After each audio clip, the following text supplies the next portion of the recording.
Kathy, do you know if Alicia's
(2022).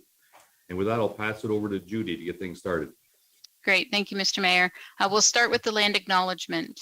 We acknowledge that we are in the lands of Anishinaabe Nation. This spot where we gather is the traditional lands of the Three Fires Confederacy, the Ottawa, Potawatomi, and Ojibwe. We also recognize that this land is now home to the Delaware Nation. This land was settled through the McKee Purchase Treaty of 1790, and we, as beneficiaries of the treaty, must recognize our responsibilities, including our collective responsibilities to the land and water. Mr. Mayor, there is no supplementary agenda this evening. However, as Council will well know with the package that they were given, we have a very large agenda this evening. As usual, we will try to get through the agenda as quickly and as efficiently as possible. And as we work through it, we will see where we are at 10 o'clock, and then we can either receive a motion from Council to extend the meeting to finish off the little bit we might have, or if there is more than enough reports still left, we can make a motion to come back on July 25th and finish the remainder of the agenda. So just wanted to set that up front. This evening, we have 3 disclosures of pecuniary interest. We have Councillor Solomon with regards to planning item 11A, with regards to the application for Wayne Van Tory Chatham Street North in Blenheim. We also have Councillor McGrail with regards to 17F, the lease of agricultural tractors. And the last one is Councillor Solomon with regards to 18B, corporate sponsorships, the naming of the 3rd and 5th Street bridges. Madam Clerk, sorry, just point of order, Councillor Sakachi. I was declaring a conflict as well as discussed earlier today. Which item is that, Councillor Sakachi? Or pull it back out, the item number. It was in regards to the emergency shelter. Okay, we'll make note of that one. Thank you. Thank you. And now we'll move on to the recognition. We have a recognition from Chatham-Kent Accessibility Advisory Committee Awards, and we have a short video to show council.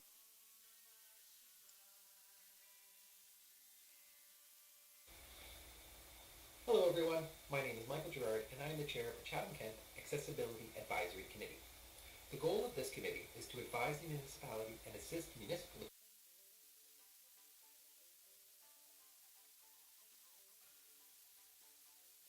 departments with the promotion and facilitation of a barrier-free environment for everyone in Chatham-Kent.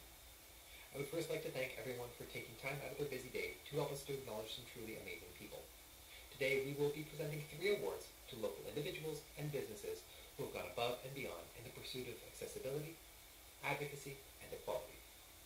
The first award is the Dr. Veronica Vaughn Accessible Business of the Year Award. This award is presented to a business who goes above and beyond in the community. Today we present this award to Turns and Tails, located at 213 King Street, Chatham. This business went above and beyond and impressed our committee with their commitment to maintaining a barrier-free environment for all to enjoy. Thank you so much, Turns and Tails, for your commitment. The second award is the Sheila Lindsay Powers Accessibility Advocate Award. This award is presented to a local advocate dedicated to removing barriers. This person goes above and beyond expectations when they are called into action and strive towards creating accessible environments that everyone can enjoy. This award is being presented to Elaine Holding for her work with the School Within a College program in collaboration with Lambton Chatham-Kent School Board. Elaine helps and enables students to reach their full potential, making sure everyone earns their diploma. Anything from a few classes to many missing credits. Here's Elaine with a few words about her award. Good afternoon, my name is Elaine Moulting, and I just want to thank the Accessibility Advisory Committee for honoring me with this award. I was just so humbled and touched last week when Ashley called me to say that I had received this award. I'm just blown away that you would even think or consider me for this. I know there's so many people who do great work in our community, so from the bottom of my heart, I just want to thank you. I really, really do appreciate being recognized for supporting people in education in our community. Thank you so much, Elaine, for your hard work and dedication to those in the community. Finally, the Sid Abear Perseverance Award. This award is presented to any individual who lives beyond perceived limitations to promote accessibility and to help others in their community. This award is being presented to Rick Lamarche, a member of the Chatham-Kent Accessibility Advisory Committee. Rick has been a long-standing member of the Chatham-Kent Accessibility Advisory Committee. With Rick's hard work and dedication, he's been involved in the removal of barriers and addition of many accessible features across Chatham-Kent. Rick has also attended many council meetings and advocates on behalf of everyone in the community for a more accessible Chatham-Kent. Here's Rick with a few words. I would like to thank the committee so much for this award, and I really appreciate it. I don't really look on myself as somebody wanting an award or needing an award to prove myself. What I look at is how much can I do to help others in the future when they end up in my situation. And I'll thank you very much for again.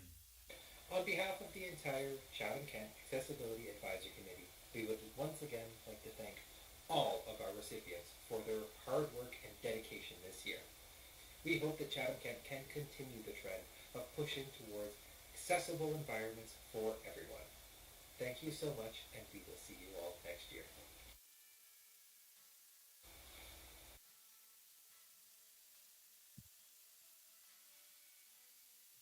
With that, we'll move into the planning.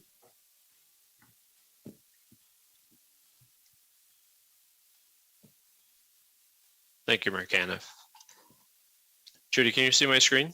Okay. No, not yet. Not yet. Okay.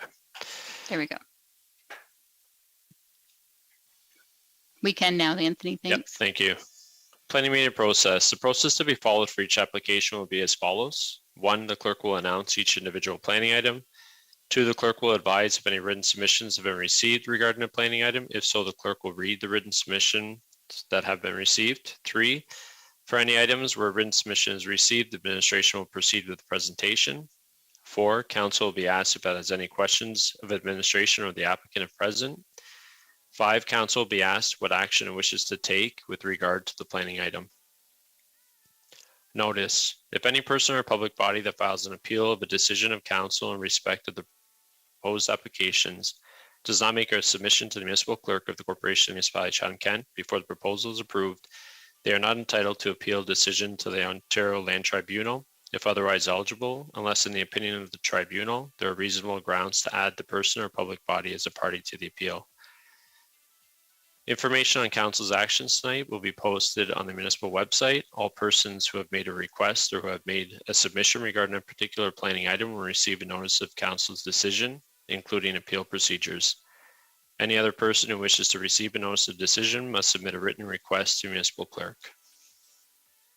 Thank you. First application is 11A, applications for official plan amendment, zoning bylaw amendment, and consent. Wayne Vantori, Chatham Street North, Community of Blenheim. We have a conflict by Councillor Solomon. We have not received any deputations on the matter, and the agent is on the call. Councillor Sakatchi and Councillor Latimer, can I get you to move this, please? Happy to move it, Mayor Caniff. So seconded. Any questions? Hearing none, we'll put it to vote.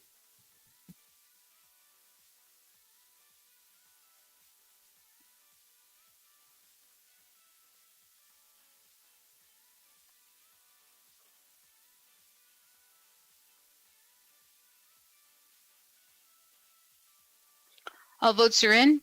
Motion passes 16-0. 11B, application for zoning bylaw amendment, Dresden Agricultural Society, 255 Park Street, Community of Camden and Dresden, North Kent. We have one deputation, and I will read that now. To whom it may concern, I am writing to you in reference of application for zoning bylaw amendment file D14 CR 2922D. As a resident and owner of 225 Park Street, Dresden, Ontario, I respectfully would like to express my concern to this application, and my issues are outlined below. Adding a new school will cause more traffic congestion and increased air pollution. As a retiree, this will disrupt the peace and quiet of our residential neighborhood. School transportation and parents picking up their children will cause additional parking disruptions and impede pedestrians. The additional bright lights and after-school activities will introduce further light and noise pollution after hours. We already have excellent and established nearby learning institutions such as the Dresden Central Area Central School Elementary and Lambton-Kent Composite School High School. There is also a fear of potential for never-ending construction and constant upgrading. Questionable long-term sustainability about future businesses and private colleges could result in high turnover and empty locations once again. Increased loitering at all hours, along with the higher potential for vandalism, can result in unsafe conditions for area residents. Furthermore, this can result in increased levels of garbage, odors, and associated levels of infestation.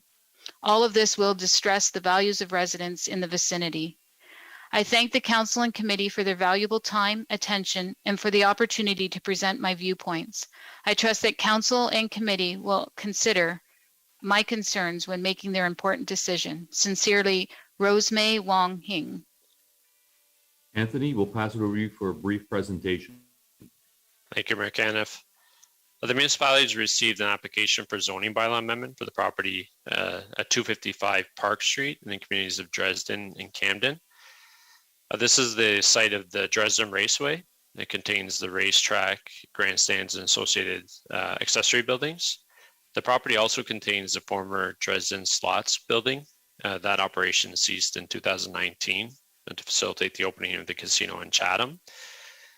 The application is specific to the Dresden Slots building. The applicant has entertained some interest from different parties to utilize this building for different activities.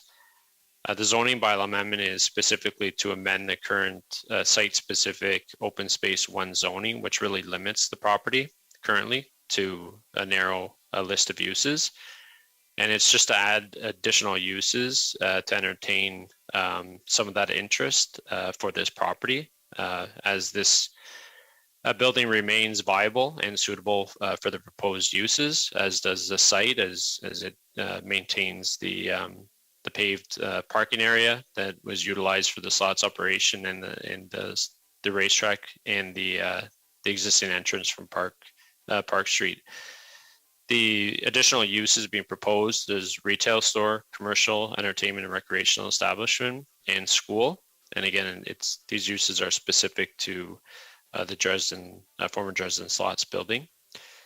With that, it is recommended that zoning bylaw amendment application file D14 DR 2922D to amend the site-specific open space zone over the lands known as 255 Park Street and part of Lot 10, Lots 11 and 12, Concession 4, in the communities of Camden and Dresden to allow the following uses, the following as additional permitted uses: 1, school; 2, retail store; and 3, commercial, entertainment, recreational establishment be approved and the implementing bylaw be adopted.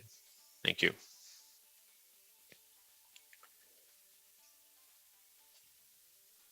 Councillor Foss and Councillor McGrail, can I get you to put this on the floor, please?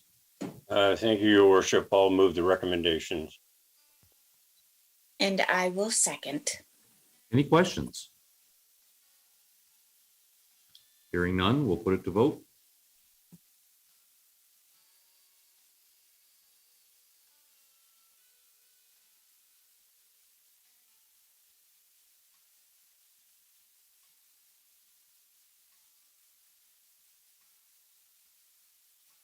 All votes are in. Motion passes 16-0. Moving on to 11C, application for zoning bylaw amendment, J&E Meats Inc., 29892 Oakdale Road, Community of Camden, East Kent. We have not received any deputations, nor is the applicant on the line.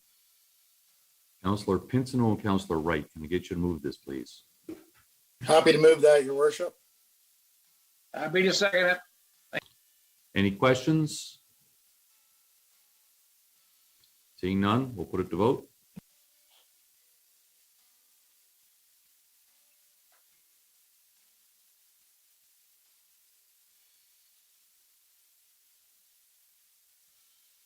All votes are in. Motion passes 16-0. Moving on to 11D, applications for consent and zoning bylaw amendment, Mohammed Salhindin and Malik Abdul Razak, 445 Indian Creek Road West, Community of Chatham City.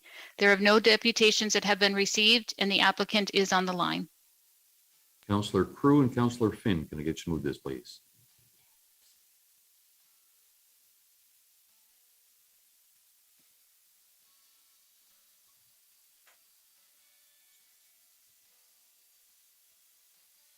Sorry, Mayor, Councillor Crew is absent today. Okay, and who's the other one not here? I can move it. Okay, Right now, it's Councillor Solomon. I do expect him to come in. okay. Can I get Councillor Crew and Councillor B. McGregor to move this then, please? I think Councillor Finn moved it. I'll second it. Mayor Cannon. All right, sorry, yeah, just testing you, see if you're listening. Any questions? Hearing none, we'll put it to vote.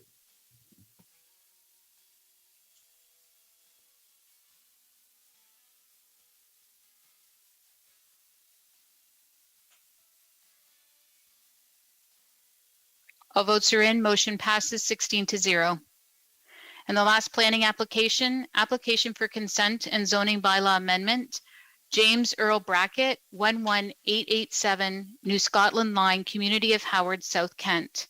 The applicant is on the line, and I do have one deputation that I will read now. It is from Mr. Ken Bell. Dear Mayor, councillors, and administration staff, this is a short deputation is focused on the proposed severance bracket PL 2022-00133 north of New Scotland Line east of Kent Road 15. In particular, the mixed wooded corridor along Ross Drain north of the severance on the retained parcel that would be purchased by the owner of the hog operation at 19187 Desmond Road. I would like council and administration to consider rezoning the wooded drainage corridor on the retained parcel to open space for the purpose of conservation. This would serve to protect a valuable wildlife corridor from deforestation and destructive logging practices. As a community that is environmentally sustainable and promotes stewardships of natural resources, the preservation of wildlife corridors, particularly along watercourses, is key to aligning our actions with our official plan. In closing, please consider the protection of natural features in this and the future zoning and severance amendments. Thank you, Ken Bell.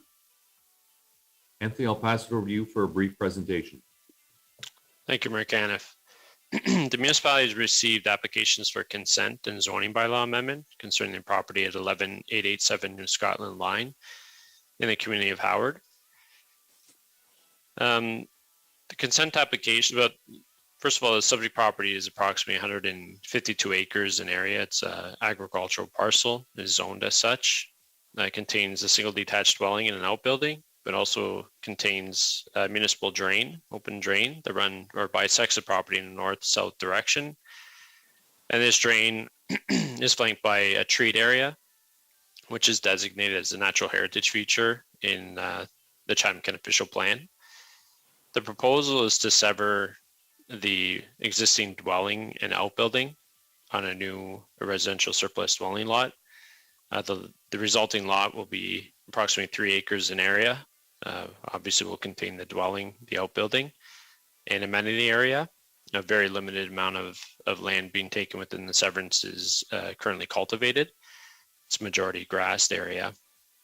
The retained farm parcel will be approximately 149 acres and will contain all of the designated natural heritage feature. The zoning bylaw amendment is required to implement the severance. It's to rezone the proposed severed parcel to a site-specific agricultural zone that will recognize the lot area of the resulting parcel that is above the 2 acre minimum in the zoning bylaw when dealing with the surplus dwelling severance. And the zoning bylaw amendment is also to rezone the retained agricultural parcel to prohibit any future residential dwellings being constructed on this parcel. Just to address the written submission, it is like, as I mentioned, there is a natural heritage feature, a designated feature in the official plan that's within the subject property currently. The surplus dwelling severance does not impact this natural heritage feature. It is precedent that when we deal with applications like this, and there's no land use change proposed for the retained farm parcel, as is the case with this application, that there's no proposal to rezone the natural heritage feature. I'd like to also just indicate that certainly if council decide to take the approach of rezoning the natural heritage feature as identified in the written submission, that still is in line with the natural heritage features of the official plan. Certainly open to further discussion on that, but the recommendation before council is for consent application file B7022 to sever a surplus dwelling and one outbuilding on a new lot approximately 2.99 acres in area, shown as part 1 in the applicant's sketch attached appendix C to the planning report, in part of lot 100 concession South Talbot Road in the community of Howard, and to permit a partial discharge of the existing mortgage be approved subject to the conditions zone and planning services report dated June 21st, 2022. And 2, that zoning bylaw amendment application file D14 H03122B be approved and the implementing bylaw be adopted. Thank you, Mayor Caniff. Councillor Thompson, Councillor Scotchy, can you just move this, please? Happy to move it. Put it on the floor, Mayor Caniff. Second it. Any questions? Seeing no hands, we'll put it to vote.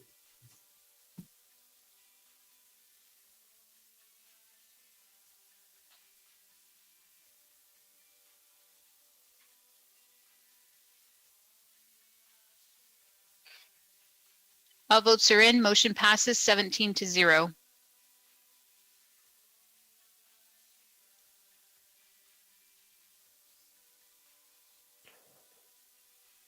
move on to item 12, development charges, public meeting. Mr. Mayor, we have a public meeting for 2022 development charges background study, and we have Bruce McAllister to introduce. Thank you, Your Worship. Bruce McAllister, General Manager of Community Development. I'll keep it brief. I quickly just like to introduce Gary Scanlon and Byron Tan from Watson and Associates, who we've worked with over the past year to prepare the development charges background study. And Gary's going to walk through a fairly short presentation on the purpose of the DC proposal, and we open it up to some, if council has any questions after that. But I believe, Judy, I believe there was a deputation that was submitted as well. Did you want to read that after the presentation or before? We'll read it after, Bruce. Okay, thank you. Just confirming. All right, with that, I'll turn it over to Byron and Gary. I think they pull up their presentation here. Good evening. It's a pleasure to be before council once again. And thanks, Bruce, for the introduction. So we put together a presentation just to summarize the background study that we prepared on behalf of the municipality. Next slide, please. So just quickly, as with all public meetings, we'll open the process and make a presentation. At the end of the presentation, we would be happy to entertain any questions of council or the public. And then at the end of that, the public meeting is closed. There'll be no decisions of council. It'll be subsequent to this that council may consider the bylaw and the potential adoption of the appropriate charges and policies. So we'll go through all of these items at this particular point. This public meeting is a mandatory requirement of the Development Charges Act. It's to provide an opportunity for the public to have a presentation, an understanding of the policies and what's contained within the background study. And subsequent to that, we would be happy to read or respond to any questions or correspondence which is provided. This process starts with the release of a background study, and there's a minimum 60 days before council can consider the bylaw. So we've released the study. We're in that middle of that 60-day period, and during that 60 days is when we hold the public meeting. Next slide. This just summarizes the process we've been going through with staff. We've been commenced last year with undertaking the study. Earlier this year, we had a council workshop to overview some of the background of the Development Charges Act and some preliminary insights into what we would be presenting. We released the report on June 9th, and August 8th is the first time council can consider the bylaw. Now that does meet our 60-day period, and as you can see in the middle of this process, we're having the public meeting as required. Next slide, please. Development charges have been around now for about 65 years. So they're not new. They've evolved and they've been refined through the legislation over time. But and in fact, we just went through some recent changes to the act. But at the end of the day, the charges are still something which municipalities can impose in order to recover the cost of infrastructure, which will benefit wholly or partially growth. And that's both residential and non-residential growth.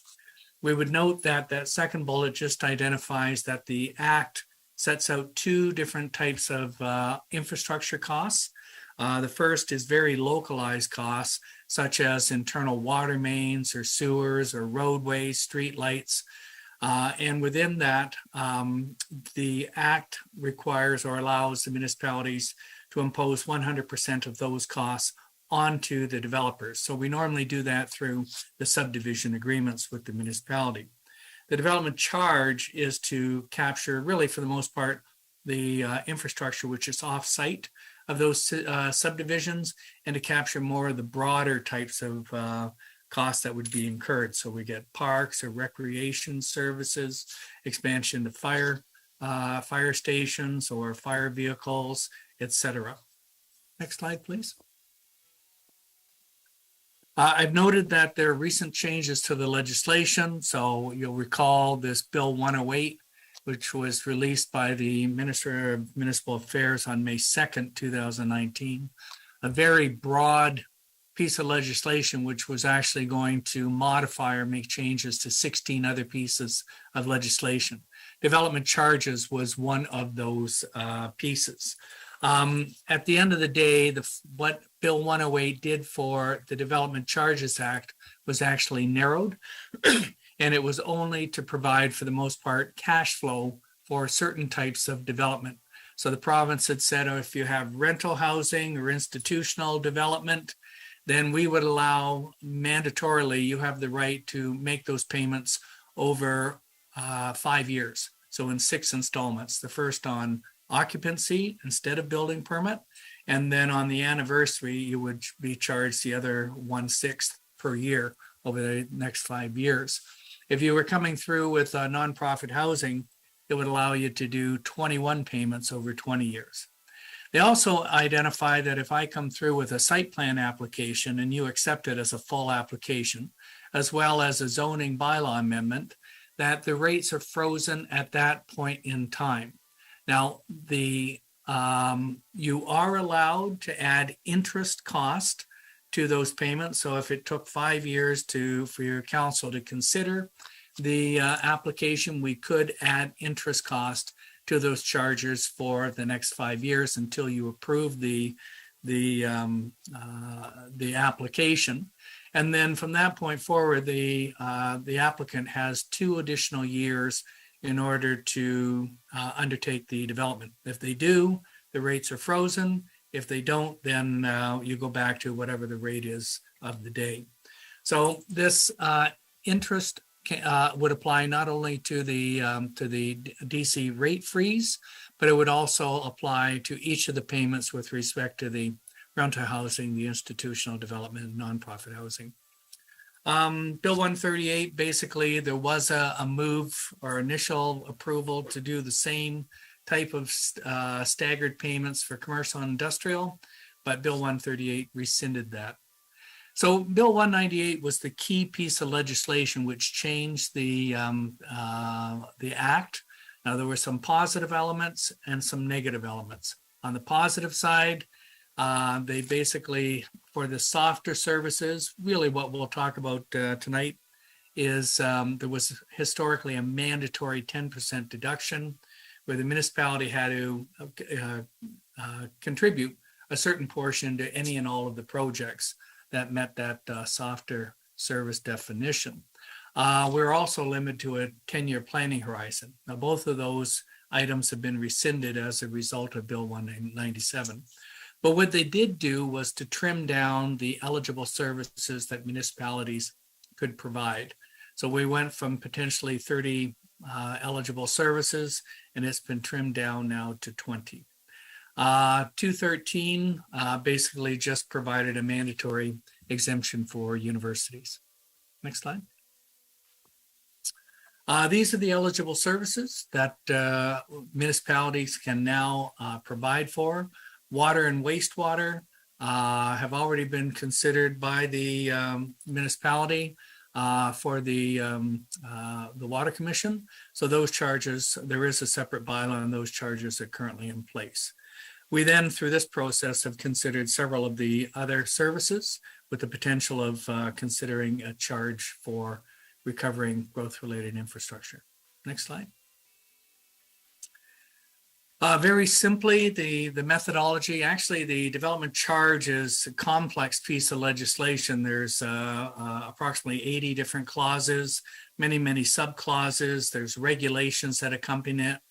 And then there's about 165 OMB or OLT cases, which give more of a granular perspective on a lot of the calculations that we do. So a very complex piece of legislation. But in its simplest form, what it's trying to achieve is for municipalities to look at the growth, so identify the amount, the type, and the location of the growth, look at the servicing needs for eligible services, and then identify the capital costs for that. There are a number of deductions that we have to make, such as grants, subsidies, other contributions. We have service standard measurements that we have to be mindful of. There are some considerations whether there's a benefit to the existing development. So we go through to make those adjustments to the capital project list. We end up with a net cost, and then we basically divide it by the growth to come up with the calculation of the charge. Next slide. So in simplest terms, growth-related infrastructure divided by the growth gives us the development charge. And on the on the residential side, we have low, medium, and high density charges for low, medium, and high density units. And on the non-residential side, we have a charge which is normally represented on a cost per square foot. So that cost per square foot is multiplied then by the size of the building, which is being constructed. And the combination of the two, the multiplication, gives you the charge that that development would pay for. Next slide. Council, and as with all councils, need to consider development charges. They're not mandatory. They're there to assist you in receiving revenues, which would then be put towards the infrastructure, which would accommodate the growth. So you start off with, as we grow, the servicing needs that will arise, and you have a choice. You collect what you can through development charge or some portion of it, or you don't have to collect anything through development charges. But any revenue you don't collect then gets put on to the existing taxpayer or the existing ratepayer in order to provide some form of subsidy for growth. So your existing residents end up providing a subsidy to growth if you choose to not have development charge bylaw for the services you can collect for. Next slide. You do have charges in play. We've had charges for many, many years on behalf of the Water Commission, Public Utilities Commission. So currently the charges, there's a charge for water and there's a charge for wastewater. And obviously these only are imposed on those urban areas, so the development within where you're receiving the municipal water or wastewater service. So, and you can see we have a charge for single and semi-detached, which is just under $5,900. We have apartments, large and small. So that ranges from $2,400 per unit to $46,000. We have multiple dwellings, which would basically be townhouses running at about $4,700. We also have charges for retirement or nursing homes, so a special type of unit, $2,100, and then a provision for bunkhouse units, which are actually receiving the service. And then we have commercial, industrial, and institutional charges and a greenhouse charge, which is imposed based on the per square foot of the buildings. Next slide. There are exemptions. They're mandatory. There's not a lot, but upper, lower tier, if you're out in a county or regional setting, upper tier and lower tier can't charge on each other, or any municipal entity cannot impose a charge on a school board. Now, similarly, if the school boards have a charge, they wouldn't charge the municipality, say if they're building an arena or a fire station, they wouldn't impose their charges either. There are some exemptions for industrial buildings. So if I have an existing building, I can expand that building by up to 50% and not have to pay the charge.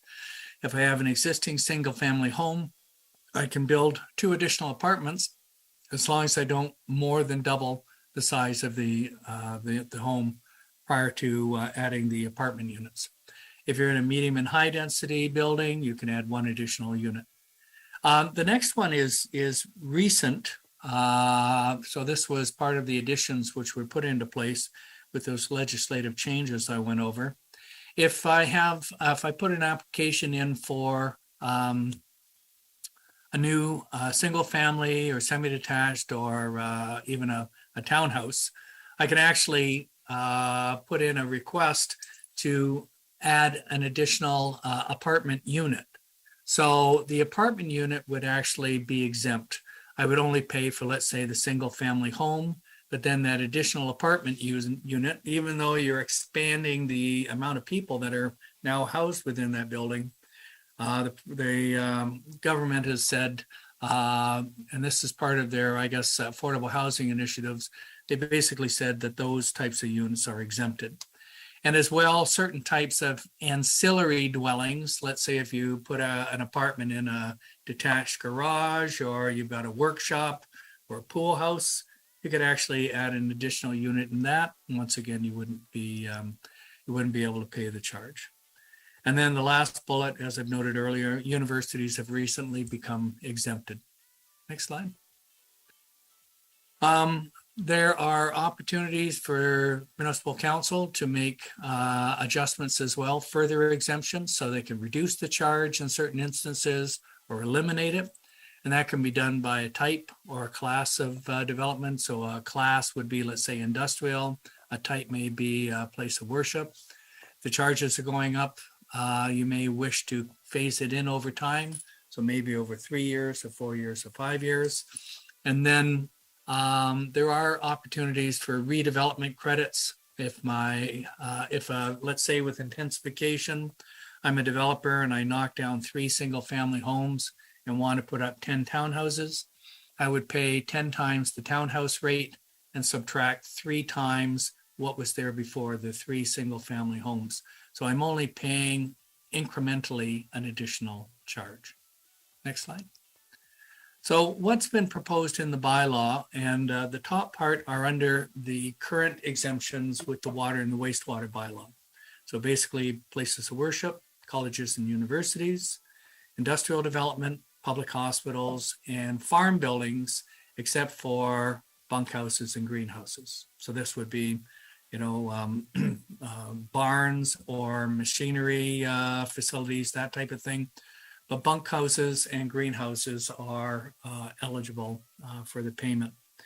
There's also been some additional exemptions that have been suggested. Children's Treatment Center for CK, the CK Municipal Airport, so any developments there, affordable housing unit, nonprofit, and rental housing with 50 or more dwelling units, there would be a reduction. So that rental unit, in the reduction of the charge, you'd reduce it, but then subsequent to that, you still have that 5-year payment schedule starting with occupancy. Next slide. The growth forecast, we've looked at a 10 and 20-year forecast. You can see over the 10 years, we'd be looking at about 7,400 people within about 3,500 residential units. And over the longer term, about 11,000 people with about 5,700 units. Non-residential, we'd see from 2.6 million to almost 4 million square feet of development. Next slide. Looking at historic building activity versus the forecast, you can see the black represents the historic levels of activity. Most notably, the last couple of years, we've seen a movement of, let's say, outside of the GTA or even outside of the outer rim. And there's been a considerable amount of development that's going on outside of those areas. So there's, to some extent, a bit of a movement of people moving from those areas to other desirable areas within the province. So you've seen an uptick in the level of building activity over the last couple of years. So we would expect, a higher level of building activity than what we've seen historically, and that's what's provided here. The dark blue is the singles, the medium density is the light blue, and the orange represents high density units. Excuse me. Next slide. The services we've considered, as we've noted, you already have water and wastewater contained in a DC bylaw. What we've looked at through this review is fire, police, services related to a highway, which would basically be roads or sidewalks or anything within the right-of-way, and including active transportation. We have parks and recreation services, ambulance, library, waste diversion, and then growth-related studies for eligible services. Next slide. So the charges here are summarized for your consideration. The top part are the new charges, which we've calculated within the most recent background study. And the highlighted charges are the ones which are contained within your current bylaw 18/2019. So the proposed calculated charges we've included in the background study provide for $17,300 per single detached unit. Now, if you add the $5,800 for the water and the wastewater, that could provide for a total charge in the realm of $23,000 for single detached. Medium density would go to 17,000, roughly 400, with roughly about 4,700 of that already being in place. So we're suggesting 12,700. And then you can see we have the different size apartment units and the bunkhouses. And as the size of the units gets smaller, there's less people in those units, and basically the charge is less and less. On the non-residential side, we've got the commercial charge, which would add another $7.34 per square foot. As with the institutional, we've continued the exemption for industrial, and we've made a provision for greenhouses. Next slide. Last couple of slides just provide a comparison of your charges relative to other municipalities, let's say west of the GTA. So we've included the highest charges there are Windsor. And you can see London is next. So Windsor is in excess of $50,000. If you see the blue, that's the school board charge. The other charges are for the different municipal charges. London is in and around the $35,000 range. Then you can see Lakeshore and Sarnia, St. Thomas, etc. So currently you're at, for the rural, there's no charges because rural provide their own private water and wastewater. So that would go from 0 to roughly 15,000. And then the urban would go from its current level at about $5,700 and up to about 24,000. So that's for a single detached unit, and that's as of today. Next slide. We look at commercial, and this is on a cost per square foot. You see a similar type of situation. London's at the highest level with $30 a square foot. Windsor is over $20 a square foot, and then there are other municipalities in the area that are ranging roughly in the $10 per square foot range, and some at lower levels. Next slide. With respect to industrial, you can see that there are municipalities similar to yourself that exempt industrial, such as Windsor. But then other municipalities, most other municipalities do impose a charge for industrial. They may be reduced to some extent, but there's still charges in place to recover for industrial development. Next slide. So that completes my presentation. And the next step in the process would be council's consideration of the bylaw. And in between this point and that point, we're more than happy to receive any direction of council, and we'll work with staff to refine the bylaw in any way that council may wish. So that completes my presentation.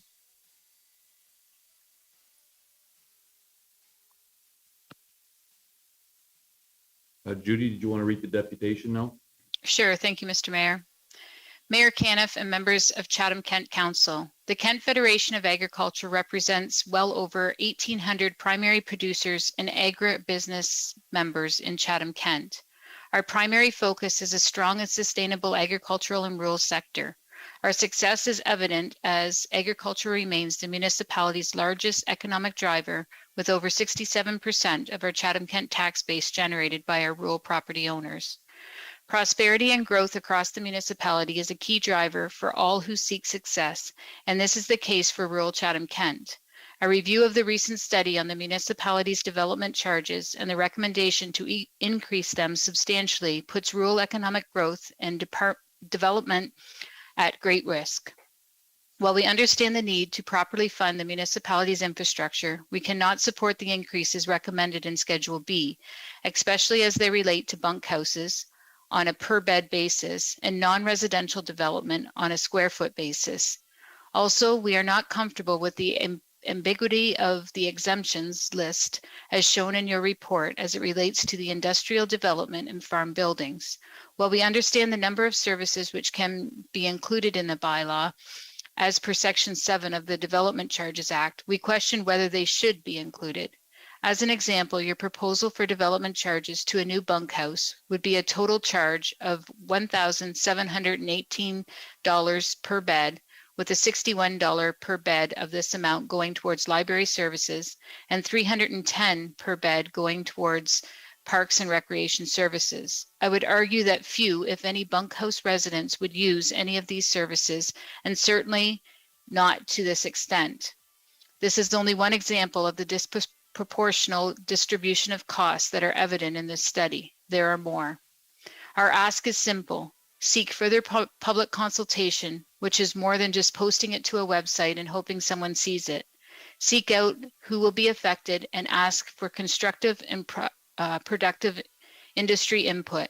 Our goals for economic success in Chatham-Kent are the same, but we cannot get there with short-sighted and restrictive measures that will see development move to other areas and grow and develop. Thank you, Jay Cunningham, President, Kent Federation of Agriculture. Councillor Kirkwood White and Councillor B. McGregor, can I get you to move the motion, please? Yes, so moved. I'll second it. And Councillor Kirkwood White, you had a question. Yes, I just wanted to thank Mr. Tan and Scanlon for the overview. As we work to support affordable rentals and home ownership for those with low to modest incomes, I'd like to make reference to the exemptions in the report and just highlight for our fellow councillors that approval of the exemptions for affordable housing unit and nonprofit housing would benefit Indwell, which is being built at the former St. Agnes School location, and Opportunity Villages Community Land Trust, which is proposed for the vacant property on Taylor Avenue. So if we could keep that in mind when the report comes back for a decision on August the 8th, I'd appreciate it. Thank you, Your Worship. All right, seeing no other questions, we'll put it to vote.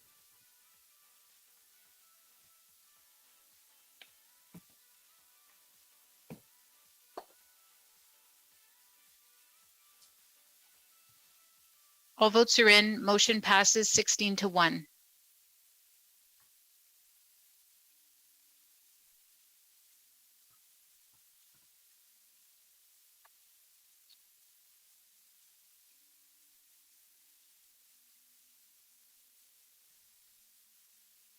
Judy, you can do the deputations now? Sure. Council, we have 13 deputations to read amongst 4 reports, I believe, so we'll bulk them together. I will start with item 17B, Pickle Court's location. We have 2 deputations, and I'll read them now. The first one is from Mr. Frank Doyle. Worthy Mayor and Council, I was reading the local news this morning that you will be deciding the future of where pickleball courts in Chatham-Kent will be located at this Monday's council meeting. Though not a pickleball player myself, the story I read said that the Chatham City pickleball courts will be built somewhere near or around Erickson Arena in Chatham. I also have read and heard that pickleball has become very popular to play.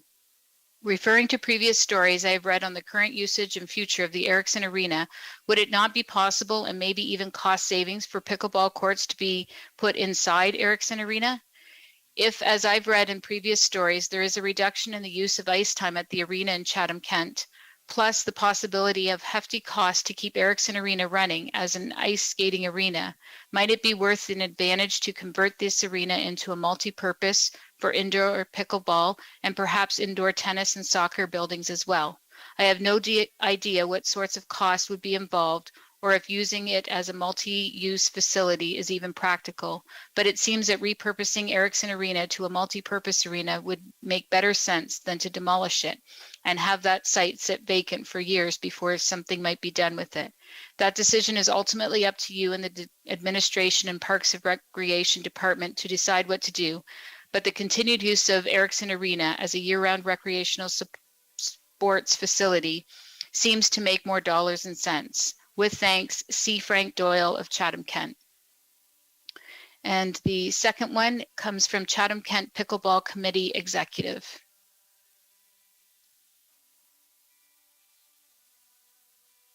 Hello, Your Worship and Chatham-Kent councillors. On behalf of the 130 members of the Chatham-Kent Pickleball Club, we, the club executive, wish to express our opinion on the best method of building the sport of pickleball in Chatham-Kent.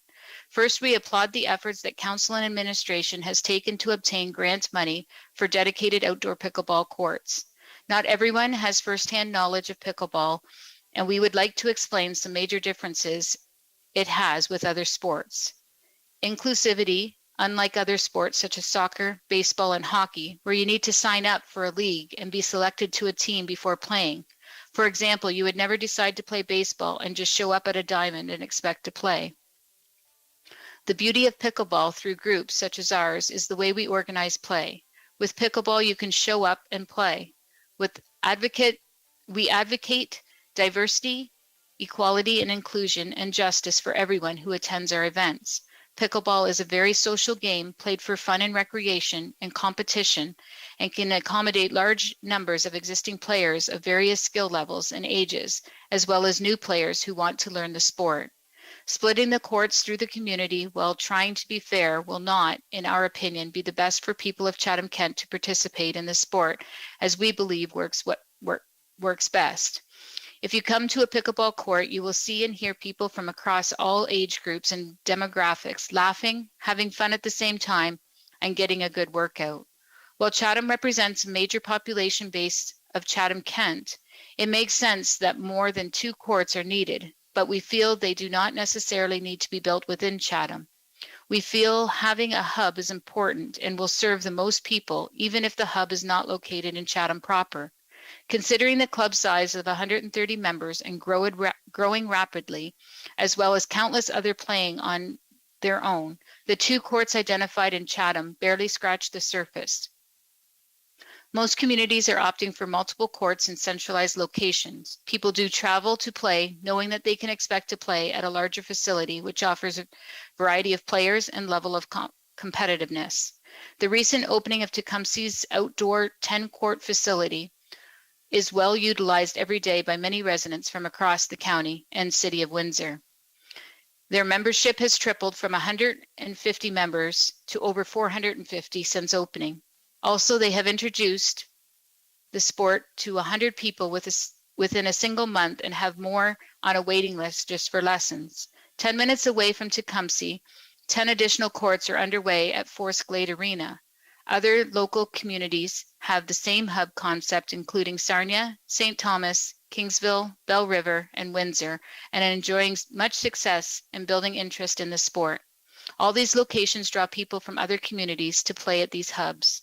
Another reason for a centralized location is it's much more cost-effective to build more courts on fewer sites throughout the municipality.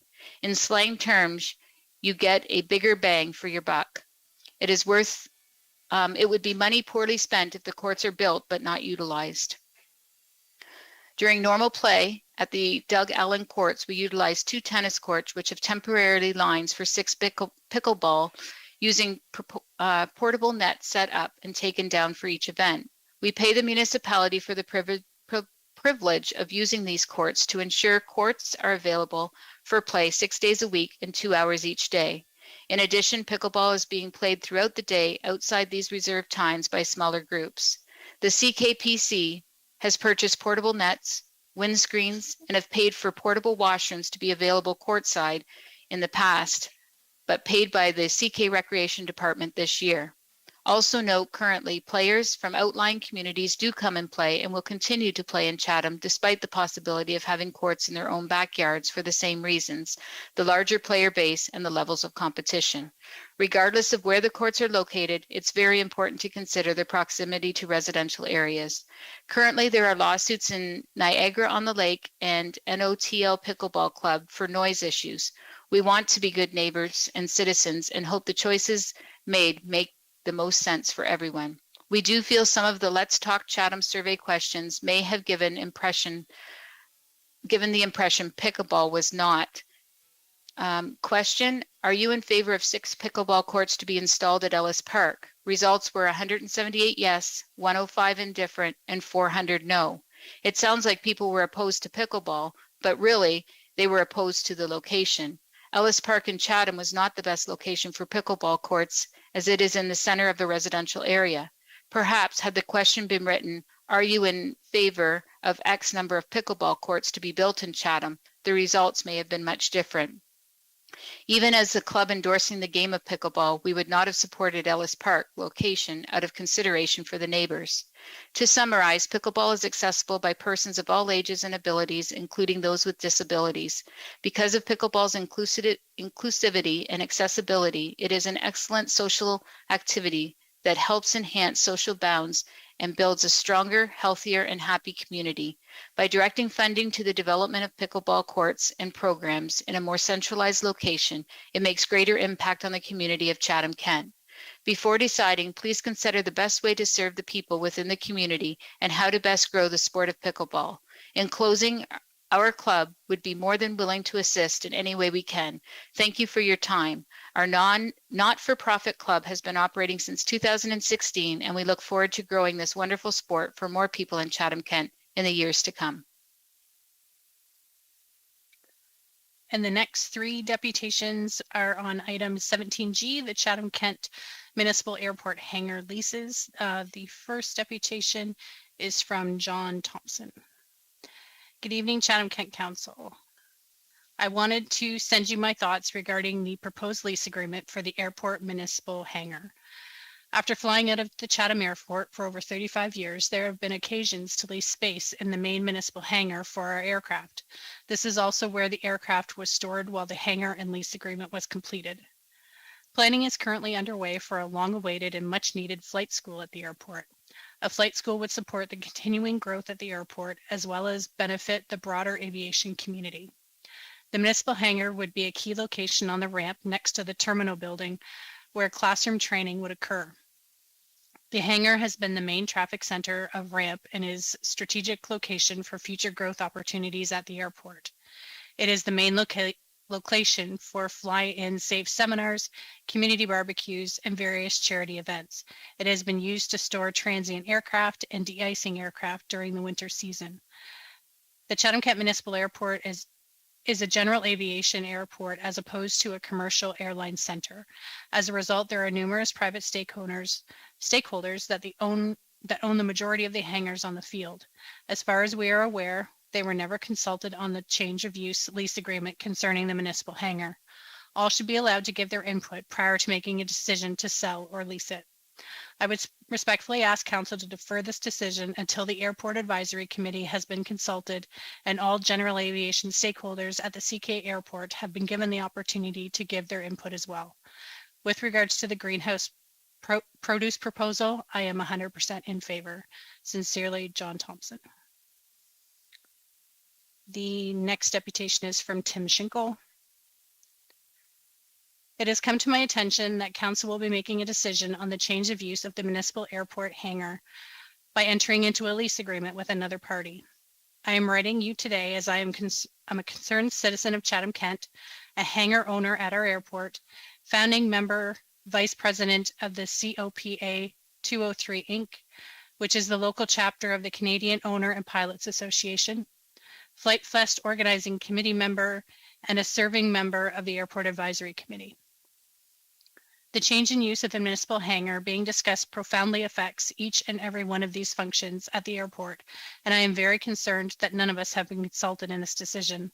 There has been no open or transparent discussion with the current Airport Advisory Committee or the tenants of the airport. This decision would also inhibit the economic prosperity and future growth of our airport, as well as cause safety concerns for users of the facility. I would like to propose that this discussion be deferred to a later date to give an opportunity to express our concerns fully. I feel that a decision without consulting all of the parties involved in this decision may not be prudent. I kindly ask that you consider consulting COPA 203 Inc., Flight Fest Organizing Committee, the hangar owners, and especially the Airport Advisory Committee before going further with the discussion on the change of use and lease agreements on the municipally owned hangar. We have no objection with the Green Hill Produce Thamesville Limited proposal to construct a new lease as it was discussed at the last Airport Advisory Committee meeting. Oddly, the change of use of the lease agreement for the municipal hangar was not. In stark contrast, I would like to support the approval of the Green Hills portion of the agenda, as they have demonstrated a significant benefit to the airport through a transparent process. Additionally, they have been ready to construct a new hangar for several months. Kind regards, Tim Schinkel. And the last deputation on this item is from the Airport Advisory Committee. We are writing this after becoming aware of the agenda for the council meeting of July 11th, 2022.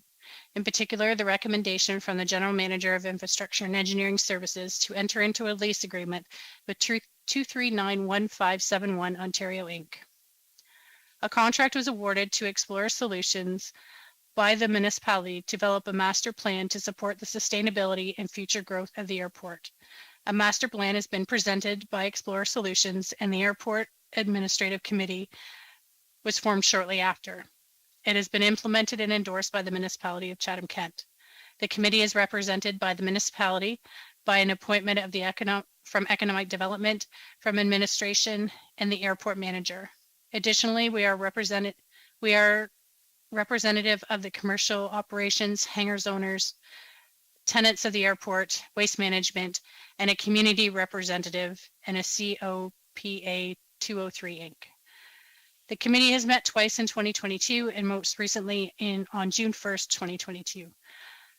As the Airport Administrative Committee, we were very disappointed that this item was not presented for discussion at our last meeting. The agenda covered details of the new hangar developments and how they would fit within the new master plan for the Chatham-Kent Municipal Airport. We discussed at length how these would affect the current master plan that we had been finalizing. We are very encouraged by the collaborative approach taken by the new hangar owners and the municipality. As the Airport Administrative Committee, we would like to recommend that this agenda item be discussed at our next meeting in order to completely access whether we could support this. We would like to have the opportunity to have a discussion and make formal recommendations to the mayor and members of council. Our request for today is to postpone this item on the agenda to a later date. It should be noted that the committee is in agreement with the second item regarding the Green Hill Produce Thamesville Limited construction of a hangar. Respectfully, the Airport Administrative Committee. The next two deputations are on item 18B, corporate sponsorship naming of the 3rd and 5th Street bridges. It's actually from the same individual, just a two-part submission. From Frank Doyle of Chatham. Worthy Mayor and Council, myself and many others like me are outraged to hear that the municipal councillor seriously considers selling the names of the 3rd and 5th Street Bridge to commercial companies in Chatham for profit. It is hard enough for people who are new to Chatham, let alone those who have lived here most of their lives, to remember the names of the streets and bridges here without changing them around. What are we going to call them this time? The tech-savvy bridges? How outrageous any of you even consider selling the name of these historically sacred bridge names to be changed for monetary return that may be wasted on other frivolous projects. Where do you intend to stop this selling out of our city's soul to stop? Please use common sense and do not allow the financial selling of the soul of our city's names for profit. Respectfully, Frank Doyle. And the second part of his submission states, Worthy Mayor and Council, after reading the proposed sale of the names of the 3rd and 5th Street bridges, then if you're going to do it right. The two bridges should be named after the longest serving councillors in Chatham-Kent-Council and the former city of Chatham, Doug Sulman and the late Mel Crew. It seems only appropriate that the renaming of the bridges be done to honor the hard work history of the people that volunteered to help run our city and the greater municipality. Likewise, if there in fact ever is a new arena built in the former city of Chatham, it should be named after Randy Hope, who is a long-serving mayor of the municipality as well as representing our area at the Ontario Provincial Legislature. Thank you for reading my thoughts on this. Respectfully, Frank Doyle.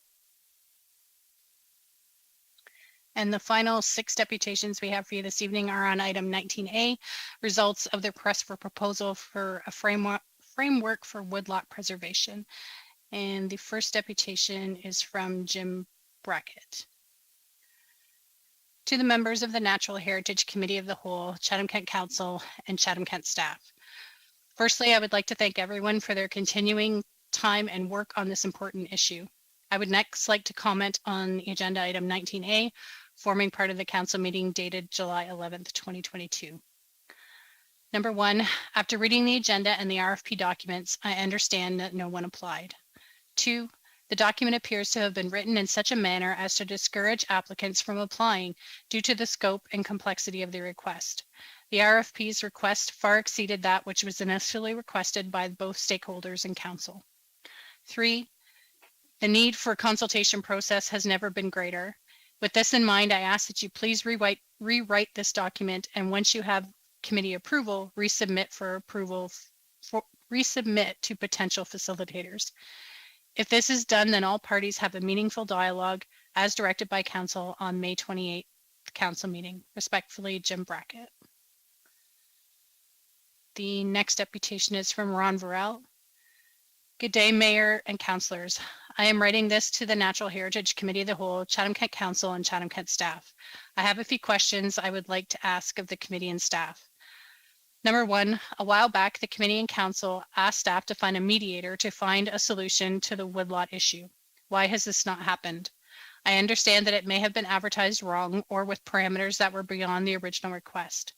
Since this appears to be the case, can you please rewrite and repost it? Number 2, as a property owner with woodlots, I believe we farmers should have a direct link to finding a solution. It is our property to manage. As a woodlot owner, I support the use of a third-party facilitator as directed by the committee and council. Number 3, based on my past involvement with this topic, I would suggest that Brian Boyle remains a good candidate to mediate the solution, since in 2013 he found a workable solution, the Natural Heritage Implementation Strategy. It was working very well. We farmers were happy with it. If we needed to change a few things to make it better, we should look at it. But he would be a logical person, since he understands all sides of this very divisive topic. Number 4, I would like council to ask council to study who has input into this woodlot issue. Are there people from Chatham-Kent, or are the people from outside of our county? If so, they should have 0 input. There should be a tax roll number to track who is making a decision on our issues. Number 5, so in closing, I would like to thank you for all the hard work to date. I am sure we can work something out. My woodlots are part of my farm business and I take them seriously. Thank you, Ron Burrell. And the next deputation is from Brian Boyle. To whom it may concern. In recent months, I have been contacted by Gabriel Clark, Manager Growth and Sustainability for Chatham-Kent, and Louis Rush, Director of Zone 1, Ontario Federation of Agriculture, and Director from the Kent Federation of Agriculture, to gauge my interest in the current initiatives to support the preservation of woodlots located on private properties in Chatham-Kent. Louis Rush asked me to share my perspective as to why this consult opportunity does not appeal to me. As a facilitator, I always strive to build on the concept that wisdom is in the room. This means that the broad range of key stakeholders have a better understanding of the issue than I would as a third-party consultant. As a facilitator, my role is to motivate stakeholders to share their perspectives based on facts, identify and prioritize key areas of focus, and develop some potential action plans. In the current framework for woodlot preservation in Chatham-Kent, tasks 1 and 4 require the consultant's personal and/or professional opinions be shared, with decisions required relating to fairness, accuracy, and sufficiency, as well as the consultant's recommendations. Task 1 and 4 appear to be trending more towards arbitration than mediation or facilitation. Task 3 is the only portion of the framework that would appeal to my approach as a facilitator. It was in this area that my entire facilitated activity relating to sustainable forest cover in Chatham-Kent in 2013 was based.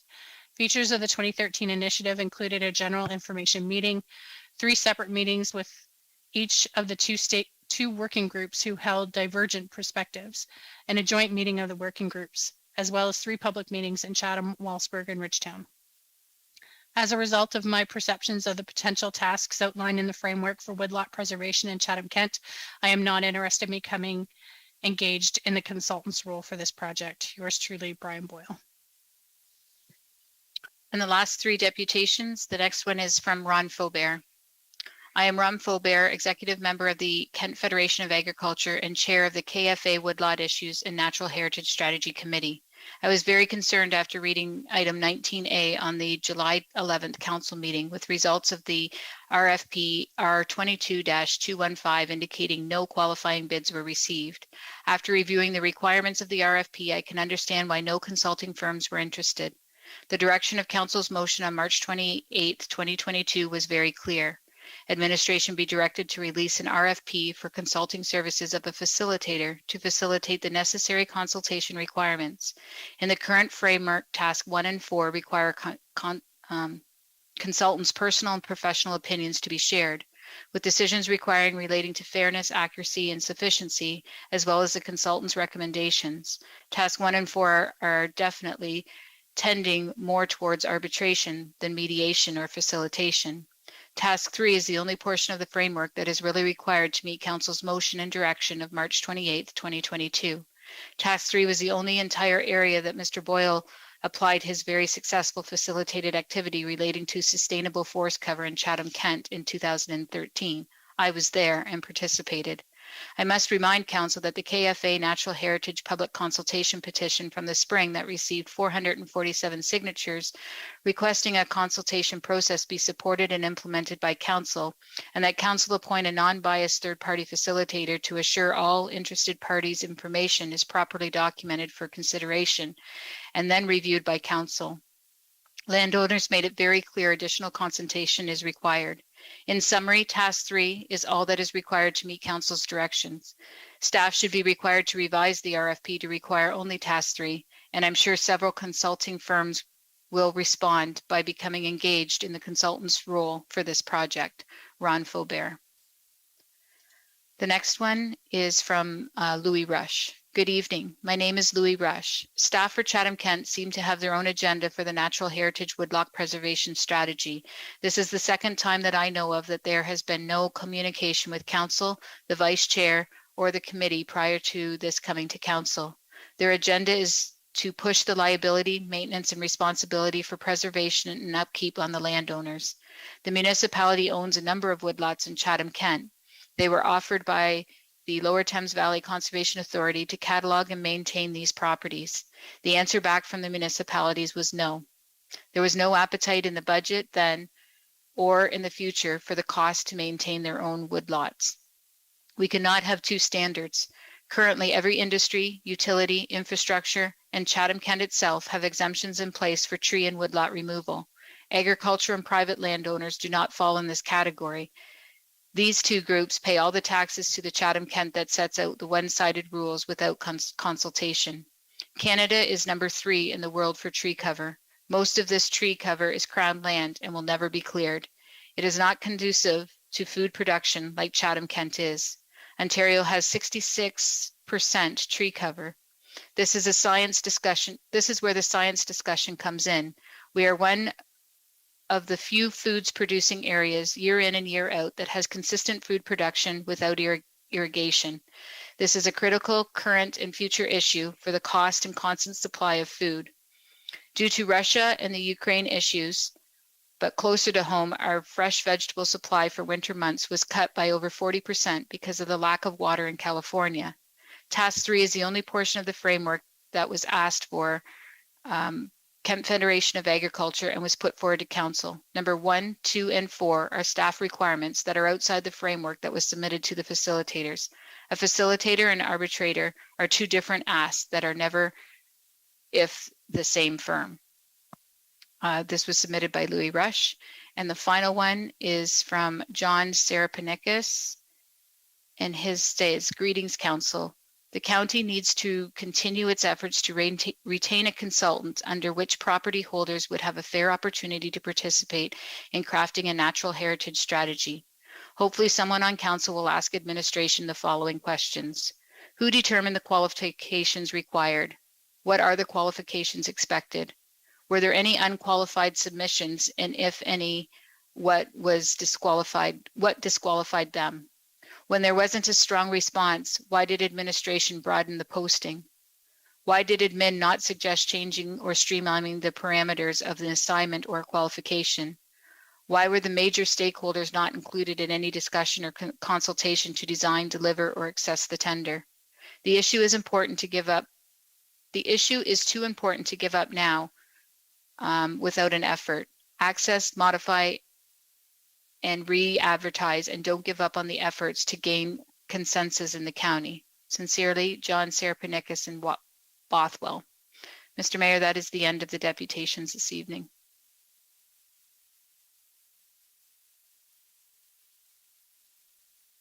We'll move on to the consent agenda. So the following items have been pulled for discussion, and they are 16C, tender award for Rotary Park Chatham, pulled by Councillor Finn and Councillor Thompson. Item 16E, the award contract for cemetery road improvements, pulled by Councillor Carmen McGregor.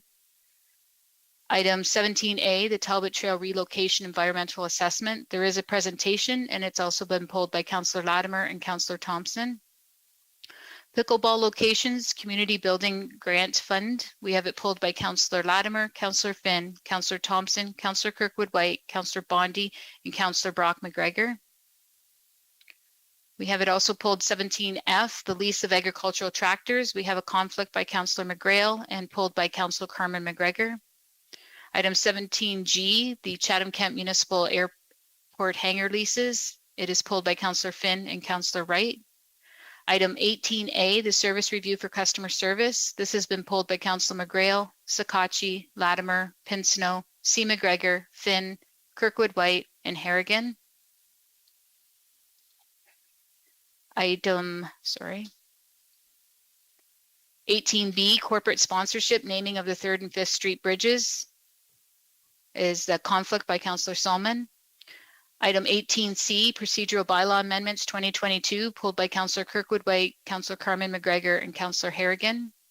18D, COVID-19 vaccination policy for council and committee members, update, pulled by Councillor McGrail and Councillor Carmen McGregor. Item 19A is pulled by Councillor Hall, Councillor Latimer, Councillor Finn, Councillor Thompson, Councillor Kirkwood-White, Councillor McGrail, and Councillor Wright. Sorry, this is with regards to the result of the RFP for the framework of woodlot preservation. Item 19B, the tourism bike usage rental pilot project implementation recommendations, pulled by Councillor Latimer. We have the motion of Councillor Latimer for the building permit fee reduction for Meals on Wheels, item 19F, pulled by Councillor Carmen McGregor. Item 20A, emergency shelter, municipal capital facility. There's a conflict of interest by Councillor Sakachi. And the last one, item 21A, the snowplow naming contest 2022 and 2023, pulled by Councillor Kirkwood-White. Therefore, the remaining reports to be approved in one motion through the consent agenda are items 15A, B, 16A, B, D, and F, items 17C, D, and E, items 18, E, F, and G, items 19, C, D, and E, and finally, item 20B. Councillor Bondy and Councillor Kirkwood-White, can I get you to move the consent agenda, please? So moved, Mayor Caniff. Thank you. And seconded. Any questions? Seeing no hands up, we'll put it to vote.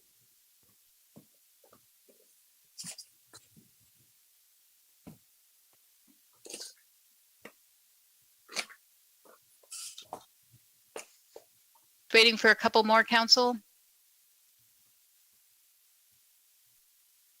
Judy, the screen went on.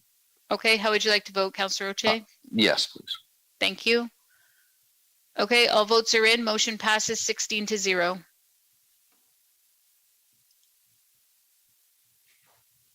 We'll go to item 16, tender awards. 16C, tender award T22-197, sport field lighting upgrade, Rotary Park, Chatham.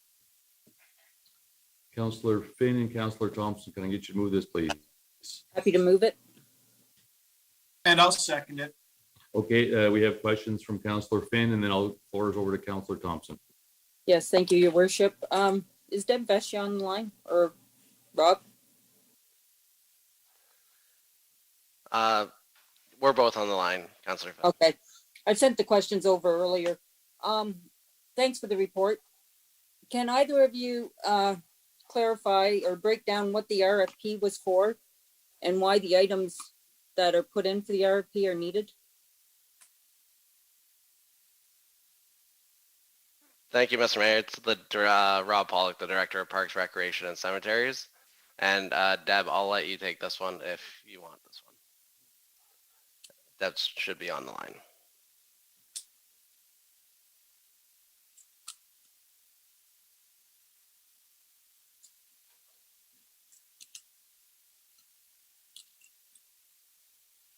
Okay, it sounded like she's not on the line. So the reason that this was needed is the lights are over 30 years old. The poles are actually cracking, and they need to be replaced before we have an issue where there could be liability of it actually breaking and falling. And the lights are getting so old that we can't really find replacements for them because they're coming obsolete, and it's a little bit overdue for replacement. We've pushed it by a couple years, and hopefully these ones last another 30 plus years. Okay. And with the system that they're looking to put into place, I can't think of what it's called right now. Are there other lights in the municipality that use this system?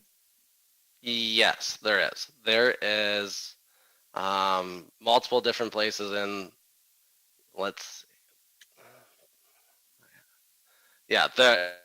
there's about 6 other parks that have the same lighting system as this upgrade. So we've used it in other areas, and the lighting it's suitable for park areas, especially this caliber, and it doesn't have very much like light overcast onto the houses as the current ones do. The current ones actually have a lot of that light overcast that neighbors don't really like. This one actually reduces it by a lot. Okay, that was my next question, was about the light pollution. Is somebody going to address that with the residences in the area when it comes time? Yep, we can follow it with the residents, and we can also send something out to council. We got a drawing, Deb has it, and it shows the current halogen lights and the light pollution, or the light that goes out on, and it kind of just spreads out over top of the houses. And the new light technology, it goes right down on the field, and then there's just a little bit that goes up, but it actually goes up and it goes over top of the houses, so it doesn't actually go at the house level anymore. Okay. So it should reduce it. Thank you. And my last one, if the Inter-County League does come to the municipality and deem that these lights are not going to work for them, who's going to pay to have them upgraded or changed? That's an excellent question.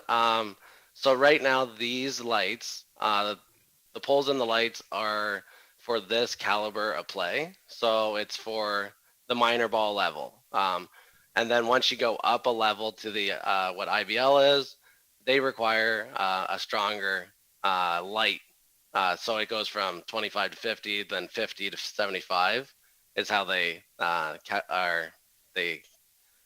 describe them as.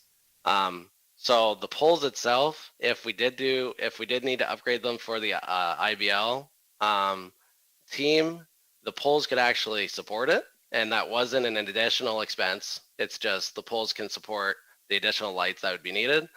But if increased lights would be needed for the IBL team, that would have to be going through the negotiations. And if there's increased costs, either the team would have to incur those, or we'd have to bring it back to council to get your approval to add additional lights. Okay, thank you. Mm-hmm. Councillor Thompson, followed by Councillor Harrigan. Councillor Finn asked all of my questions, so I'm good. Thank you. Councillor Harrigan, followed by Councillor Sakachi. Thank you, Mayor Canis. Just quickly, I wanted to thank Rob and team for facilitating this tender. and to really show my appreciation for the support that the municipality has provided for making our baseball fields upgraded.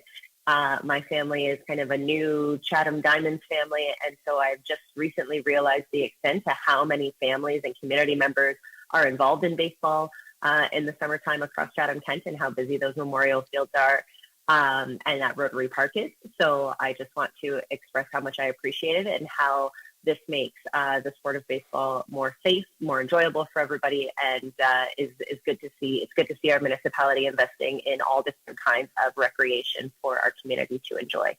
Thanks. Councillor Sakachi, followed by Councillor B. McGregor. Thank you, Mayor Caniff. Just keep my comments relatively short. It's very important to note on the recommendation in front of us that this is something has been allocated into the life cycle account for a long period of time. And I was able to talk to a key member of the Diamonds today. And, this is something that they don't view as a want, but a necessity. I guess the just quick question that I have, I'm just going to support this as this is a beautiful tribute in our community. It's very well utilized. We put these life cycle funds away for these types of things. Just a quick question to Mr. Pollock. Rob, when would the purchase of these lights, obviously it's not going to be something that's going to be conducted during the summertime. When would the purchase of these lights be kind of initiated? So that's an excellent question. On the time frame, I actually got a message from Deb Vetcha that she does have audio now. So she'll know the exact time frame. So I'll pass over to Deb and see if her audio is working this time. Thank you, and my apologies, my audio was giving me trouble. The time frame for the project the actual in-ground works will start immediately following baseball season at the end of September.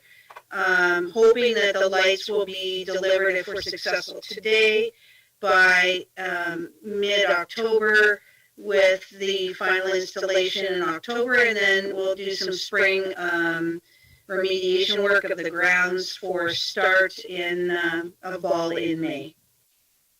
Thank you, Deb. And just this, my last kind of question is, so regarding the pole infrastructure, Mr. Pollock has indicated can be utilized for if we had to upgrade the lights. Would it be something to look at in, basically to purchase and move the contract ahead for the lighting, the pole components, but hesitate a little bit since it's not going to be conducted to next spring on the I guess the LED bulbs. The only reason why I'm asking is if we decide to upgrade to the 75s as Rob has indicated for the higher level, I'd hate to have brand new bulbs purchased when we're just going to have to upgrade them right away. So is it possible to kind of split these up in two, knowing that there's going to be approval for them, but just kind of putting just the bulb purchase on a little bit of a delay, or would that kind of challenge the whole project from a allocation and purchasing standpoint? Just would hate to order new bulbs and then have to put newer bulbs in. And is there any other place in a municipality that we could utilize those bulbs if that was the case? Thank you, through Mayor Kenneth. The bulbs themselves would be the same whether it's the 3050 design or the 5075 design. It's the number of fixtures, the number of actual light heads that would be added in order to increase the lighting level. So regardless of whether we order the lights now or wait till the spring, they still have to be installed at some point in the spring, or sorry, in the fall. If we decide to add more, it can be done at any time. It's the in-ground works that are the biggest issue, like pulling of the wire and things like that. So I don't see much advantage in waiting, other than in delivery. It could be shipped at the same time. However, the tender has gone out and has been awarded for this amount, pending council approval tonight. So my recommendation is to stay the course on this one and proceed as we've proposed. Thank you very much. That really does help me make my, helps me feel a little more confident in my decision. And I really do think that we should support this. The life cycle is there, and given the inflation of all these types of products, waiting another year is probably going to just, have a report come back that says, say it's going to be 560 or 570,000, if not more. So definitely supporting it and support all the hard work that the Chatham Diamonds has done in our municipality and the beautification of our parks. Thank you. Councillor B. McGregor. Thank you. I agree with Councillor Sakachi and a number of the other comments made, and just wanted to, thank the local user groups who've been advocating for this for the past couple of years. We did the right thing when we approved this in the 2021 capital budget. We know that this is an overdue repair, and that's a really great facility that gets to be used in our community by a whole host of groups and a large number of people. I'm glad to see that we're seeing the tender tonight, and looking forward to seeing an improvement of that field. Seeing no other hands, we'll put it to vote.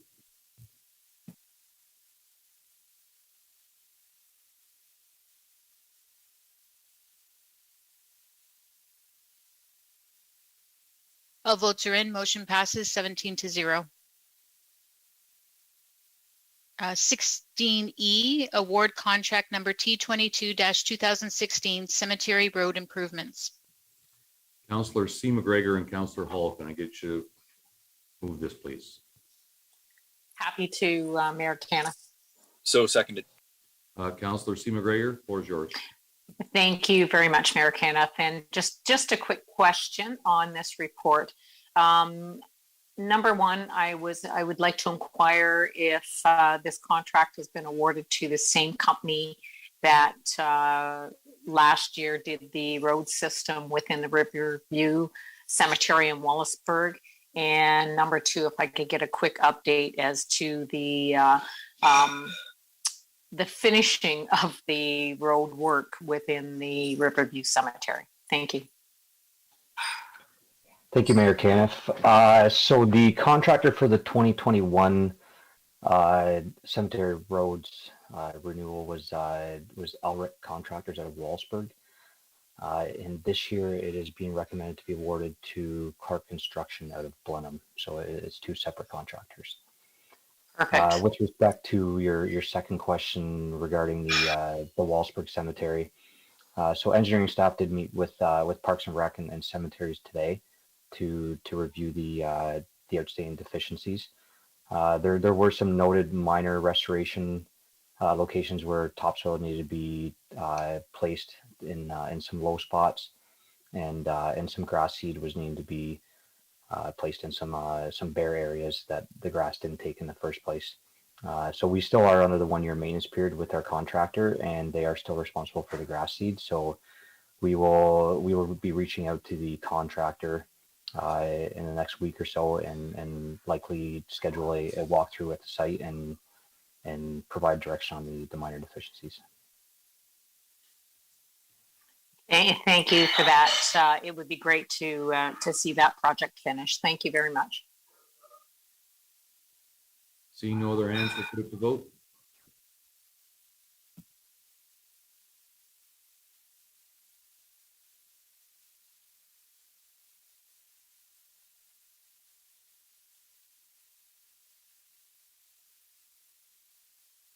All votes are in. Motion passes 16-1.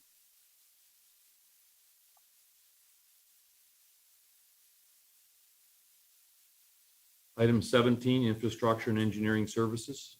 17A, Talbot Trail Relocation Environmental Assessment, and Mark McFadden will introduce the presentation. Thank you, Mayor Caniff, and good evening, Council. BT Engineering was retained by Chatham-Kent Administration to assist with an EA study to develop a transportation plan for the Talbot Trail from concession line or second concession line to east of County Road 12. This project was undertaken as a result of significant erosion along Lake Erie shoreline, resulting in the closure of Talbot Trail between Coatsworth Road and Stevenson Road. The EA process has included a number of public engagements, including a community cafe and 2 PICs. The initial community cafe helped establish a number of alternatives which were presented at the first PIC and subsequently reviewed and evaluated by a project team. The technically preferred alternative was established based on this evaluation as well as public consultation and presented to the public at PIC number 2. Tonight, Chatham-Kent administration is recommending council endorse this technically preferred alternative to move forward with filing for the 30-day public review period. Steve Taylor, president of BT Engineering, and his team have put in a tremendous amount of effort to assist Chatham-Kent with establishing a long-term transportation solution within the study limits. Steve has prepared a presentation that he would like to share with council tonight, as well as assist with answering any questions you may have. With that, I will turn it over to Steve Taylor. Okay, thanks, Mark. Is the volume okay? I am going to describe kind of the process and final study recommendations. There we go, got it going. And I first would like to thank council. I thought that this may have been a live presentation, but I'm self-isolating after a big family event on the weekend with a number of family members coming down with COVID. So kudos for the ability to do this virtual. Anyways, as Mark described, I'm going to describe our final study recommendations. We're looking for endorsement for council and to go forward with the 30-day public review period. That'll be the final public consultation on the project. Tonight's resolution from council or direction from council will be included in the final environmental assessment report. So as Mark described, DA includes a lot of public consultation. It began the Schedule C Municipal Class EA, which is the elevated process for major projects. It began with suggesting the study area would be that area shown in green on this slide. Based on comments that came from the public, they suggested that we should include the consideration for the entire study area where the Talbot Trail is close to the Lake Erie shoreline. And based on that feedback, the study was expanded, and we've got study recommendations from one end to the other. So I got a couple of slides. As Mark described, the closure area was the area of concern, but it's going to be an area of concern for the entire 30-kilometer study area. There was a Lake Erie shoreline study that preceded our work, and the slide shows a cross-section on the left from that initial report, showed the area of the road closure has receded about 84 meters in the last 60 years. And that's indicative of the shoreline retreat that's happening along the entire coastline. So it's not a single area for solution. It's more of a overall plan for a long-term property protection and transportation plan. These are just some slides to show the retreat will come in stages. It's uncertain exactly which will happen first. It'll be slow. It may happen in great areas, the shoreline moving all at once. The cracks in the top of the bluff may accelerate the movement of the retreat. And these are some shots from our shoreline in the study area. I'll just go back. It has been a local news story that's been carried locally in the press. We've had a number of participants that have come out to the study. They understand the issue and the need for a transportation plan. This is a press coverage you may not have seen. It's from one of the U.S. states, again on the Great Lakes. It's a different Great Lake.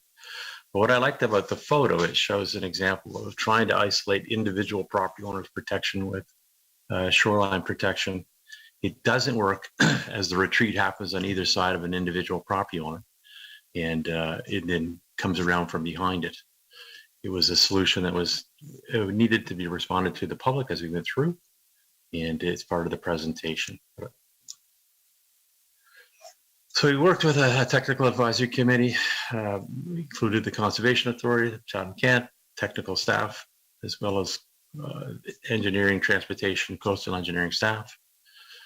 This was our design parameters we established as a technical advisory committee.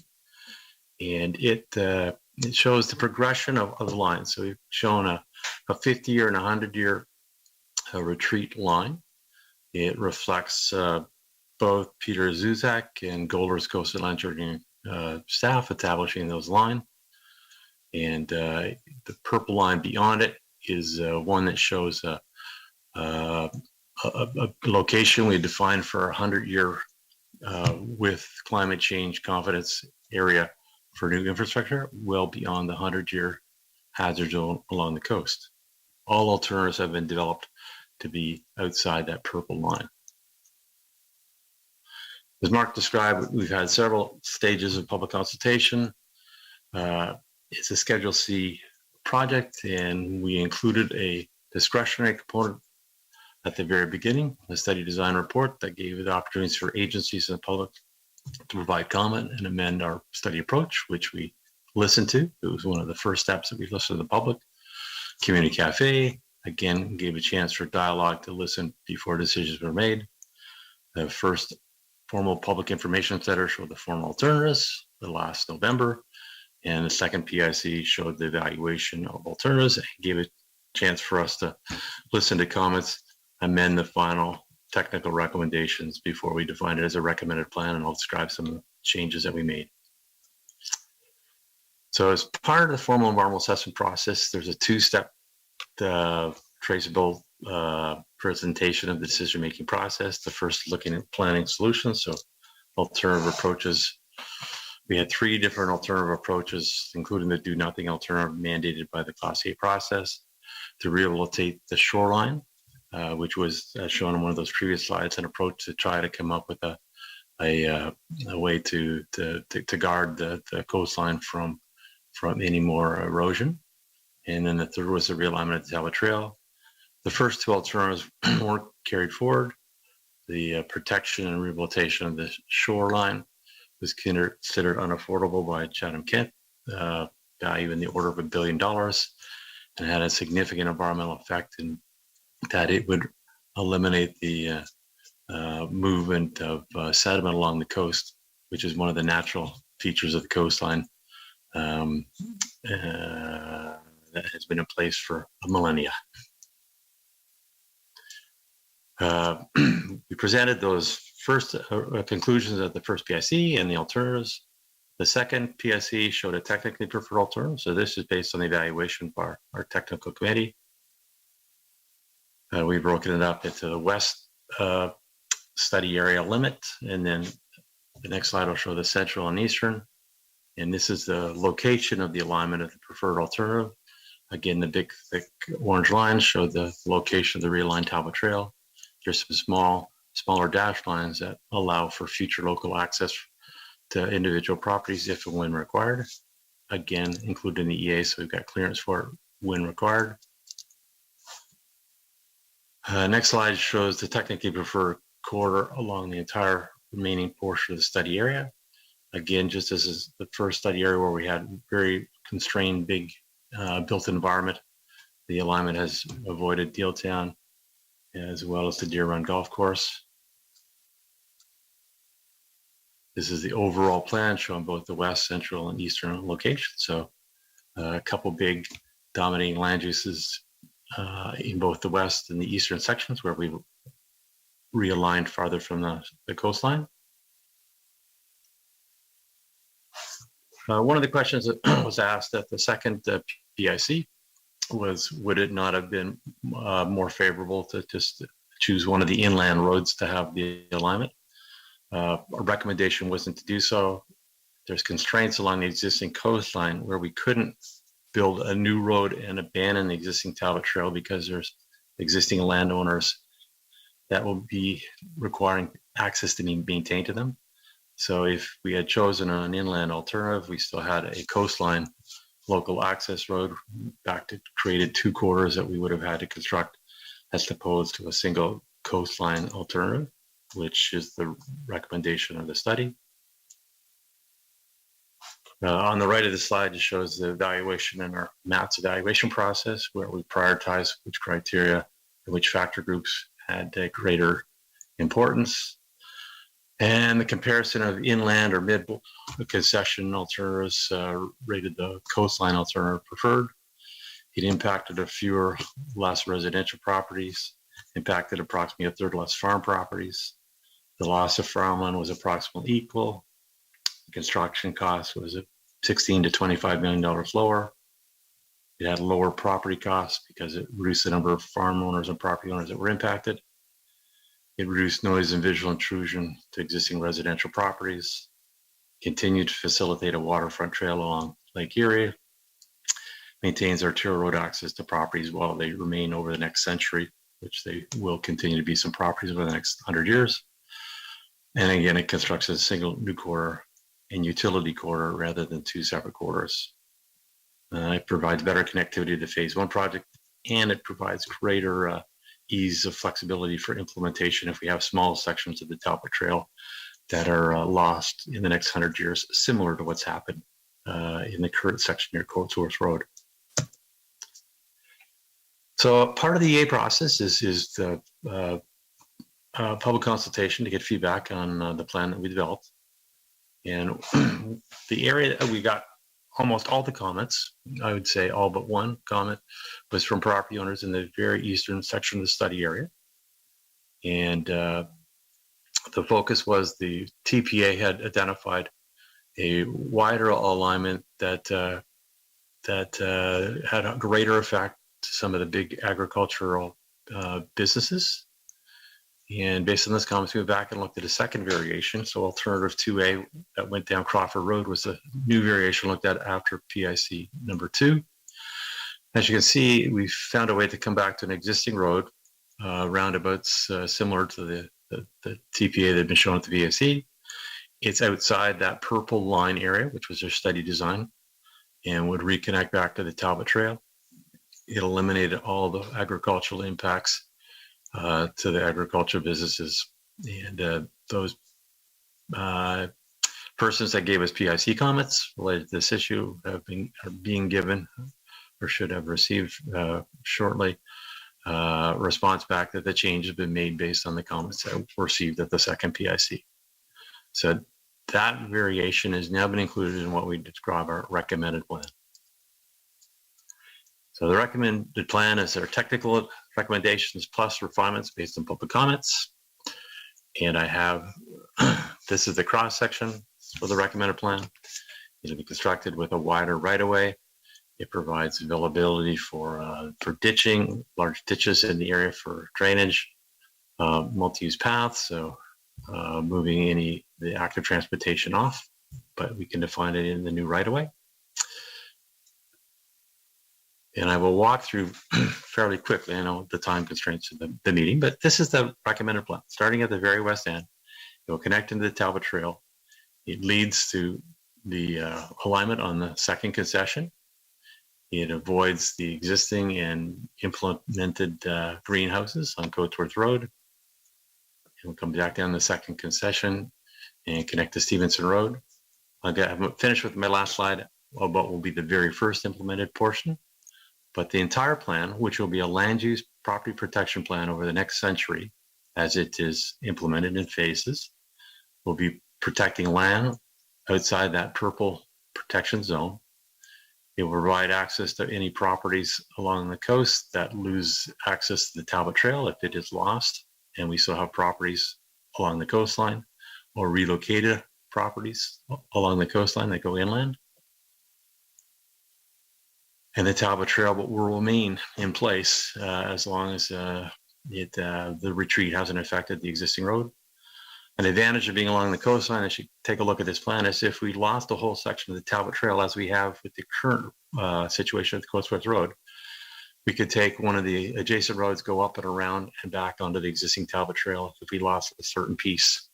Having a long-term alignment close to it allows easy flexibility to stage the works based on what might happen over the next decades. Again, along the coast, as we come up to Dealtown, we have a realignment to go around Dealtown. Again, around the Deer Run Golf Course on the 17th and down to Crawford Road. And our project limits are actually shorter than we had originally shown, minimizing the effects of landowners and agricultural businesses to the east. So what I usually do is when I have a multi-municipalities, is I usually take it to lower tier municipalities, ask for approvals from their councils before bringing it back to the higher tier municipality. What we've done in this case is we've taken the board of the Lower Thames Valley Conservation Authority. So we did that in June. They've endorsed this plan. They are supportive of amending their plan for protection of land or property along the coastline. And they'll have an action item, and they've actually asked us to include documentation in EA about a requirement from MECP to bring into line two pieces of legislation that they work with. One describes requiring to meet future climate change. The other has not yet caught up to it. So they're going to ask this EA to be one of the documents that we use to ask MECP to amend the documentation legislation for both of them to be in parallel. And they will then become a protector of future land uses along the coast using the study that we've now completed as a baseline of data to make those changes. One of the things that we do in our EAs is, and accepted by MECP, is to put a statement of flexibility in the report, things that may not be exactly known at the time of the EA, but it will not mean that the EA will have to be repeated. It allows modifications as it becomes a live living document. So the ESR is going to have provision for minor alignment modifications to avoid site-specific environmental impacts that might be determined in future detailed design, which may come into place in decades to come. Minor alignment modifications to avoid site-specific property impacts, environmental impacts, environmental legislation that may not be in existence now, but might be in existence in the future. Minor adjustments reflect the required staging based on the actual erosion of the coastline. As I described, this is a plan that allows easy phasing if you have one section come and go. Adjustment to the alignment based on monitoring of the recession rate of the shoreline, and changes for individual property access based on actual future shoreline loss and the extensive interim conditions of the Talbot Trail closures that will be faced by future councils in the next 100 years. And the last construction will be subject to the availability of funding. And based on some of the discussions that happened at our second PIC, DSR is going to talk about the future project phasing, being prioritized in the areas of the highest risk for slope instability, consideration of long-term regression rates, and the future increases in the lake water elevation, availability of funding, and based on other competing priorities of council. We've also included this in the ESR based on discussion with the public about the large cost of funding the project, but higher levels of government should be approached to participate in funding for the project based on climate change. Lake Erie is managed by an international joint commission, so it's not a municipal generated need. The sheer magnitude of funding required for the implementation and the scale of impacts to the community. And one thing council may be aware, but having an EA complete and in place gives you a shovel-ready project that you can apply for funding if there are future funding programs in decades to come for portions of this project that are likely to be implemented in stages. So this is near the end of the presentation, but really the project from the current council's position is this first phase improvements. So this will be an interim condition where the Talbot Trail will be closed between Stevenson Road and Coatsworth Road. It will be realigned to go up Coatsworth Road, use the second concession, and back to Stevenson Road. And that will allow the Talbot Trail to be reopened. Many of the people that came out for the public meetings identified the need for the arterial road system to be reopened, and this will allow that to be implemented. And with that, myself or Mark would be happy to answer questions, and I can go back to any of the slides as necessary.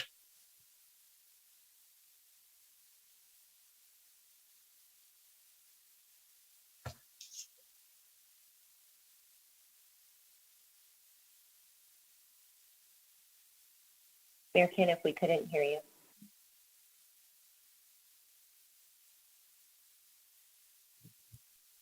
Yes, sorry. The Councillor Latimer and Councillor Thompson, if you put this on the floor, please. Certainly be glad to put it on the floor. And I'll second it. All right, so we have 4 people looking to have some questions. So I'll start with Councillor Latimer, Councillor Thompson, Councillor Oche, and then Councillor Harrigan. Thank you through the mayor. Thank you very much for this presentation. I did have a couple of questions from interested landowners in the area. One was concerned about the point of footpaths and bike paths through farmland where there would be potential for overspray when they're using their herbicides and pesticides and whatnot, spraying. Is there a plan of action or mitigation? So been talked about through the mirror. Let me go back and find my cross section. It's okay. So the plan is to actually have a wider cross section, so we've got greater distance to the farmland, and the multi-use path, which shouldn't be. It's been designed to be farther away from the road system, so the need for salt and chemicals on the road will be diminished because we've moved the multi-use path away from it. It doesn't require the same level of protection as the road. And the question is the farmer's concerned with having pedestrians and people close. It hasn't been raised today. It can be one that we can list as an issue from council in the ESR, but we do have space with the wider right-of-way to put vegetation in some sort of buffer or buffer area between the fields and the pathway.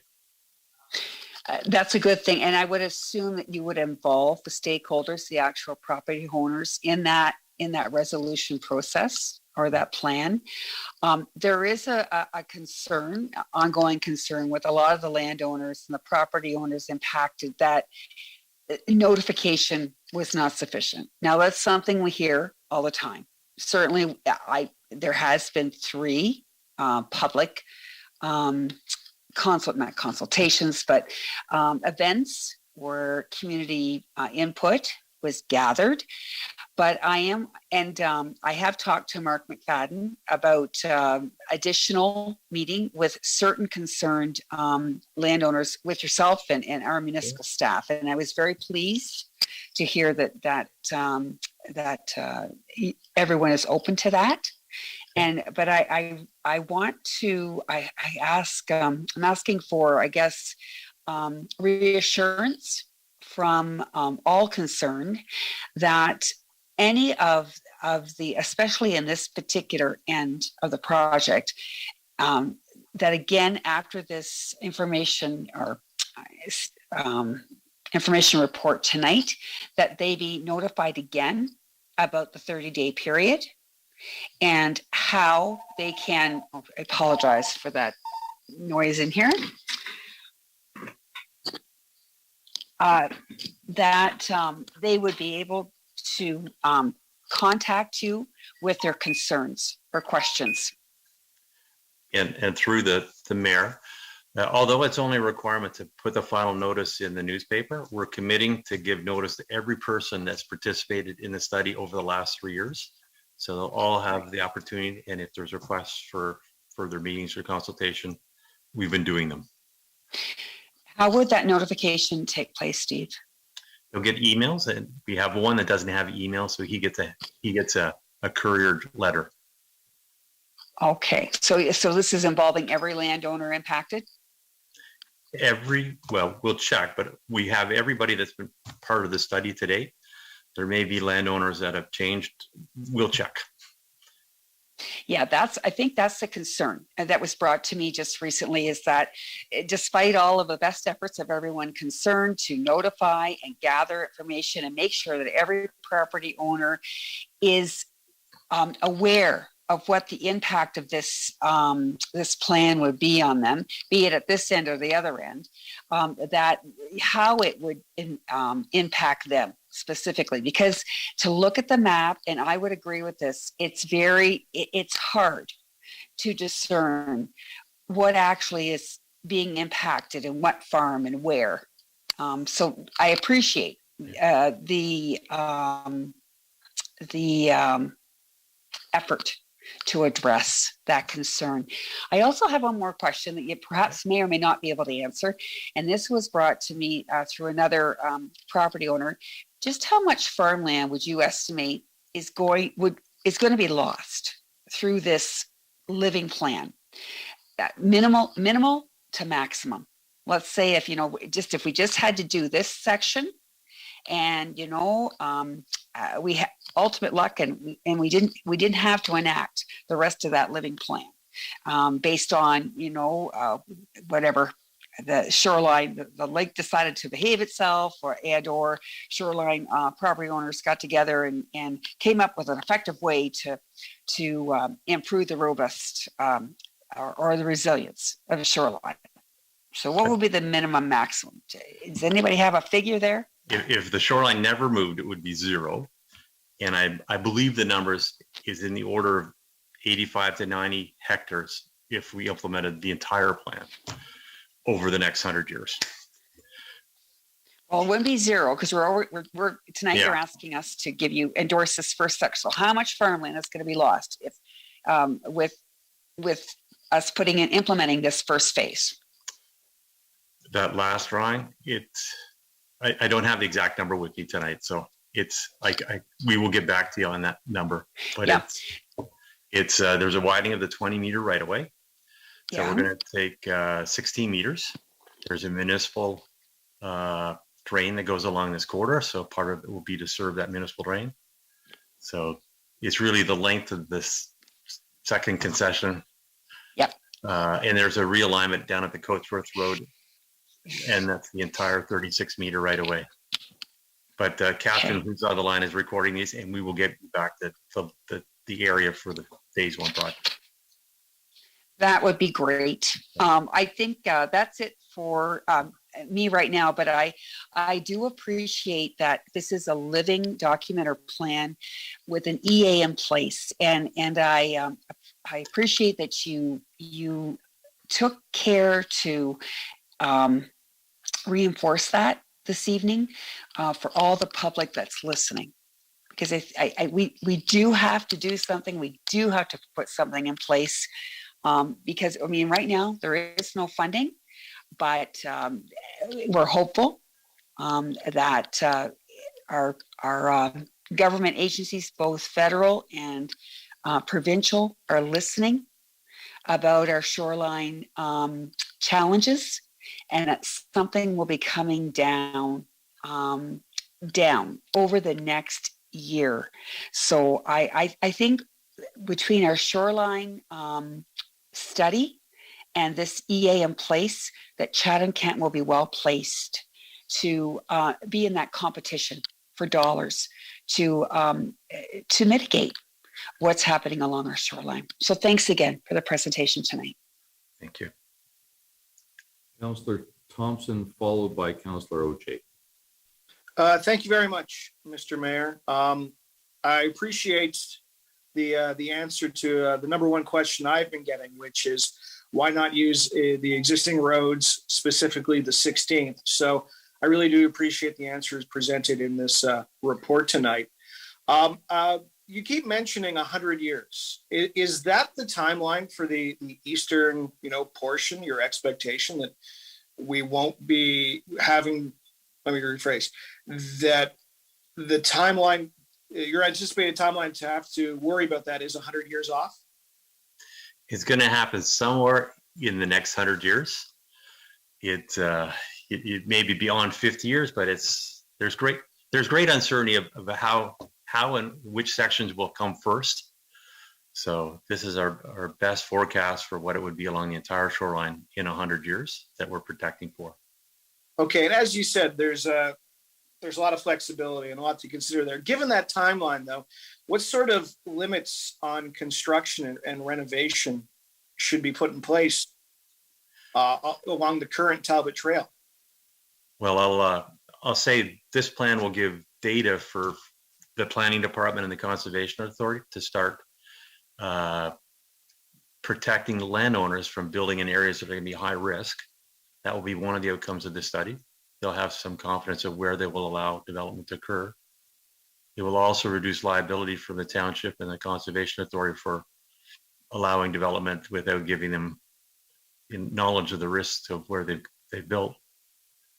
It'll also allow people to plan for houses that are along the coast. If they want to relocate or put new structures, they can put them in areas that are beyond hazard lines. And if they're given approval, they'll probably, have approval subject to conditions where they know about risks. So this is a good planning tool for the municipality, for the conservation authority, and landowners as well. Thank you, and I appreciate that. It sounds like, to be honest, it's going to make our planning department's lives and our councilors' lives a little bit more difficult as we just changed our regulations a couple years ago in regards to construction along the Talbot Trail. And it sounds like we may have to make even more changes and make it a little bit more prohibitive from building on there. So I appreciate that input. Piggybacking on what Councillor Latimer said, she was talking about the corridor, and it's a very wide corridor that you're proposing in this presentation. I do wonder, is it future-proofed, especially given the length of time we're dealing with, in so much that Highway 3 is being widened through to Leamington, and I would imagine that in the next 100 years, Highway 3 could be widened even further, perhaps all the way up into Blenheim. Would this corridor you're proposing allow for a 4-lane highway? No, it would have to be a different study, different focus. This isn't wide enough for a 4-lane highway. Okay. Well, I won't be here in 100 years, so I don't have to worry about that, but someone will. I appreciate that. With that corridor, and it is bisecting a number of farmers and farm properties there. And a question I get is what am I supposed to do on that farmland? Like lay tile, perhaps how do I plan for the next 100 years with my succession planning, not knowing where a road could potentially be going through? What would you say to those farmers? Like we do a lot of EAs across the province, new freeways, new highways. We've got projects we've done for the Ministry of Transportation that haven't been built for decades. I've got one where it's like this, that it's been in place for nearly 30 years and it's just being implemented. But it may be other owners that inherit these farms. There'll be sales of properties that go along. From the municipality's perspective, you want to make sure every future property owner is aware with where you've designated a corridor.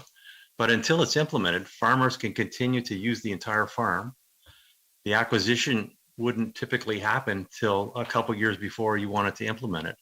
So it could be 30 or 40 years from now before you might want to implement it. And it could be longer. And by the time it's being implemented, if there has been a shoreline receding inland, the farms, it'll be getting closer and closer to the shoreline. That the remnant piece of the farms will be smaller.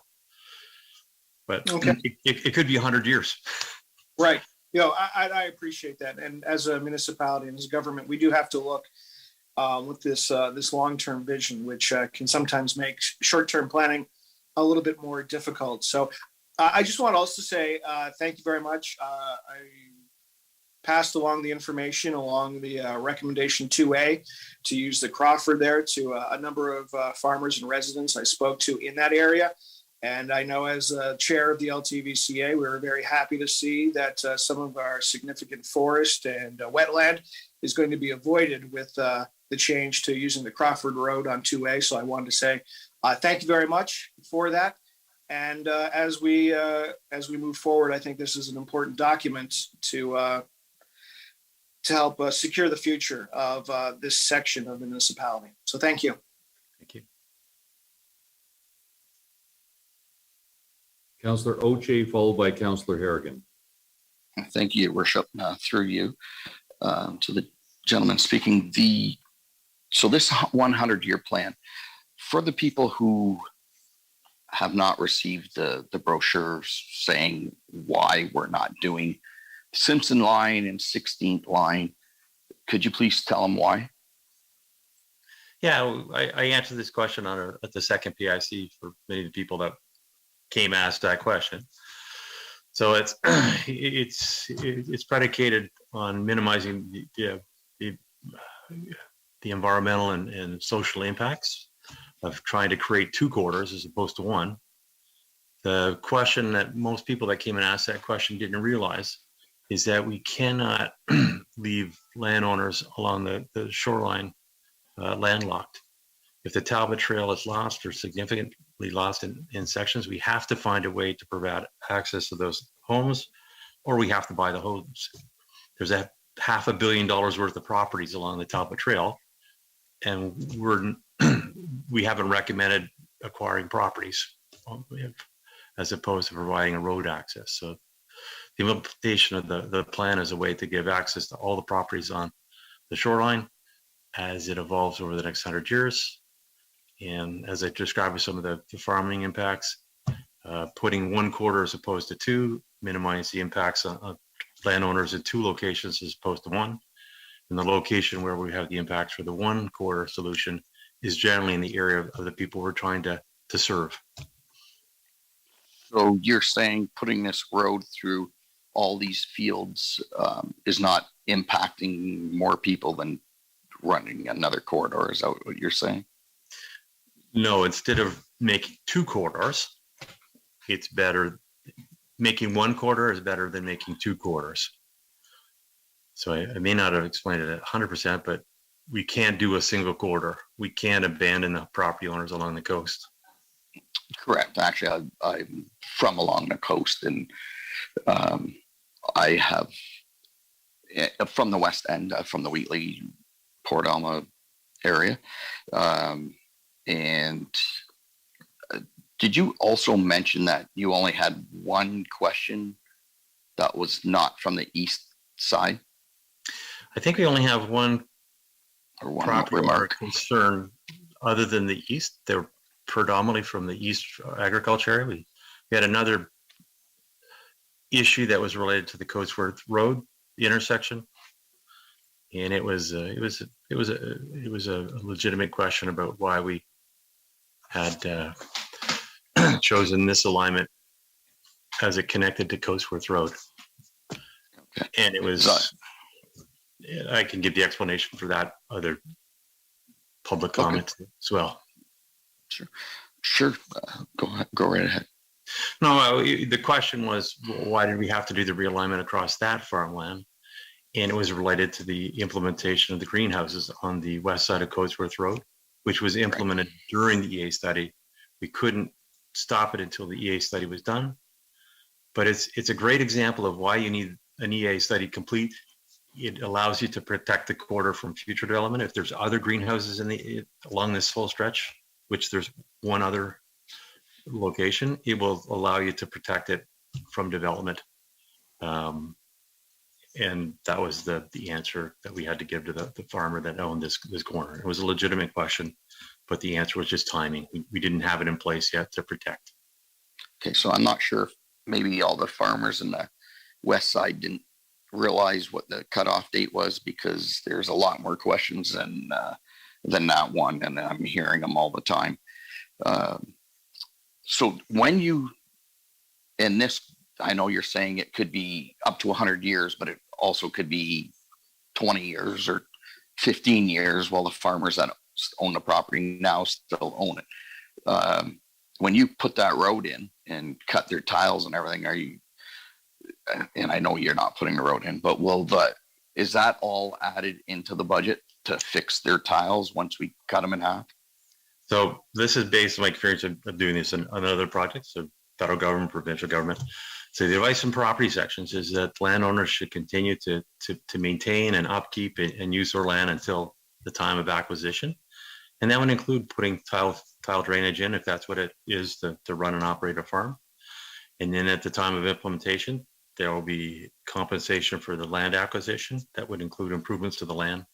So the land would have to, and the detailed design would have to make sure the headers are picked up and the tile drainage works post construction of the road. But it may allow, if people are going to do improvements to the land, it may allow the improvements to be made that could coexist with the future road. And it's a beneficial effect of having the planning done in advance as well. And then at the time, I know the estimate was $165 million, I believe.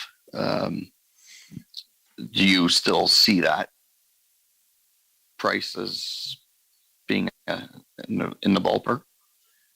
Yeah, there's some uncertainty of what the future number will be, but we had to make an estimate in today's dollars. And I think it's a little bit below that, but I don't want to quote an exact number tonight, but we could get you our estimate. It'll be in the report as well. But it's going to be implemented in phases over many decades. So it could be higher as land, if land goes up, and like everything's going up right now, the rate of inflation.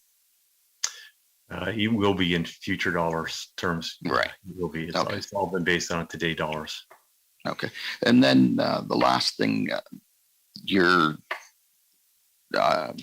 how much you're saying the bank has dropped since, I believe it was 1955. I'm assuming that's an approximate for certain locations, because I know it's not for all locations.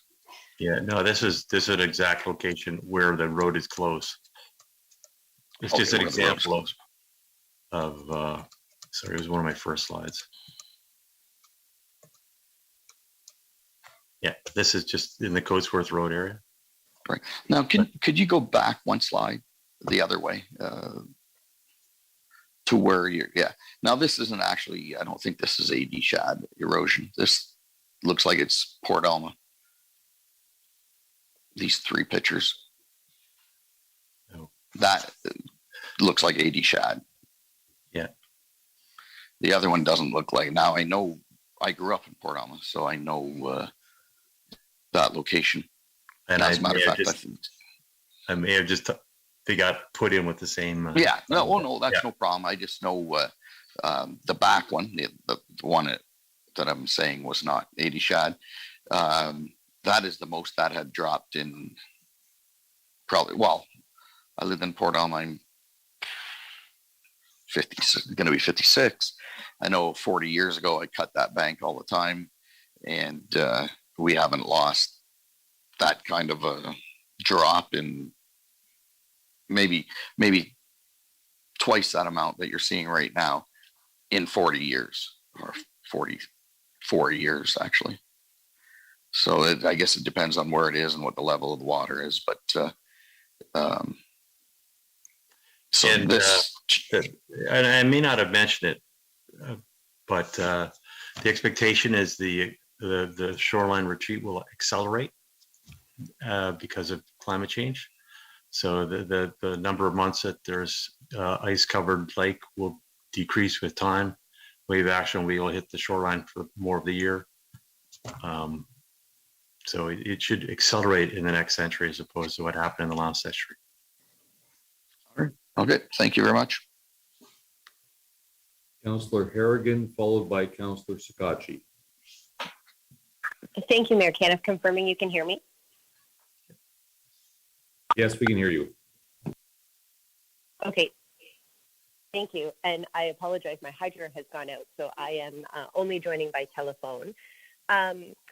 Thank you for the presentation through the mayor. I really only have two questions, and the first is related to what I believe was the final, or perhaps the second last slide of the EA, where the proposal looks at using second concession as the Talbot Trail extension.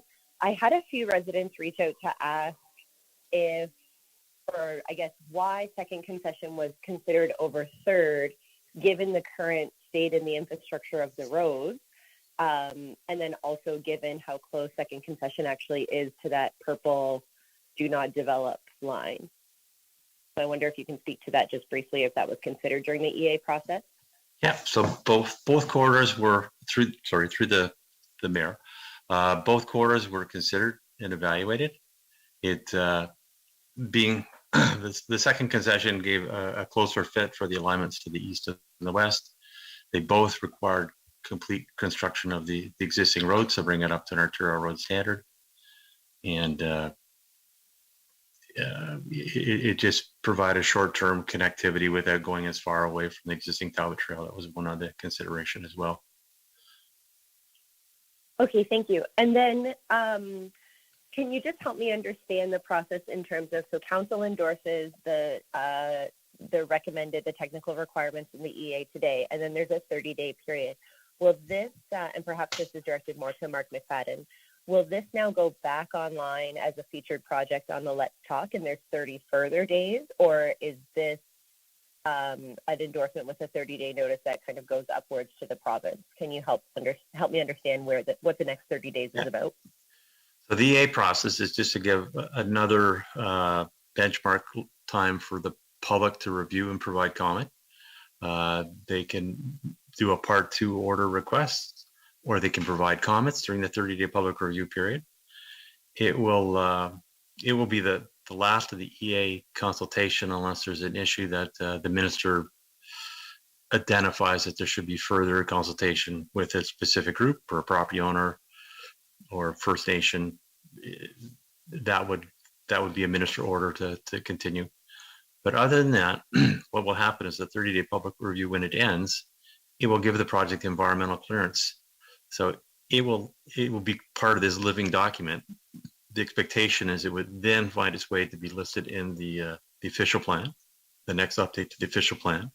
So future landowners would know about it, and it may be in several future plan or official plan updates.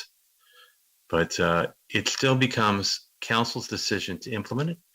It's a project in a holding land use if and when council decides to implement it. So it will be a future council that will decide on what to do on individual pieces. And like I said, there's a statement of flexibility that allows variations of the plan in the future if there's some site-specific instant that we can't foretell that's going to be in place in the future. Great, thank you. And then just one follow-up question to that.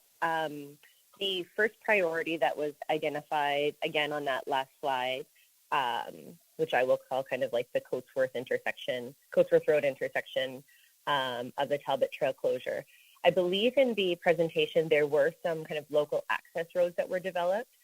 As we go through, because I also imagine this will kind of go on capital projects in very small incremental amounts, and we will lobby the province and the federal government for support. But as we complete the plan, can we assume that just naturally those local access roads will be given just as much priority as, you know, like if the Talbot Trail realignment crosses where a local access road will be, that local access road will be put in place, so one won't have precedent over the other, for example? Through the mayor, the expectation is that the blue line on this slide would be much later. The Talbot Trail use of the second concession would be a near-term improvement that would get the Talbot Trail back open. The blue line is only protection in the future as the shoreline recedes and say we lost all the Talbot Trail where there's existing houses. It gives us an ability to put in a local access road to come from the back of those houses in decades to come. So it might be 50 years or more before that there's a need for that, but we put it in the plan, so we've got environmental clearance that's protect for something and avoids land uses being implemented like another greenhouse that would prohibit or preclude us from doing in the future. It gives you future flexibility.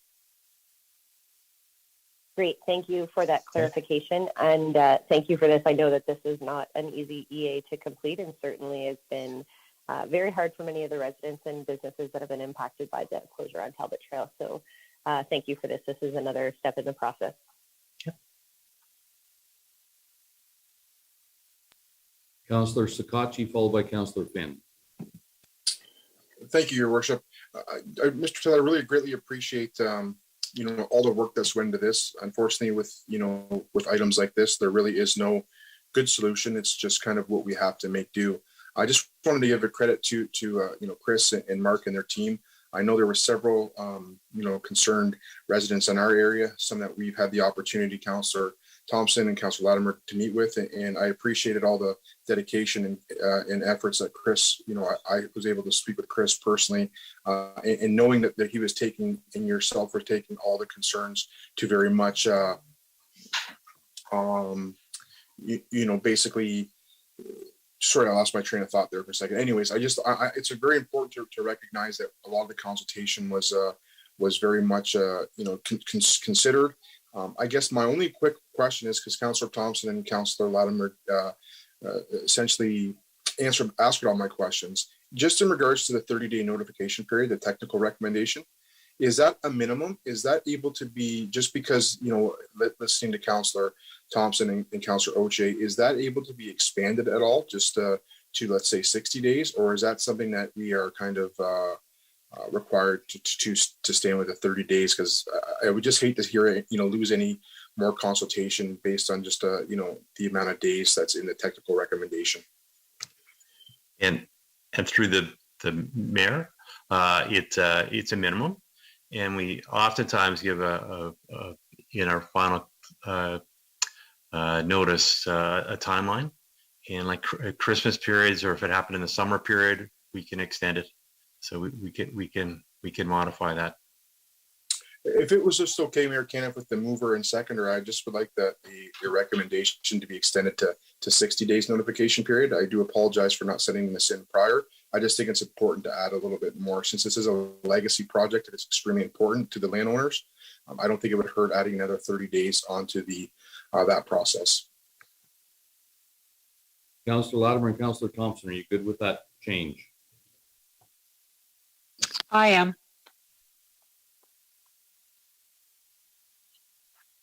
That's fine. All right, consider it changed then. Thanks, Councillor Scotchy. Councillor Finn. That's all my comments. Thank you. Thank you, Worship. Just one quick question. I know there's a large amount of semis that travel Talbot Trail when it was open, both east and westbound, that go to businesses that they will now have to have access to from a new road. I presume you guys know which businesses those large trucks are going to, and will those bends and turns onto those roads be accessible? So they're not to go out of their way to come back. And through the mayor. So one of the reasons for this alignment for any of the pieces is it's close to the Talbot Trail, where it's not a long distance for them to go out to get back to the route. But all the intersections will be designed for accommodating the 18-wheelers, the large turning radiuses to make the moves. Thank you. That was my only question that I've been asked, so that's it. Seeing no other questions, we'll put it to vote.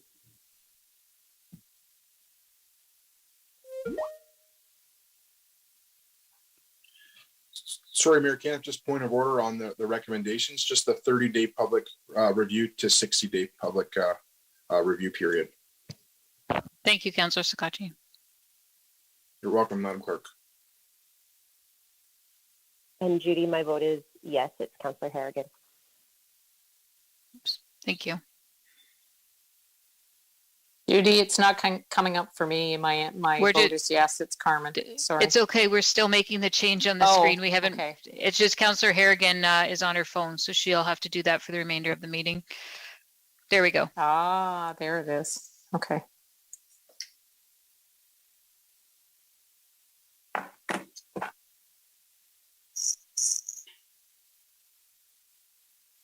So all votes are in. Motion passes 17-0.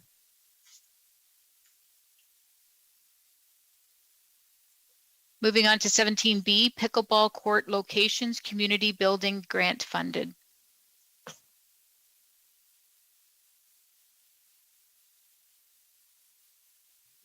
All right, we've got a long list of individuals. I'm just going to go by order of what they're on the list. So Councillor Latimer and Councillor Finn, will you put this motion forward, please?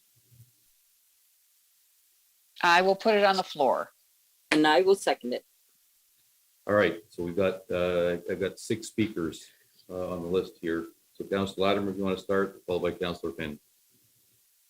Thank you through Mayor Caniff. I have a question for Rob Pollock. I wanted to know, or he has confirmed that he did speak with Jay Salisbury and other stakeholders, pickleball stakeholders through Chatham-Kent. But what he clarified for me was that where they want to place these 2 courts in 5 locations, at least in the Chatham location, there's room for expansion to for more courts, up to 4 more courts. Is that correct, Rob?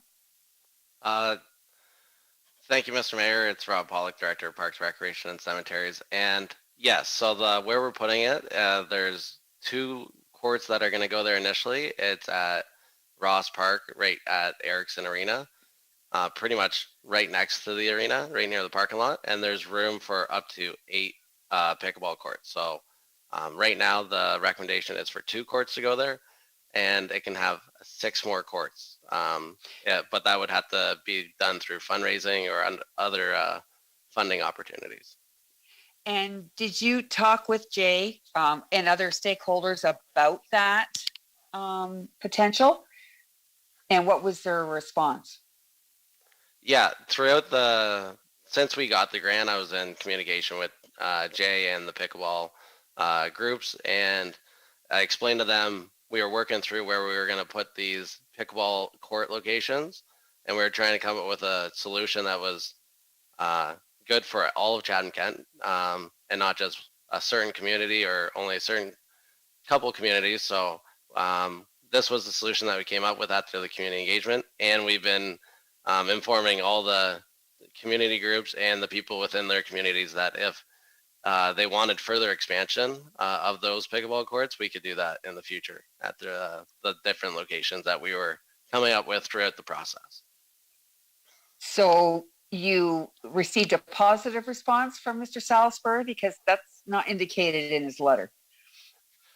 So from the Jay's point of view and from the pickleball group in Chatham, they would prefer a hub, just like his deputation said, but that would seclude certain communities and possibly certain community members from accessing those, because then they'd have to travel to a certain location. This grant was a grant that we got from a Trillium grant and some municipal funding. So there's no money being put towards the capital project from any community group like we do for other projects. So this is part of the reasoning why we spread them out throughout the municipality to give pickleball courts in different communities within Chatham-Kent. Do you feel that the recommendation would possibly be different if time were afforded for you to investigate possible partnerships throughout Chatham-Kent at these 5 locations, so that we could have a hub somewhere constructed? Because I have the sense that they're looking to be a draw for this area for pickleball players outside of Chatham-Kent. So I'm just wondering if that were considered, would your recommendation be different if there were time afforded to investigate that public-private partnership within this grant? And is there time, or do we have to use the grant, or would it be like is there time constraints in there? Yeah, thanks for the question. So the time frame initially, so we're supposed to utilize the grant within a year. So that year already started, so we got about 10 months left. But the grantee understands that there's going to be delays in construction and just the timeline of when we've found out. Everything was kind of delayed, especially coming out of COVID. So they understand that we'll probably ask for an extension. But as long as we're moving forward the project, that's what they're looking for. Regarding if we had more time, would we consider a hub? We did consider a hub initially. We're considering all the options, right? So a hub, yes, it can bring a lot of people to a certain community and they can play. But by spreading them out, it allows all the different community members from playing. If we did have more time, that would help in possibly securing a location. One of the difficulties is that we don't have too much large park areas that aren't close to housing. So because one big thing is that there's noise from the pickleball, from playing pickleball. So we don't want it too close to houses, and especially multiple courts. Most of our park areas that we have available with open space right now, they either don't have facilities like parking and stuff available, and the majority of them are close to housing. So that's one difficulty. So if we did have more time, we possibly could come up with some partnerships, like you're saying, and possibly find a different area that we could utilize. But for this specific one, we just have to move quickly on the grant to make sure that we're not losing the funding. And spreading them out was what we came up with after the community engagement process. I appreciate your response. I'm a pickleball player, and it's when you only put 2 courts in, you do sit a long time. Especially if you have, an active interest in that area. So I think I'll leave it at that now and hear what my other fellow councillors have to say. Thanks very much. Councillor Finn, followed by Councillor Thompson. Councillor Latimer started to touch on mine. If we were to put this off for a month on the construction and gave time to speak with the stakeholders of the clubs, would we still be okay in construction is my first one. If we delayed, yes, we still would be fine. We'd still have to go out for a tender process after we decide on the locations. Delaying it by a month, it shouldn't be a problem. I can reach out to the funder, and I don't think they'd have a problem with that. Okay. Second, in the initial, Chatham, you felt the need for 6 pickleball courts. I agree, Ellis Street Park is not the location to have them. Why now down to 2? If there was a need for 6, why not 4? And if there was a need after that, expand from there. Yeah, that's a good question. So from the community engagement, we had a lot of people that were commenting that they wanted pickleball spread out throughout Chatham-Kent and not just the majority in Chatham. And that was because they were aware that it was a grant opportunity and it wasn't a community group that was fundraising for this project. So we had a lot of people that were commenting that they were interested in having it in the Blenheim area, and a lot of people that were interested in having it in the Tilbury, and even some in the Wheatley area. So that's how we came up with the extended areas of Tilbury and Blenheim to be added to that. So there is room for expansion in Chatham. And one of the comments that we got was repetitive throughout the process was a lot of people that are on the Chatham-Kent pickleball group, they actually live in these other communities as well, but they don't have the infrastructure to play pickleball on the proper court in their community. And they felt that if they put it there, they could help grow it within their communities with people that live not just in Chatham, that they could have access it right in their own communities of, for example, Blenheim and Tilbury, Chatham, Walsburg and Dresden as well. So these people were traveling to play in different locations, but they felt there's lots of comments saying if we had it here, we could also introduce it to people in our community that we know. Okay, out of the ones listed, do any of them, I know Chatham does, and that was paid for by public and private contributions. Are there any of the other ones have tennis courts that could be lined or already have them lined for pickleball? So Blenheim does not. They don't, their tennis courts are not in good shape. They're on school board property. They do not have a spot to play. Tilbury has tennis courts, but they don't have specific pickleball courts, but they could be lined. And then Walsburg has some, but they don't, the surface there is not adequate for pickleball play because they got surface with it's like a certain plastic and the ball does not bounce on there. So there'd be significant infrastructure improvements to do that. But this specific grant didn't allow retrofits. It had to be a new build. So that was off the table for this one. And then Dresden, they only have one tennis court that gets used, and then they have another area that's a ball hockey area. So they were actually low on the list of for an area for pickleball. Okay, thank you. That's it. Councillor Thompson, followed by Councillor Kirkwood-White. Thank you very much. And I really do appreciate the report. I've heard a lot of positive feedback for adding the pickleball courts to the Blenheim area. It's something that the Blenheim area desperately needs. Just trying to adjust my screen here.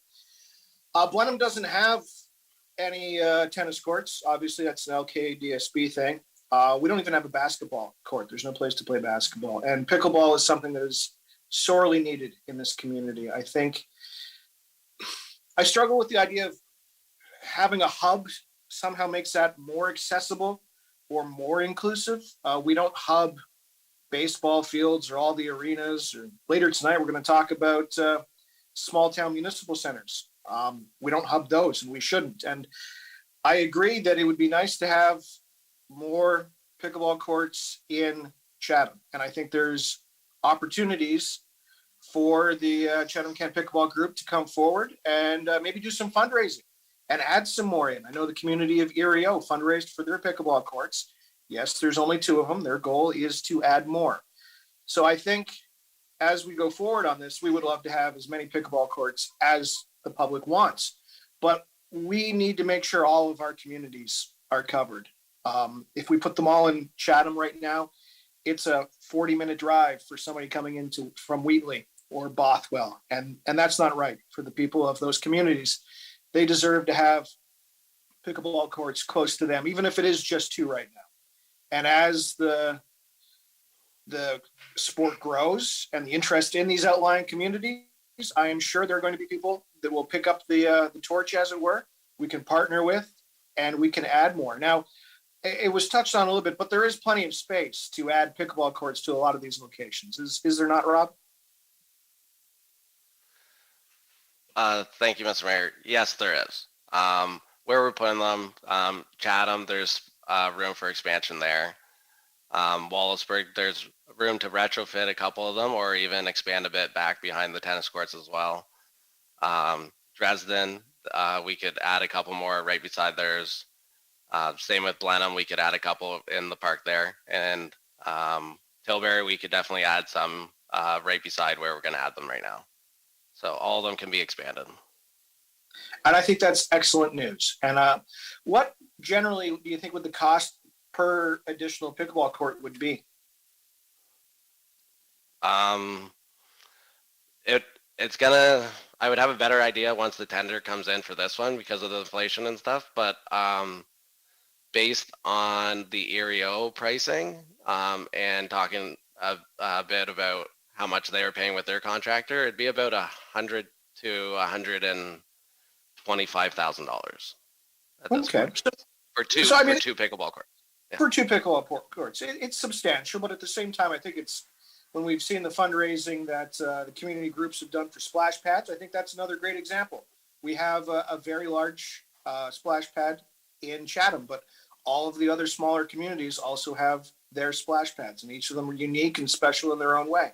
And the communities fundraised for that, and we didn't hub those either. So I'm very much in support of this report. I like to see it come back. I think the spot in Blenheim is perfectly chosen away from houses, because I know pickleball can cause some undue noise with the design of the ball and the rackets and whatnot. So I think out there is a great spot for seeing it there. And I would hope that everyone supports this report and this motion tonight. Thank you. Councillor Kirkwood-White, followed by Councillor Bondi. Thank you very much, Your Worship. I'm not going to necessarily agree with the comments of my fellow councillors. I was going to actually present a motion to refer back to administration. And that is because within the last 50 hours, I have received numerous emails, not only from members in Chatham, but outside of Chatham as well. And the members of the Chatham-Kent Pickleball Club were actually surprised to see the recommendations in this report, and would very much like to explore this hub concept. It doesn't necessarily have to be in Chatham proper, but I would personally like to hear a little more about this hub concept that appears to be working in neighboring communities. And if we were to send it back to council, or to administration rather, and even for a month, that still gives us time to fulfill the obligations of the Trillium grant. So. Can I get a seconder for that? Councillor B. McGregor. All right, so we're fielding questions regarding the referred back to staff for further pickleball court locations. Is that meet your needs, Councillor Kirkwood White, or would you like to just talk more about in there about the partnerships and? Yeah, if we could incorporate a specific mention of investigating this hub concept that seems to be working in the neighboring communities. And, I did have a conversation this afternoon with Rob Pollock about the delay, and he did indicate to me and earlier in the conversation tonight that he felt that the Ontario Trillium Foundation would understand that we needed a little more time for consultation. There's an expression often used in the nonprofit sector, and it is not about us without us. And I think given the comments I've heard in the last 40 to 50 hours, the number of people from the Pickleball Association were very surprised to see the 5 locations in this report tonight, and would like an opportunity to revisit it. So I see 4 hands up. Are all 4 want to talk about the deferral? Okay, starting with Councillor Bondi, then Councillor B. McGregor. Thank you, Mary Kenneth. Yeah, regarding the deferral, I was going to make the same motion, so I completely support it. And if I can comment on why I do support it, I think I've got a pretty good handle on the pickleball community. I play tennis every morning, and many of the guys that I play with, and girls, they also play pickleball. And it was discussed this morning, being Monday morning, and one of the guys I play with said, if you build 2 courts, just give the money back to the province. It's a waste of money. Like, nobody's going to use that. They'll continue driving to Pancourt, which is where many of them go to. The idea of all the courts in one place, it generates the ability for tournaments, for lessons, for youth, which pickleball is not exactly considered a youth sport at the moment, but it's kind of drifting that way. So the courts should be together. Like, for instance, I was playing at the Chatham Tennis Club this morning, and one of the people I was speaking with said, well, imagine if you took these 4 courts and put all 4 of them in different locations throughout Chatham. It just wouldn't be the same. Like, my kids are taking lessons out there, and they use all 4 courts, and they need all 4 courts in order to facilitate lessons. And of course, with tournaments and when there's club events, again, now I'm talking about tennis, but basically it's kind of, obviously it's a related sport. 2 just doesn't do it. It doesn't work, particularly with pickleball, because the courts are rather smaller. So I'm in complete and total support of a hub. This sport is growing. It's not going anywhere. It's insane in America. It's like the biggest thing ever. Now, just to touch on the idea of like room for expansion, if we were to do 2 courts in Chatham and 2 courts in the other communities, well, that's a nice idea. That's cute. But there's been 4 outdoor courts in Chatham since I started playing tennis 45 years ago. And there's been no expansion. And there's wait times for all these different courts.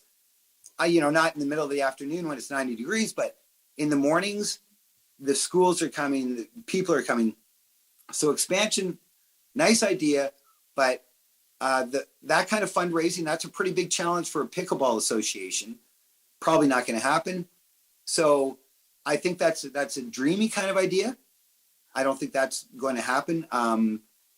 Back to the motion of deferral, sending it back to administration. I think it's a good idea. There may be some opportunity at the college, I understand, where there may be some lands out there.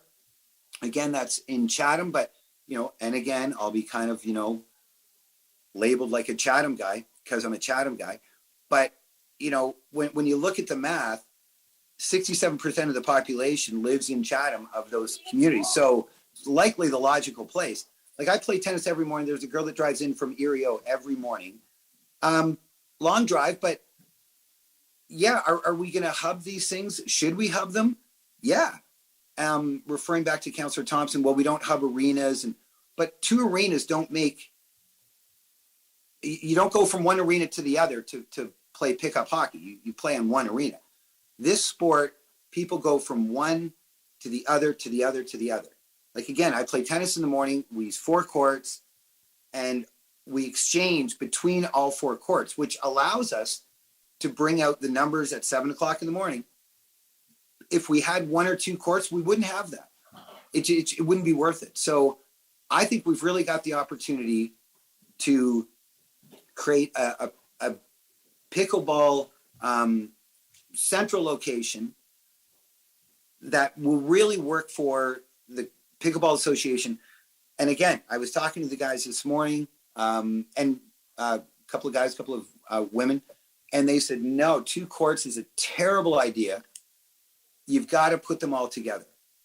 So this is a great opportunity for the pickleball community, because when they're playing on tennis courts, and they play beside me, sometimes we have to play at McGregor. Yeah, it's very loud, by the way. It's a loud sport.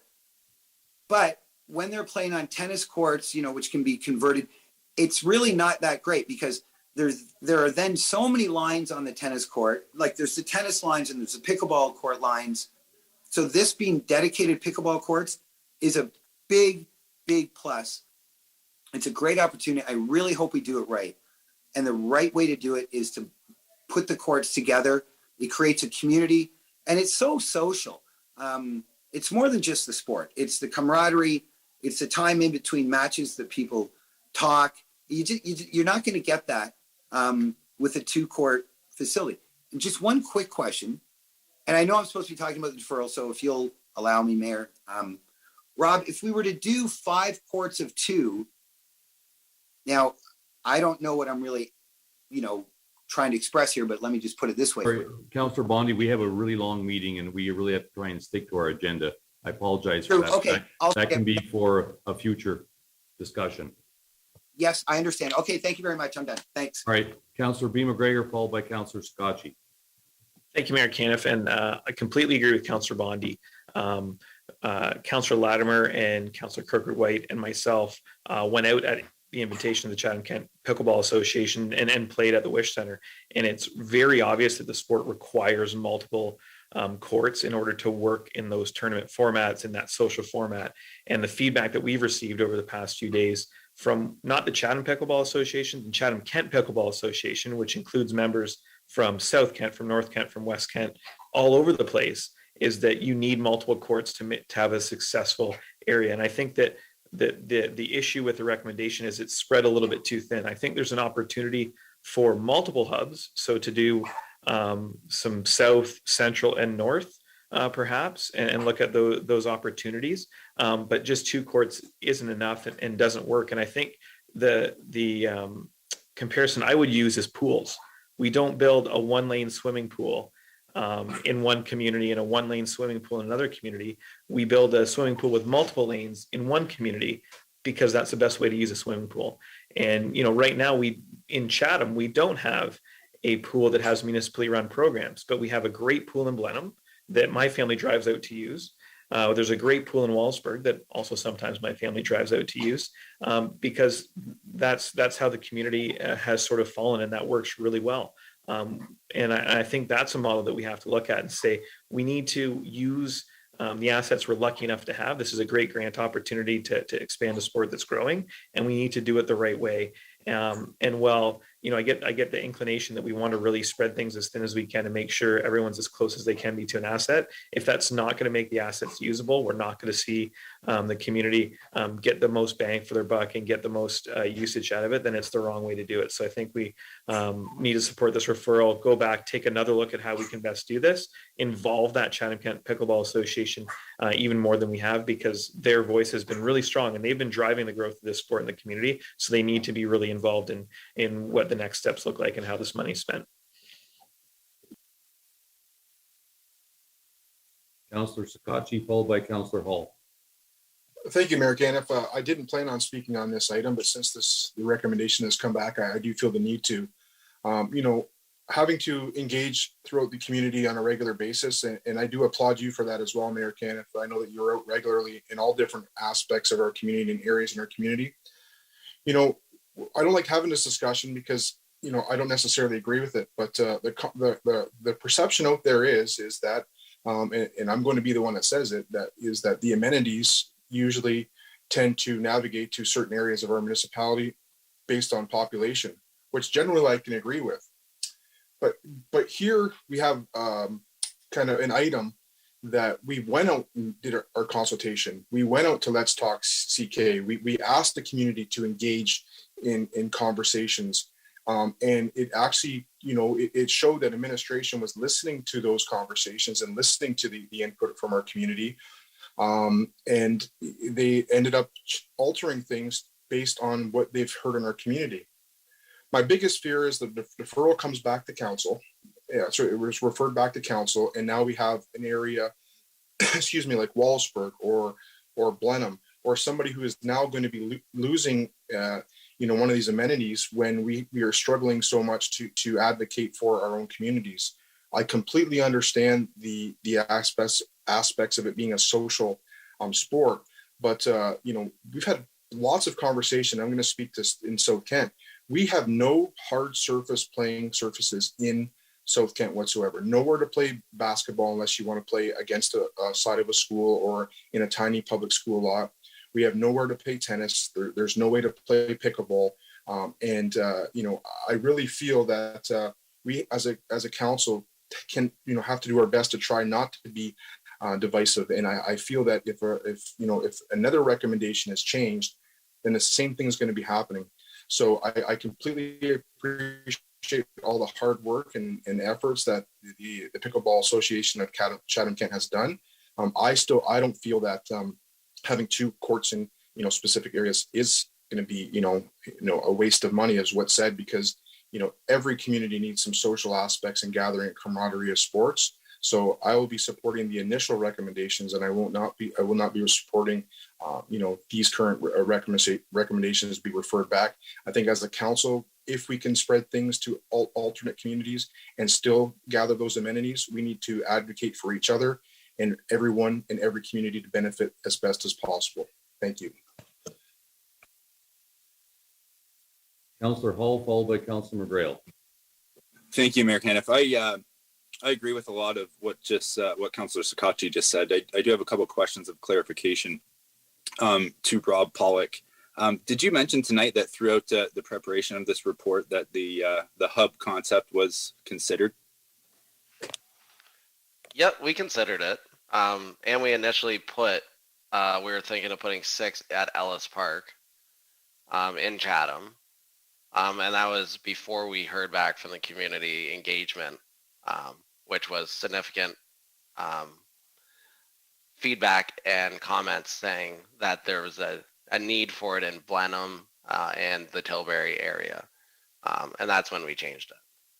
But yeah, we did consider it. And one thing that is difficult too is trying to find a location in actually any of the communities that's big enough to host a big hub like this that's not near houses. That's one of our main problems all throughout Chatham-Kent. We have park spaces, but they're all surrounded by houses, and there's not usually large areas. And when there is, it's already occupied by soccer fields or baseball diamonds. Right.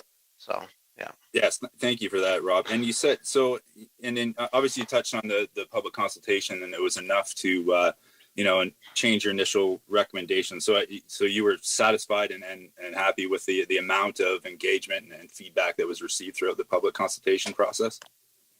Yeah, there's lots of feedback through the entire engagement process.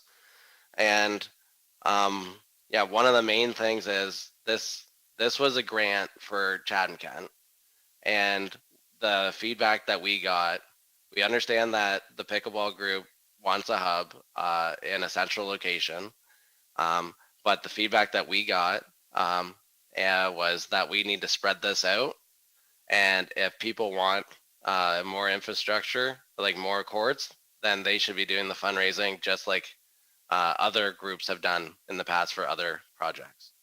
So that's what we made the change, and then we tried to set them up where we could possibly expand if the funding was there in the future.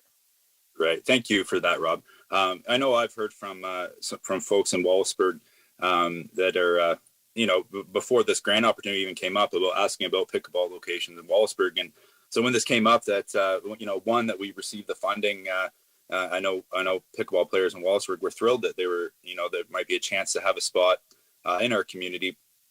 Again, they were thrilled that Wallaceburg was kind of earmarked to get a couple of these locations, and then they were further, impressed and happy that staff listened to their feedback. Because initially it was set up that the pickleball courts would go at JC Park in Wallaceburg.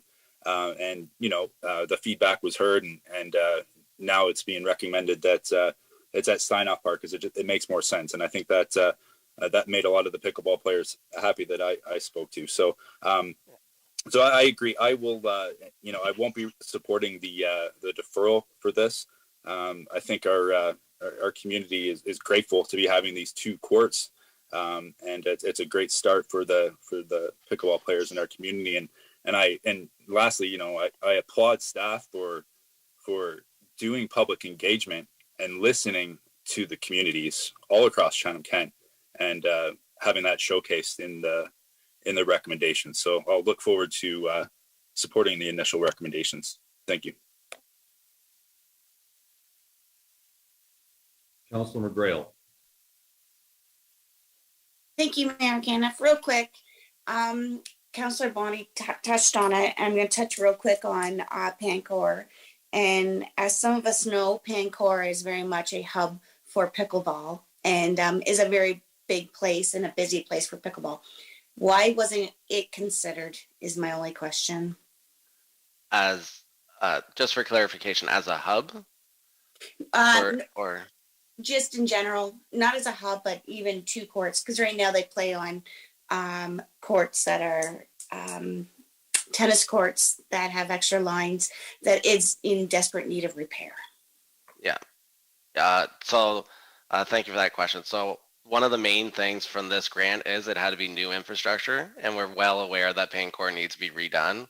And I'm working with Dev Vetcha on that one, on getting that looked at and getting that resurfaced, so then they have proper surface courts, because we do understand that they are degrading in that area. But that was one thing we couldn't. We had to build new. We couldn't do a retrofit for that area. We did consider it, though. We did consider it, Pancor. Perfect. Thank you, Rob. Yeah. I don't see any questions, but I have a couple of comments as well. I'm listening to both sides of the fence, and I agree with both. I said we need a hub, and we need to be in the communities. So I'm going to toss out a little different idea here, that hearing that it's growing significantly and it's a fast-growing sport, and we really need both, I think we should really consider adding 4 more courts into the picture, municipally funded. So that goes from 10 courts to 14 courts. And I don't know, Robert, whether there's synergies in building on one site. You mentioned 125 for 2. Like if you build 4 or 6 in a site, I'm assuming there's some synergies. I don't know how many, how much, but that's something I'd like to look at, and as well tap into some fundraising to say, if we want to do that, do we look at the hub and have some fundraising happen there? Because we're talking here, the whole discussion has been one or the other, and I would love to see both happen, because I think it's a big enough sport. We want to see activity in Chatham-Kent. We want to see communities thrive. So I think, to me, that really reflects on the best decision to look at. If there's demand in both, requests for both, because if we, whatever decision we make in this, that there's going to be losers in this one, but it's because of the high demand for the sport that I think it makes sense to do both. So I would like to add to that recommendation to say, for the 1 month, just to look at that opportunity to say, you know, if we went from 10 to 14, what are the costs and what are the opportunities that we can talk to pickleball club and say, is there some opportunity for them to raise some money to offset some of that, to put, instead of put 2 to 6 sports. I put that out there, and I don't know whether that's going to be a friendly amendment to what we have there. I'll go to the mover and seconder, whether they would be consider that a friendly amendment or not. Yes, Mr. Mayor, I would accept that as a friendly amendment, as long as we have an opportunity to acknowledge the fact that the report that came before us tonight was different than what the pickleball club was understanding was going to be presented. So I think we really do need to have that conversation with them. And if they are representing all communities in Chatham-Kent, then their voices should be heard. Yes. Seconder, are you okay with that? If we reflect something into there? Yes. Excellent, because I truly believe that we need to spread out into communities, and we need a hub. So I'm tossed. I don't want to decide one or the other, because I think we need both. So along that line, that's just an amendment. I see, I don't normally go back, but given that the motions change, Councillor Scott, you have any thoughts on this quickly before we put it to vote? Just a quick request to the Madam Clerk, if this can be separated into an A and B or 1 and 2 in regards to the referral, and then investigate a hub, then review options for adding 4 additional, because there, to me, it's 2 different conversations, Mayor Can. If that can be done, I'd appreciate that. Yep. Thank you. No, we can do that. Councillor Foss, I see you coming in and out with your hand.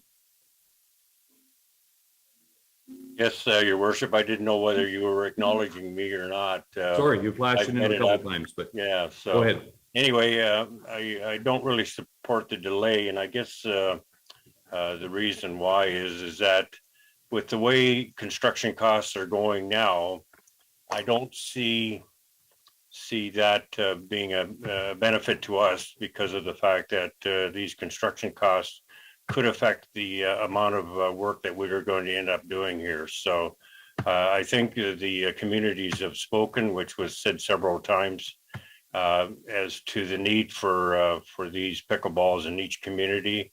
And I think we should go with what the public has told us to do. Thank you. Gord, you had some thought, and then we'll go to Councillor Wright after. Thank you, Mayor Caniff. Just, I guess, pointing out an obvious, the original 10 courts had grant money and the portion of the municipal money already allotted. Adding 4 additional courts has no money. It would be a 2023 budget decision, along with everything else that council would be faced with. And so, I did hear that but potentially the additional 4 courts would be 100% fundraised for, but no, we're going into a gray area. Combination. Thanks.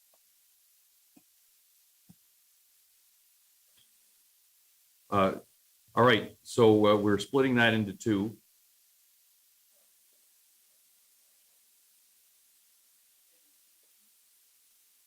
All right, seeing no other hands, then we'll vote on number 1 as the first.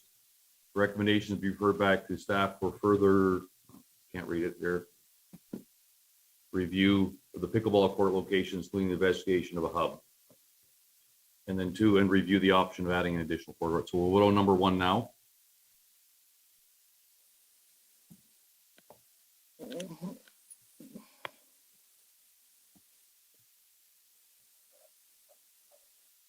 Councillor Harrigan, how do you vote?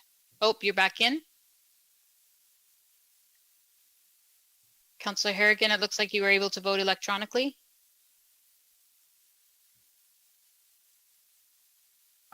I have 17 votes here, so motion is defeated 8-9 with 17 councillors. Sorry, Judy. It's Councillor Harrigan. I didn't realize I was on mute. I was able to vote electronically. Perfect. I have 17 councillors voted. So that motion fails with regards to number 1. And now we'll go to number 2.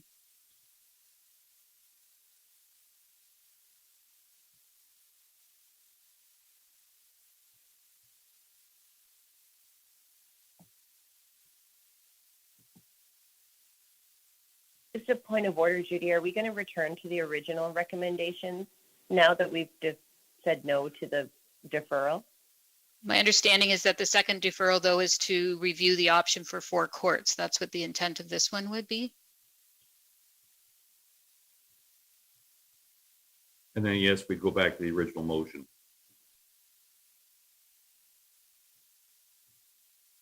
But Mr. Mayor, this is a motion to refer back to staff. Yes. So sorry, Judy, that changes my vote. I feel like item 2 should be added to the original recommendations. I think that was the intent, but that's just my interpretation. That was my understanding as well. Because yeah, my intent was to put it back for a month, basically to look at those additional 4 courts. I believe that we should be doing both. That's my belief.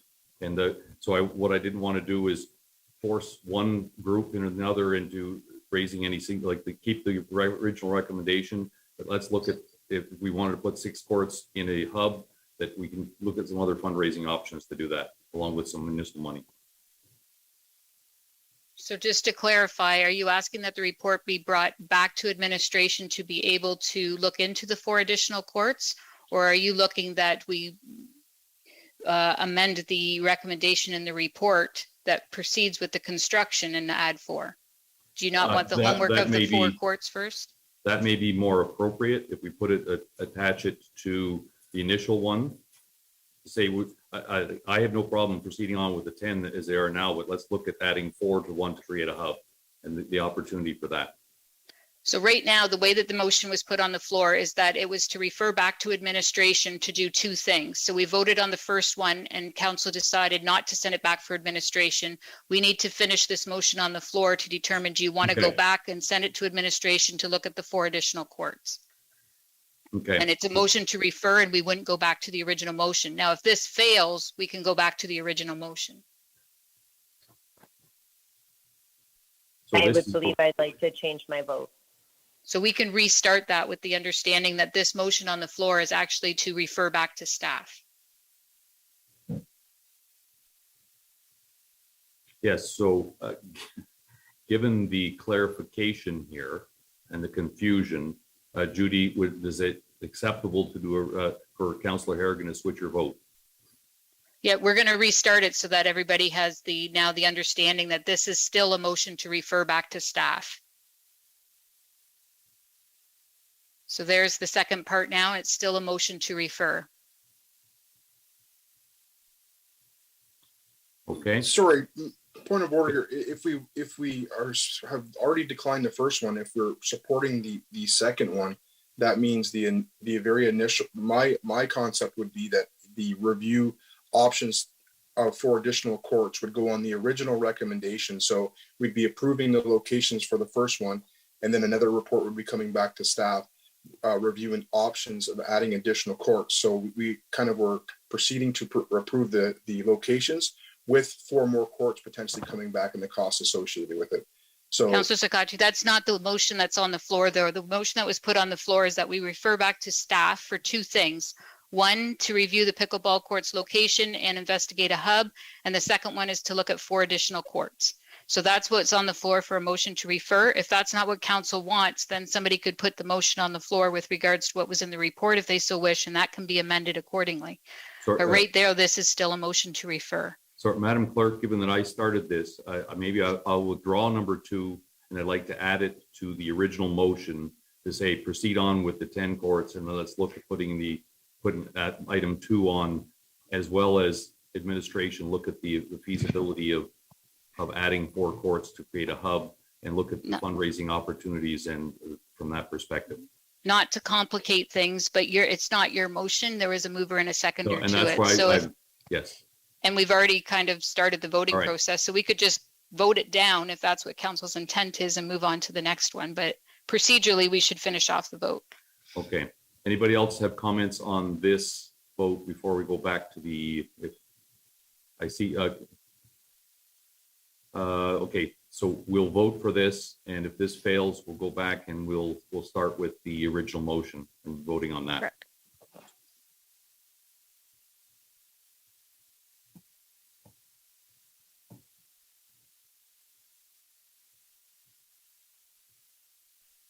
Waiting for one more counselor. Judy, my screen didn't come up when you said you were going to restart it, so I was going to vote no if my vote's not there.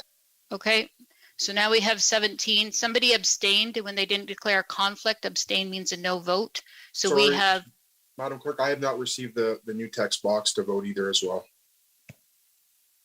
Meredith, can you just restart it one more time? Because I have 17 votes in here. So can we just restart it one more time if possible?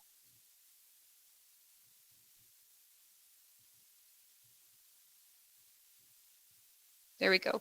Everybody have it on the screen now, or should have it on the screen now?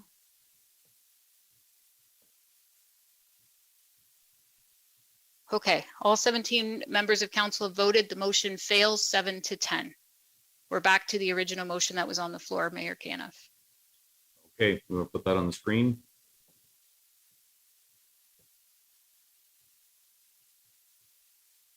Sorry, I've lost track of who was the mover and seconder for this. That would be me, Councillor Latimer, and I think Councillor Finn, wasn't it? Second? Yeah, I was a seconder. Yes, that's correct. Okay, Councillor B. McGregor. Would this be the time that we could now add an additional number 2 to return as well with a report outlining 4 additional courts to be added to create a hub? So essentially, number 1 would approve the current recommendations. Number 2 would be the additional 4 courts. So can we add that as an amendment now? Yes. Judy? Yes. Okay. So I'll move that, and I think I need a seconder for it. Somebody have a seconder for that? I'll second that with the understanding that it include the words to create a hub. Okay. That's in some community. Yeah, that was the yes. All right. So to be clear, Mr. Mayor, just to explain the process right up front. So number 2 will be voted on first as an amendment. If it passes, then we vote on number 1 as amended. If number 2 fails, we just go back to the original motion of number 1 to vote without that amendment. Okay. Okay. Councillor Solomon. Okay, thank you, Worship. I was just simply going to ask if you've got a 1 or a 2, but we don't have the 2 up yet, that you divide the question. They will be divided as an amendment and then the original motion. Yeah, once it gets up there, I guess. Thank you. Yes.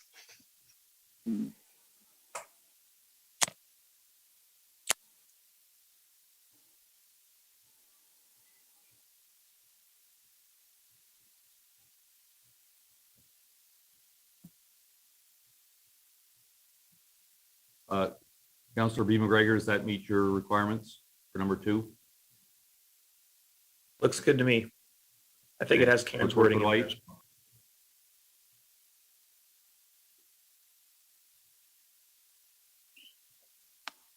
Sorry, Your Worship, if to create a hub in one of the aforementioned communities. Okay.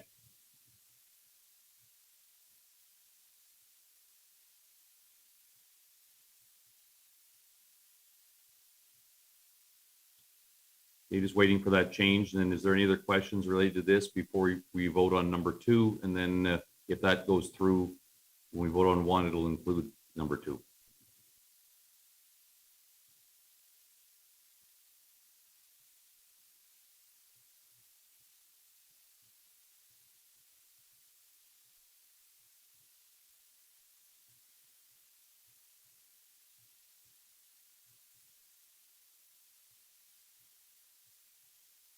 Okay, is that good? Brock and, or sorry, Councillor B. McGregor and Councillor Kirkwood White. Yes, thank you. All right. With that, we'll put item 2 to vote right now. Just give me 1 sec, Mayor Caniff. Certainly.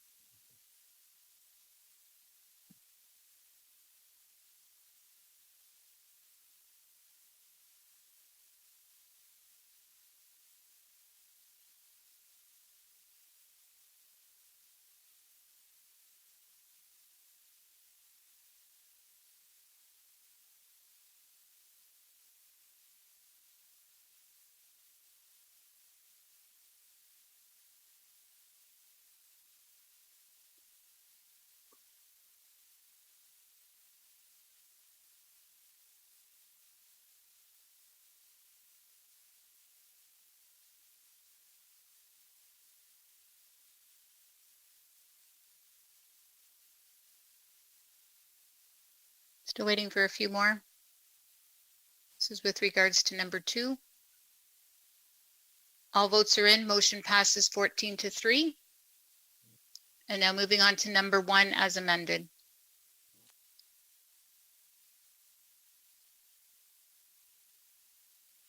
Judy, is number 1 as amended just as we see on the screen, or do you have to amend it? No, she'll just put it on the screen and then we'll in the record as amended. But number 1 has to approve in order for us to follow through on all of it. All right. So we'll put that to vote then.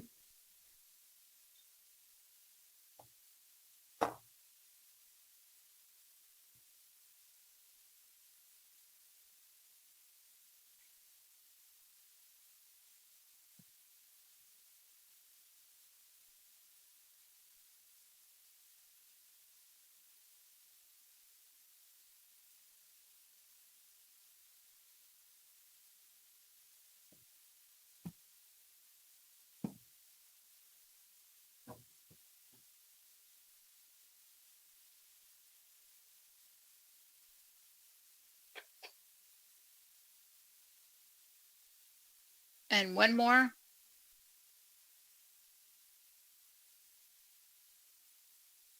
All votes are in. Motion passes 15-1.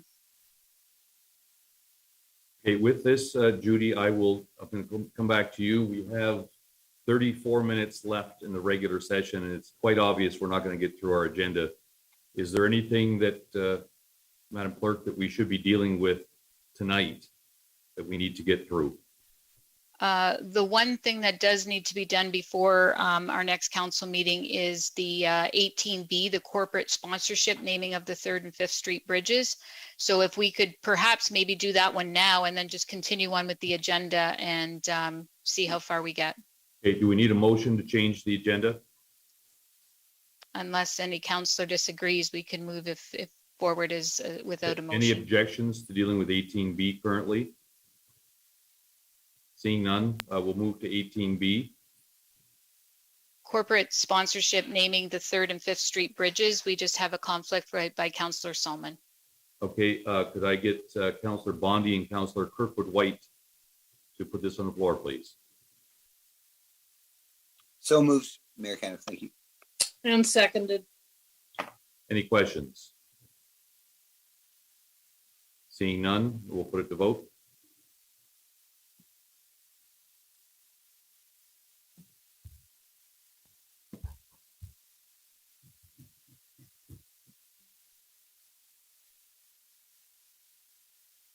And one more.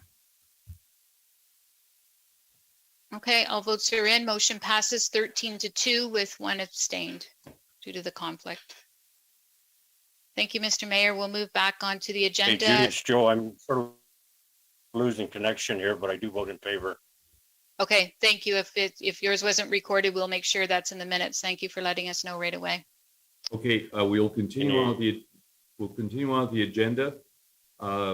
Could we move to 18A, Your Worship, just to get that one out of the way today? I don't know if I can make the 25th meeting. That's why I'm asking.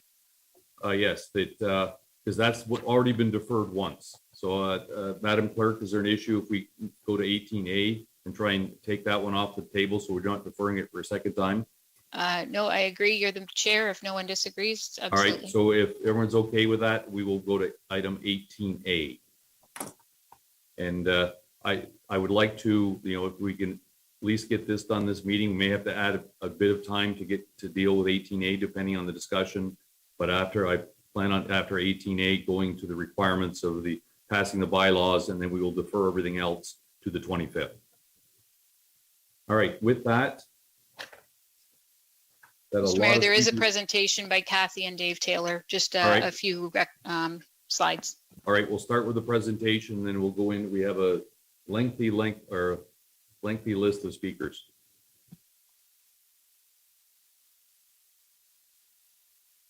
Very good. Thank you, Your Worship. It's Kathy Hoffman, General Manager of Corporate Services and Chief Human Resource Officer, and I will kick us off this evening on our short presentation.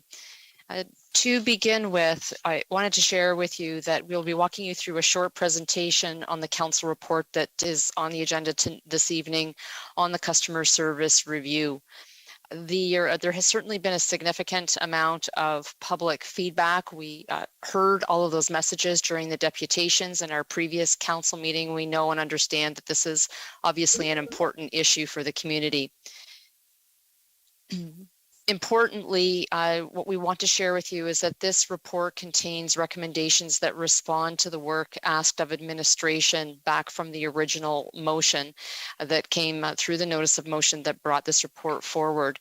And importantly, just to share with you that there will be future reports and additional information to come back to council before any final decisions are made, and further opportunities for citizen engagement as the process continues. So I'd like to speak first with you about some clarifications following the last meeting. Judy, if you could advance the slide, please. Thank you. There were different comments and questions brought up during the deputations, and we just wanted to clarify a few for you.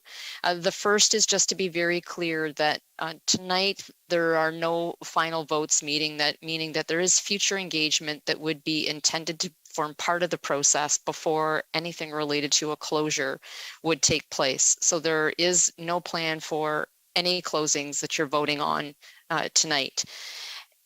In addition to that, there were some questions about distinctions between municipal customer services, Service Ontario, and Service Canada. And I think in some of the deputations, there may have been confusion about what's happening at the municipal level, the provincial level, and the federal level. And so just to make sure that we're clear on that, obviously we run a whole series of municipal services, and then we do operate 2 Service Ontario offices, which are in Dresden and in Chatham, and we are not at all affiliated with any of the operating of any of the Service Canada offices. So one of the examples that was given through the deputation was about access to passports, and that's a Service Canada matter and not something that we are affiliated with through the municipality of Chatham-Kent. I'd like next just to share with you how the committee itself was structured, or I'm sorry, actually just wanted to go through the motion of council with you first. And you can see that in March of last year, council had passed this motion that's on the screen now. And what we've done is underlined some of the key aspects that fed into the creation of the terms of reference for the review, and subsequently informed us on what to prioritize in this review and turned out the recommendations based on that. This was slated to come to council back in October or November of last year and to inform our budget decisions, and due to some other intervening issues is before you this evening on the council agenda. I'd like to share with you who made up the committee itself as we walked through this process, and you'll see a series of names on this list. It was important to us that the review committee be made up of a cross-section of departments that interacted with our customer service function. And some of our committee members are here this evening, including Dave Taylor, our chair, Alicia Dewar, our acting director of customer service, and Melissa Kaczarski-Brown, as well as other members from EMT. I would like to explicitly also point out Gail Hunt and Barb Woodhouse, who were external parties to our process, and certainly both of them provided invaluable public sector insights and experience, and we appreciate everyone who participated on the committee. At this particular point, my colleague David Taylor, who was invited to be the chair of our service review committee, to share with you the data that was collected and the work that has led to the committee's recommendations. Dave? Thank you, Kathy. Thank you, Mr. Mayor, and thank you, Council, for the opportunity to speak to you tonight. So just wanted to first start by just running through the data that we did obtain as part of this review. So a number of different sources. The first and really some of the best information we got was a survey through Let's Talk CK. We did end up getting a decent amount of responses, 173 responses to that survey, and really did provide some useful information that's summarized in the report. We do see some general trends coming out of that survey that users are expecting to see more movements to online, and there is an indication, as described in the report, that people believe they'll continue to use online services more. But reflecting also on the deputations we heard at the last council meeting, we did also see those types of narratives coming through the survey as well, that there is still a user expectation of a number of our citizens for in-person service options. So really what we've tried to do in the recommendations to council is a balancing act for an interim period whereby there is ongoing in-person options and a transition to more digital and alternative service options over time, really to move the ball forward in terms of updating and modernizing our services while also reflecting those user expectations we did see through the survey. In addition to that Let's Talk survey, we also did phone interviews with comparator municipalities. Those were really instructive in terms of some tools that other municipalities used in order to make a change like is being discussed. There was certainly a number of internal staff discussions, financial analysis about the implications of maintenance and operating costs, which we'll speak about in a moment and is covered in detail in the report. Also a review of user trends from customer service data. We are seeing more trends towards online or phone type services rather than in person. And then there were discussions also with the province about the Service Ontario contract. So with that data, we can move on to the goals and priorities, which is on the following slide, that the committee actually kind of landed on in our discussion. So once we gathered on the information, there were a number of meetings over last year to kind of inform where we were going with this. And we landed really on these goals and priorities through discussions amongst the internal and external stakeholder committee members. So the first is really a priority of trying to reduce the costs of building. These assets are quite expensive. We see significant gaps in both the capital and life cycle budgets. And frankly, from what we're seeing in the economy right now, that's only getting worse in terms of inflation. And that inflation is even really hitting the construction sector, renovation sector even more. So that will cause, I think, even more significant problems in terms of having to do future renovations on the number of buildings the municipality owns. Council will remember as well that the KPMG study did recommend as part of the modernization program to be divesting of underutilized building. And so we did think that this was consistent with some of those other conclusions from independent sources. Second, the goal was really to have the current citizen experience in accessing customer service be maintained or improved. Now, that doesn't mean things are going to stay the same. And certainly from the deputations we heard last meeting, there is concern with losing those in-person options, that is going to be a service kind of cut. But what we're trying to do is overall reflect that there are a number of citizens out there that are looking for and actually starting to already expect increased digital offerings for ease of customer communication with the municipality. And so overall, we're trying to get a balance with the current resources we have to improve upon the service kind of in a global sense. So while someone might not be getting in-person access, if council were to go down this game plan or this roadmap that we're drawing out here as an option for council to consider, we do think though that by redeploying the existing resources, we'll be seeing improvements on things like call wait times or responses to digital communication mechanisms with municipality will be improved. So in that way, there will be an improved service while not asking for additional financial investments in terms of staffing increases in order to provide lower call wait times. The third point is really that we felt a need to do significant community engagement, and the recommendations in this report, while there has been some significant community pushback, actually did reflect the need to do this in a more deliberative manner, to do it in a way whereby we only came forward with general recommendations for some closures and some investments in digital solutions, but be coming back to council for that further community engagement through council reports, through the opportunities for future deputations, to really give more detailed information to the public, to provide feedback. And so that was a key goal that we have in what this game plan, this roadmap that we've laid out in this report would deliver. We're not making any changes tonight, as Kathy mentioned, only really asking for council's direction as to whether you want to go down this path, and then coming back with more detailed reports that would lay out timing, cost estimates, and more detailed information about the best utilized facilities. And then the last piece that we really landed on was that Chatham-Kent should not be supplementing the costs of Service Ontario.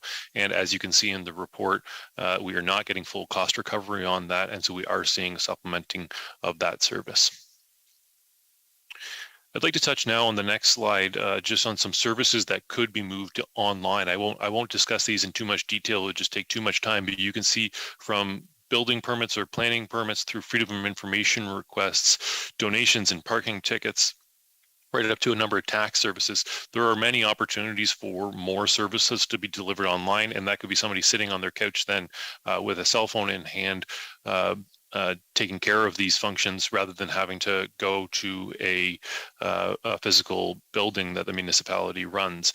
A number of these conversions, though, would require both financial and technical assessments to determine whether they can be done with existing systems, whether they're cost prohibitive, or whether they actually can be implemented. And some of them are actually underway. But overall, the goal would be to significantly increase the online service delivery options and then other alternative options in order to then be able to better serve citizens, which would feed into the possibility of future service center reductions, again, only when these alternatives are really in place. On the next slide here, we cover just a few financial aspects. This is dealt with in a lot more detail in the report, and Steve Brown, Director of Financial Services, is available to speak to council. He was on the committee and is online tonight if council had some specific questions. But some broad financial aspects of this, we did hear in the a report, I believe, at the last council meeting that the service level agreement with Integris is being adjusted due to volume of use, and as a result, $450,000 of revenue is being lost. That is a hole in the budget related to this area. As I've already identified, we don't know really the costs of the online services. That will require a detailed costing, and that would be done again in the future. So at this point, we can't really make any assessments with the information we have. But we do know that the service center closure and divestments that are discussed in the report could save up to $173,000 annually. That would then be in addition to one-time sale costs, just gaining revenue out of actually selling the building, and then an increase in tax revenue as well with private ownership. And then finally, as mentioned already, the Service Ontario function is actually running at an annual deficit of approximately $40,000. So that does get council to the recommendations. These aren't the exact wording of the recommendations. As soon as this slide presentation is done, Meredith or Judy will be able to put up the actual wording of the recommendations that are in the report, but they're kind of long, and so it was difficult to put that all into a single slide. So I just really wanted to speak to the kind of high level summary of the recommendations here in a bit of a pared down way. So the first is, we would only make changes to the number of service centers once there are these improved digital or online options and other alternatives available. So we would see there being new digital solutions that citizens could start to use, and as those are available, then you could start seeing any other divestments. Of course, not everything can be delivered in a digital manner. So as discussed in the report to council, some other alternatives like places to pick up recycling bins would be required. And also some of the concerns that came from the deputation's last council meeting were, what if I don't have a computer? What if I don't have good internet access? That's another one of the kind of implementation steps that we'd be looking to take first, which is putting in some more public access portals for people to be able to go into the closest community nearby and actually get a computer that they could use. Another piece of that would really be an education type function. So that was one of the lessons we learned from a comparator municipality investigation, that they had actually had about 6 months to a year of transition time period where people were coming into the service centers, but being told in the future, this service center won't be available in about a year. And so that person then had the opportunity to kind of learn how to use these online systems and actually have some hands-on education. So that could be part of that transition plan as well. So the overall goal is to try to then keep a balance between in-person and more digital type solutions by keeping at least three service centers open. Of course, that would be subject to council's final decision. As mentioned, that would be coming back with more detailed analysis in a future report. And that would allow council then to make a decision on whether to move forward with that, and then also specifically which service centers would remain. And then once councils kind of have that full picture, would council make final decisions with all the costing and the technical information in hand. Ultimately, then, that gets us to the balancing act that we were trying to perform here, which is needing to move more into the digital age while also reducing overall cost of buildings, and lands on the recommendations 1, 2, and 3. The fourth recommendation is slightly separate insofar as it deals directly with the Service Ontario contract, but as I mentioned, it really reflects that we are not currently getting the fully burdened costs of operating this service, and the committee believes that we should. So Mr. Mayor, that is the end of the presentation. Ms. Hoffman, myself, and the other members of the committee are happy to take questions from council, and I'd ask if Meredith or Judy could also put up the final recommendations that are in the report if moved. Thank you. Councillor Harrigan. Thank you, Mayor Caniff. I would like to move the recommendations with some small amendments to recommendation B and recommendation number C, and I had pre-sent those to Judy in advance of the meeting. So while she brings them up, I will just give some comments and explain what some of these recommendations mean. So thank you for the presentation, and also thank you to the committee members, both in CK and from the private sector, for participating in this discussion. This is certainly something I think that's really important to all of council and all those communities, as we've seen from the many deputations. But I think in some ways, we want to have balance. We want to hear the feedback from our community, but we don't want to, as they say, throw the baby out with the bathwater when we're thinking about ways to improve service and be innovative. So, so what I had proposed in my amendment keeps digital service delivery as an important expansion and enhancement of municipal services. When it comes to the divestment of underutilized resources, however, I have added a clause to the motion that notes that if we do divest a building, we will counter that divestment of a building with a municipal information desk. So some of our communities, in my ward, the community of Wheatley, has a municipal information desk where there is a person in the library in the community of Wheatley for people who may not have access to services and may not have the transportation to drive to a different community, are able to go and receive those in-person services still.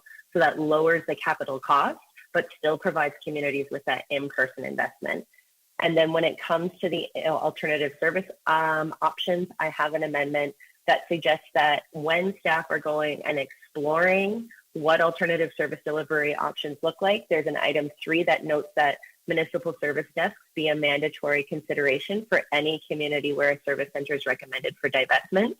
And that's because I think, again, it's really important for staff to consider this, but when they're coming back and presenting the cost benefit to council, I think it's very clear to council members that people still want in-person services. And so it just gives staff the direction to be able to present to council further analysis and deeper analysis that accounts for the fact that there is still likely to be some in-person services if we were to divest those municipal service centers. I've had some conversations with Kathy about these edits, and I do think it's important when we look at our service delivery. I come from the healthcare sector, and digitizing service and giving people digital options is really important for folks who are kind of my generation and below. But we still have a few more decades before everybody is fully comfortable with doing everything online. And so as we transition and we expand our digital service delivery, it's really important that we continue to have some form of face-to-face contact. And from my experiences with constituents, they call and they say, don't close the service center. And I say, okay, but what if we move the desk of the service center to be in the arena? Okay, well, I'd be okay with that. I'm still going to see a person. I'm still going to get that service. And then I say, well, what about a library? Yep, still okay with that. And so, so I do think the general public is more concerned with losing that face-to-face contact, and they don't necessarily care which building they're receiving that service in. At least that's my experience in Ward 1. So that's a summary of the edits that I have made in the motion, in the recommendations. There are many recommendations, so you can't see them all at once. But I will say that the edits I have made are in recommendation B and C, and the others remain the same. And in B and C, what I've done is really cemented in that if we're divesting, we're including a municipal information desk somewhere in that community, and that staff should go forward with that direction in their further reporting. Okay, we have a really long list. We need a seconder. Councillor Sakatchi, will you second this? Happy to get it on the floor, Mayor Caniff. All right, so with that, I've got the long list, and I'm going to go by the hands on the screen right now. I only can see 4. So I'll start with Councillor Pinsonneau, then Councillor Oche, Councillor Latimer, Councillor Foss. Thank you, Your Worship. 273,000 if everything is a perfect storm. Realistically, it's $173,000. That's not a lot of money. And I'm not sure right now you can count the trends, to be accurate over the last couple of years with COVID. I called in for some numbers today. The Capitol Theater, we fund it $311,306 base budget every year. Art Space is $12,531. Trails, our annual contribution is $477,551. The active transportation is $172,727, and the Casso Trail is $101,000 a year.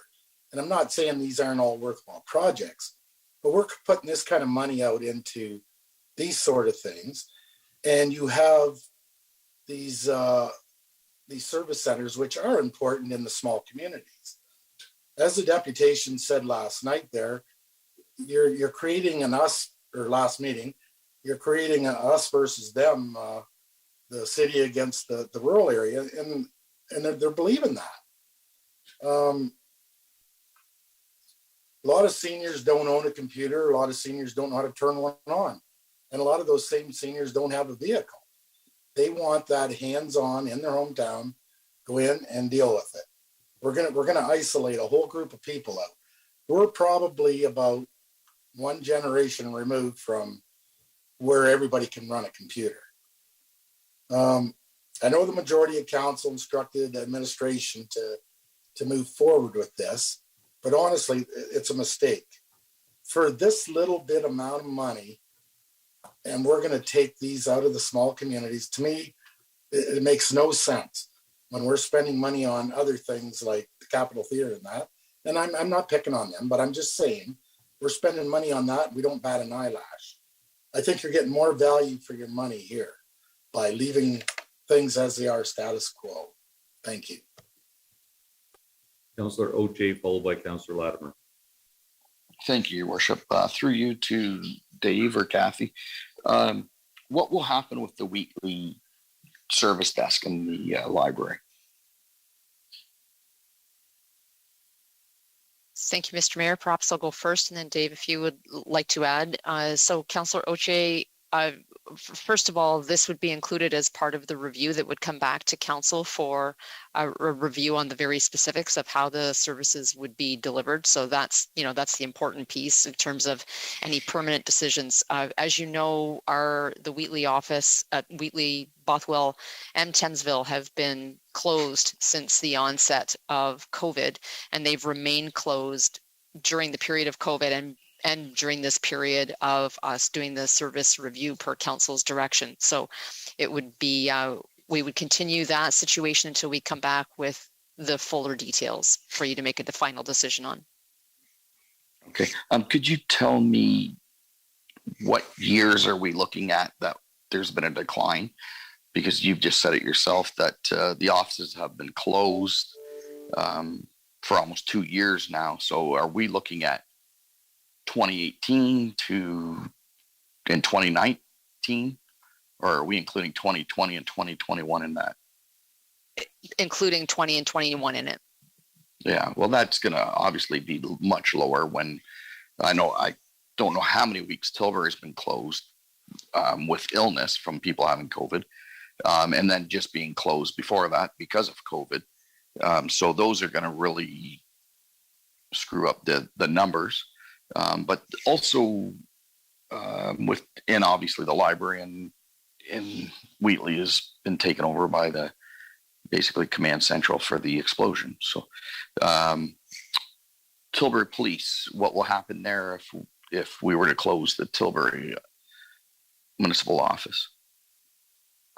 So Chief Khan, I think, is an important consultation in this. They have not continued to use that office for any significant presence with their police team there. But certainly one of the things that we talked about during the terms of reference in the review was that if co-located locations were going to close, that part of that next step would be making sure that they were part of the stakeholder conversation to see how that would impact in terms of whether a full facility could close or not. So that would be one of the next steps, but it has not been very used at all from the police services perspective. But there are police there quite often. There really are not that we are aware of, Councillor Oche. No. Well, there is, because I'm there quite often, and there are police cars sitting there all the time. So, so I do not agree with that. So we're looking at closing the Tilbury police office, probably by the sounds of this as well. Yeah, and certainly there is a call box there so that they can be contacted. But in terms of historically, the way that they used to have a larger presence at those offices, that's the part that's changed, just for clarification. When did that happen? Because I know when we have our BIA meetings, there's always police officers there. I'm just going to pass that particular question over for a moment to our acting director, Alicia Dewar. Okay, because just if I can finish, mind you, we haven't had the meeting since COVID, so maybe this has happened during COVID, but before that I know there was police there. Thank you, Your Worship. This is Alicia Dewar, Acting Director in Customer Service. So we did have administration at the counters that would assist with police transactions. However, for the last 3 years or so, there hasn't been any administration, and police officers just use the location for a touchdown spot. Many of the service centers have call boxes on the outside of the building, so if they need to contact a police officer, that they are directed just to press a button and it'll get through to dispatch. So that's the only way of contacting police. They are not located in the office. If you see police presence there, that's just for a touchdown location. Patrons can't freely go into the office to speak to an officer. They have to use the call box. Okay, thank you.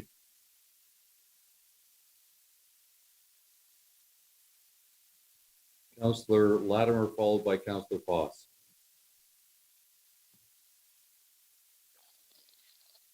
Thank you, through the mayor. I would like to say that I remain in full agreement with the customer service review goals and priorities. And I think with the amended language that Councillor Harrigan has added this evening, ensures the public and council that we are sending a clear message to staff and to the public that we expect that the current citizen experience with accessing municipal services is maintained. So there has to be access, face-to-face access in all of our local communities and equitable access to services. It will look different. It may not be out of the same building. It may be through a staff member.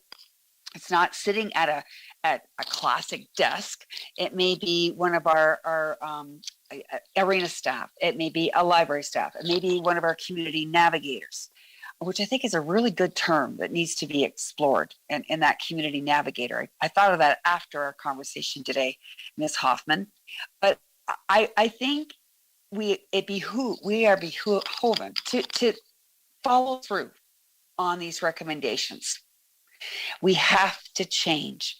And although COVID has demonstrated that we can proceed in a different way, and it will lead us to the path where we can start to right size our infrastructure and make sure that the infrastructure that we're going to continue to use, that we're using efficiently and effectively.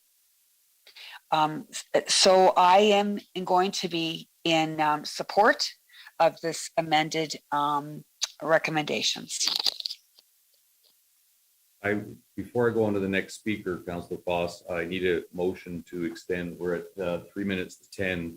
I'm going to suggest 10:30 to get us through this and the bylaws.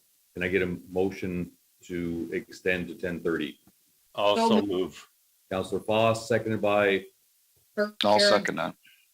Councillor Oche. Anyone opposed to continue to 10:30 to finish this discussion? Hearing no opposition, we can continue on until 10:30. So I'll go to Councillor Foss, followed by Councillor McGregor, followed by Councillor McGrail. Thank you, Your Worship. Question, the Service Ontario licensing services, in what communities are they serviced by now?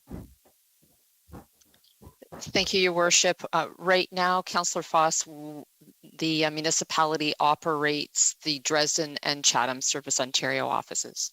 Yeah, and I knew that, but I wondered what other communities provide that service. In Tilbury, in Chatham-Kent, you mean? Yes.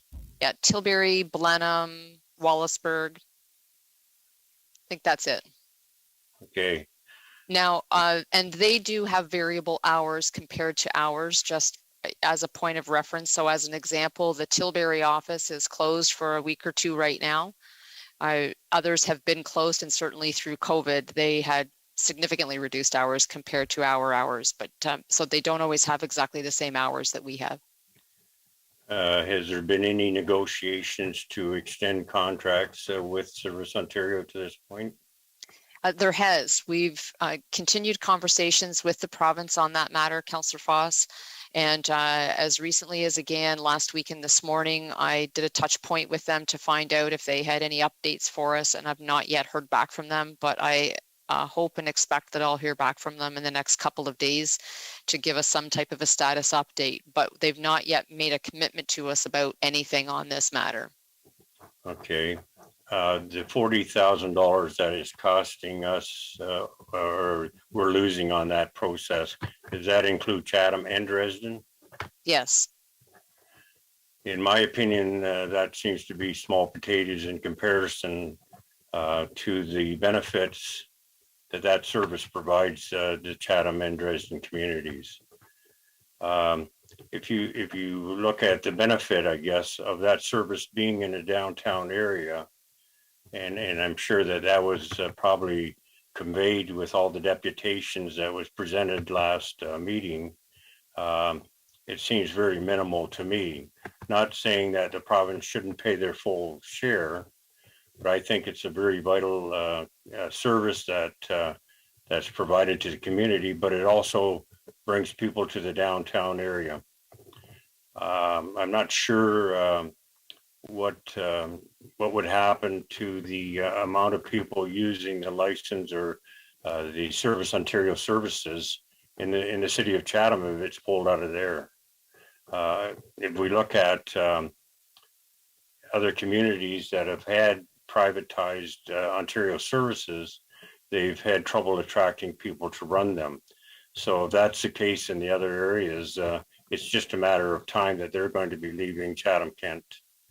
I look at Service Ontario attracts a lot of people from Lambton County to our community. And my fear is that service is gone, that we're going to draw those people to Petrolia for that service. I'm not going to embellish on all the deputations that were presented and all the comments, because I think they were self-explanatory. But out of the 105 or 106 deputations, there was not one that was supportive of the motion. Over the years, we've always tried to be transparent and get public input, and we certainly did that. In my opinion, the public has spoken. We look at Dresden because that's a community that is being affected in my ward, and the benefits, the improvements that community has seen with development, improvements to the downtown area. You take that Service Ontario and the municipal office out of there, it's just like taking the Sears building out of the downtown Chatham Center. So I will not be supporting the motion. I think we need to pay attention to what the public has told us and go with that. Thank you.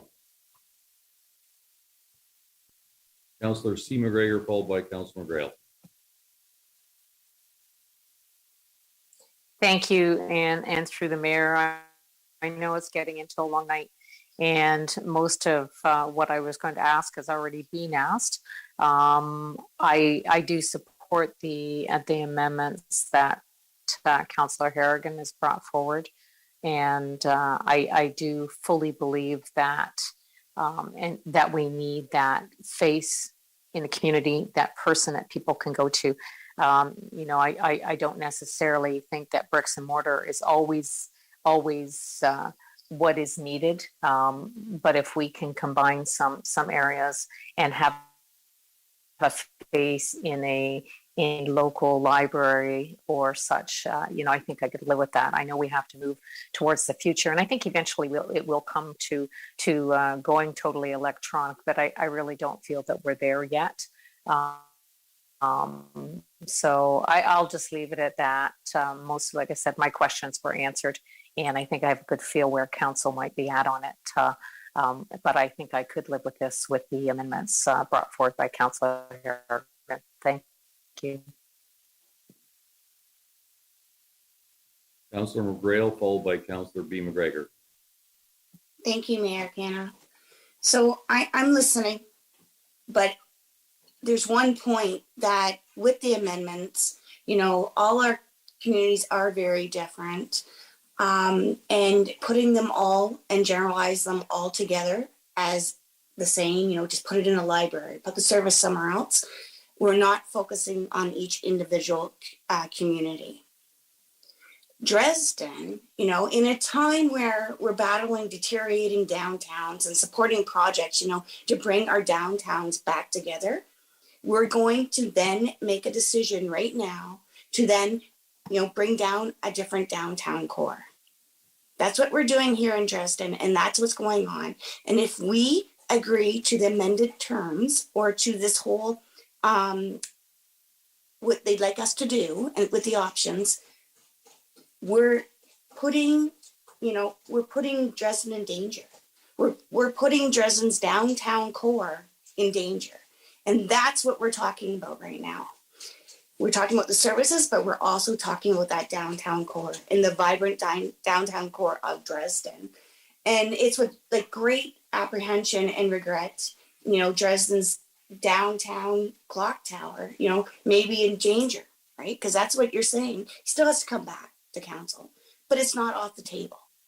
It's not off the table that it will be divested. It's not off the table that that core service, that downtown core service is going to be moved. And that's the big thing. And, you know, I understand it's about economics. I understand, you know, it's about that money, but it's not just about municipal economics. It's about our community's economics. And Dresden is part of this Chatham-Kent community. And we need to remember that and understand that if we go ahead and we vote for this, we're really putting Dresden's downtown in danger. Thank you.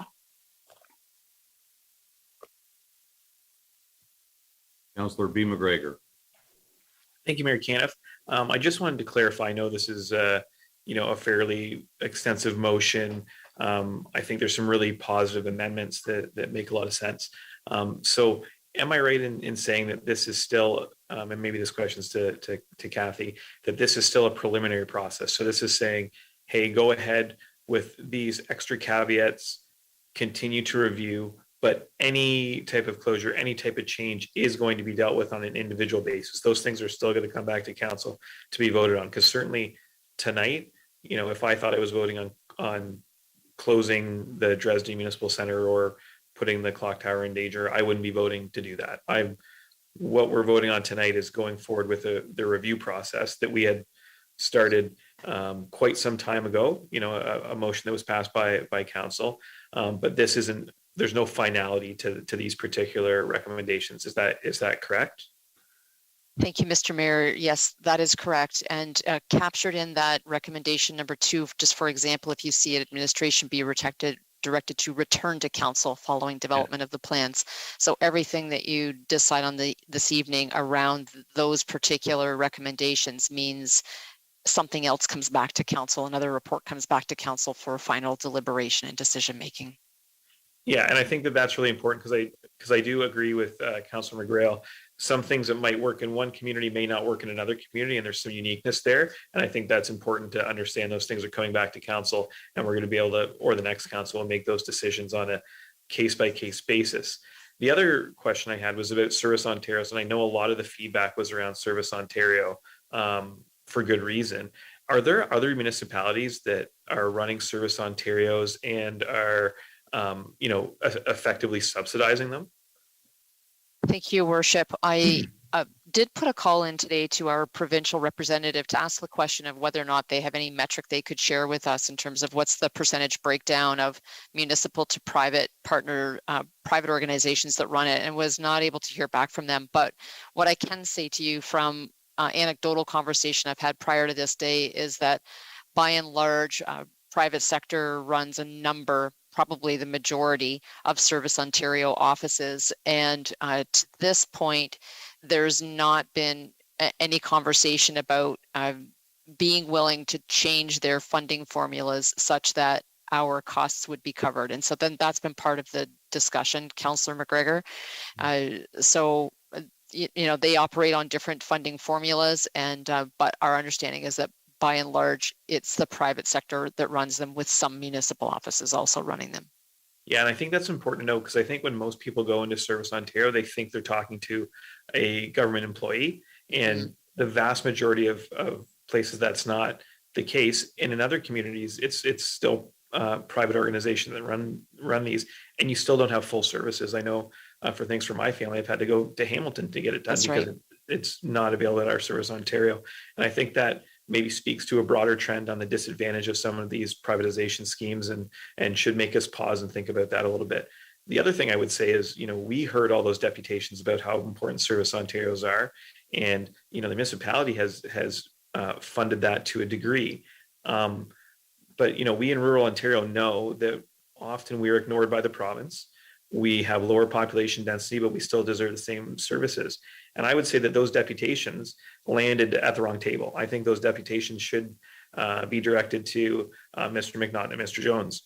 So I think that through this process, we should make sure we're engaging with those local representatives and saying, hey, here's a opportunity where you have to stand up for our community and say, you know what, this isn't quite fair, and it shouldn't be the municipality picking up the buck. The province needs to step in and make this right. So that's just maybe an aside to this process, but I think something the community should understand, and something that we should make sure we're including when we're talking to the community about this.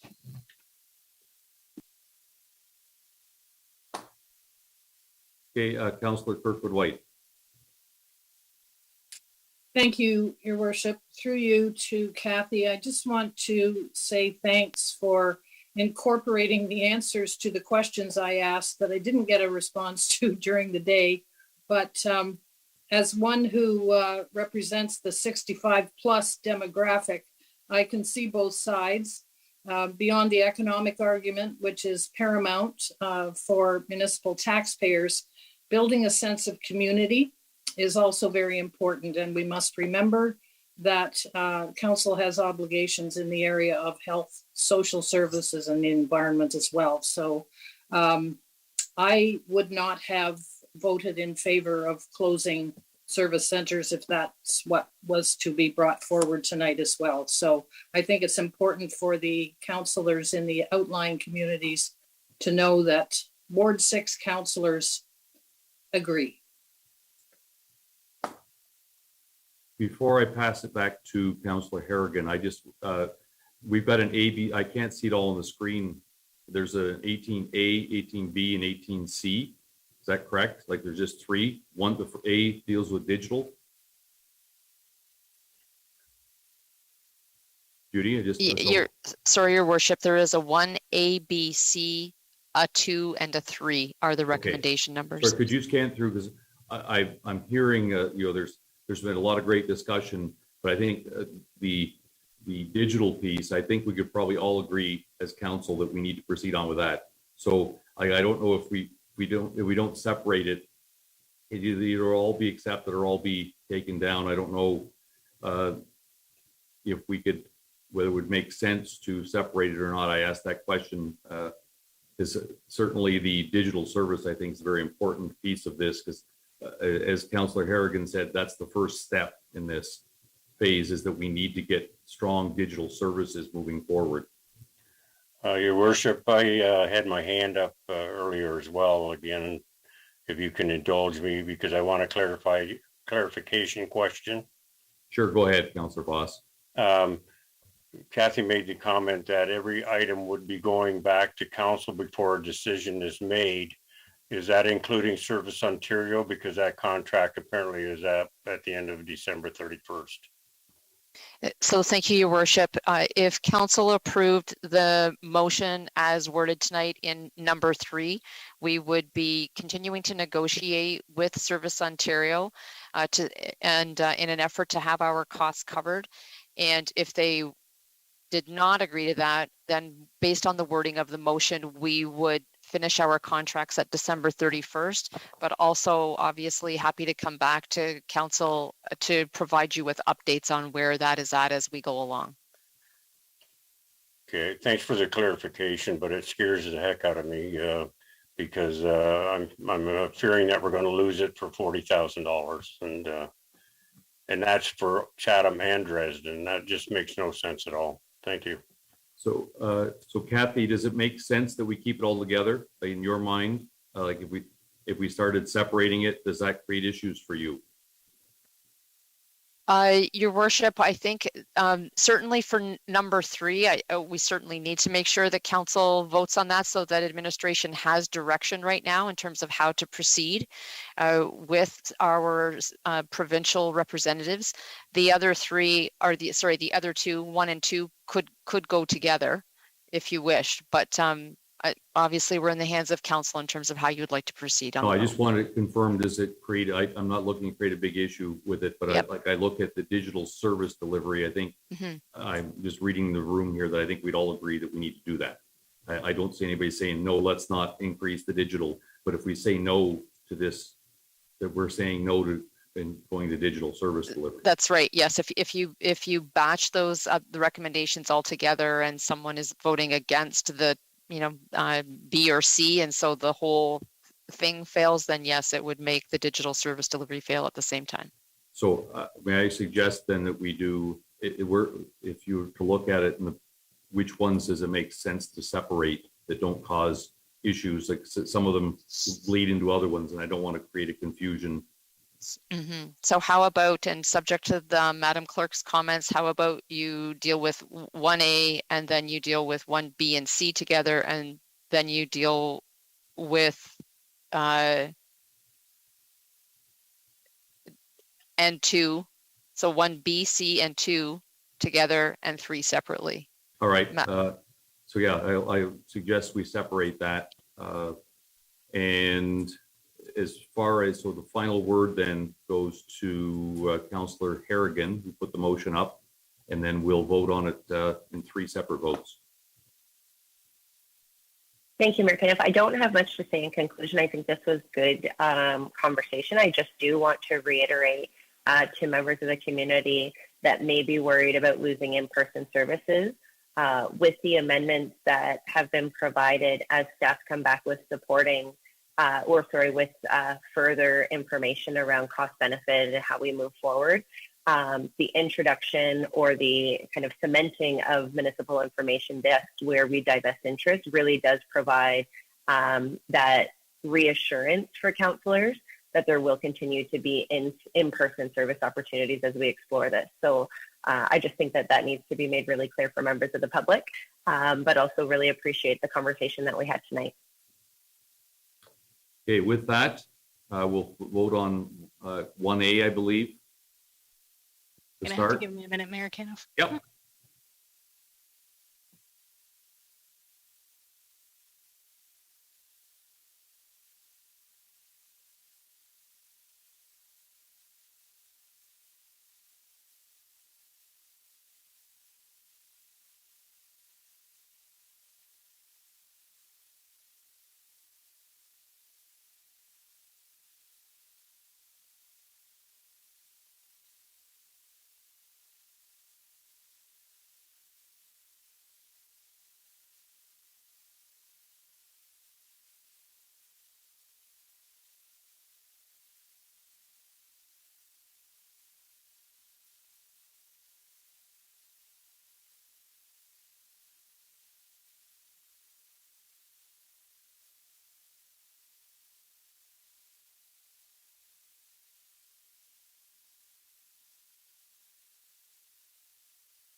You're muted, Mayor Caniff.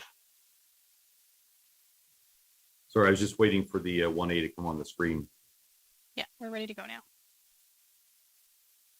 Okay, Council. So the first one that you'll be voting on is 1A. Meredith, can you just flip back to 1A so they have a second to see that one? So what you see on that slide there is what you're voting on for the first one.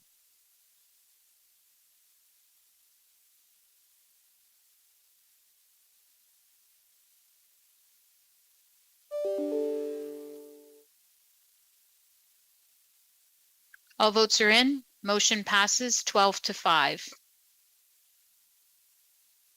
Now moving on to the next one, which will be the next slide, which is B and C, and then it will also be number 2 of the next slide. So A or B, C, and number 2. Clerk, just leave this one up for one quick second, please, before the poll. No, too late. It's okay. No, it's okay. You can take your time to read it. I will wait to call the final until everybody has a chance to vote and read it. I don't think they can with the voting on the screen. That's the issue. You can move the Yeah, you can move it over.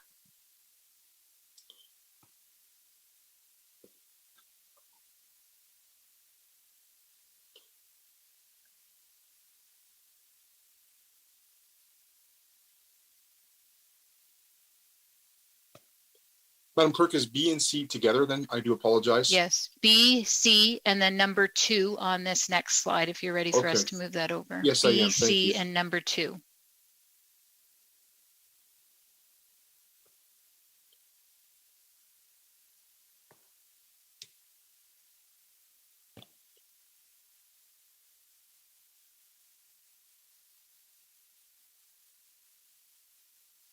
Okay, we're just waiting for 3 more.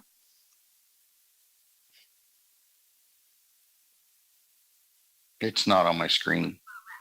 Nor mine as well, Judy. I think when I swiped up. Nor mine, Judy. Yeah, when I swept up, when I come down, it just says poll in progress. Okay, now that everybody's had a chance to read it, Meredith, could you restart that one? Sorry.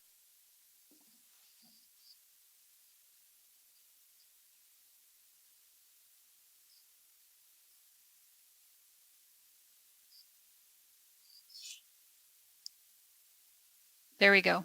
So this one is for B, C, and number 2.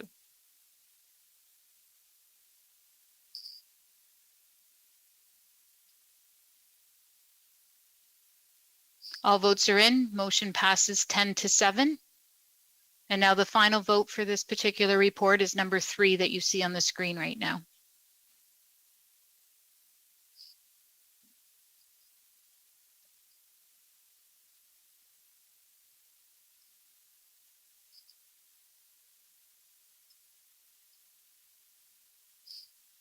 All votes are in. Motion passes 11-6.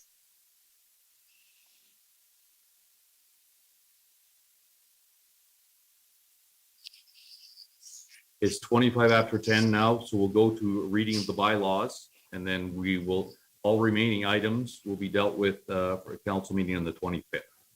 And With Mr. that- Mayor, just order. sorry. Sorry. Mr. Mayor, just to clarify, there are 2 bylaws that are listed there that we haven't got to this evening. Therefore, we will not be including those in the reading. And maybe if I can just take a quick second, just stating what's remaining so council knows and the public knows.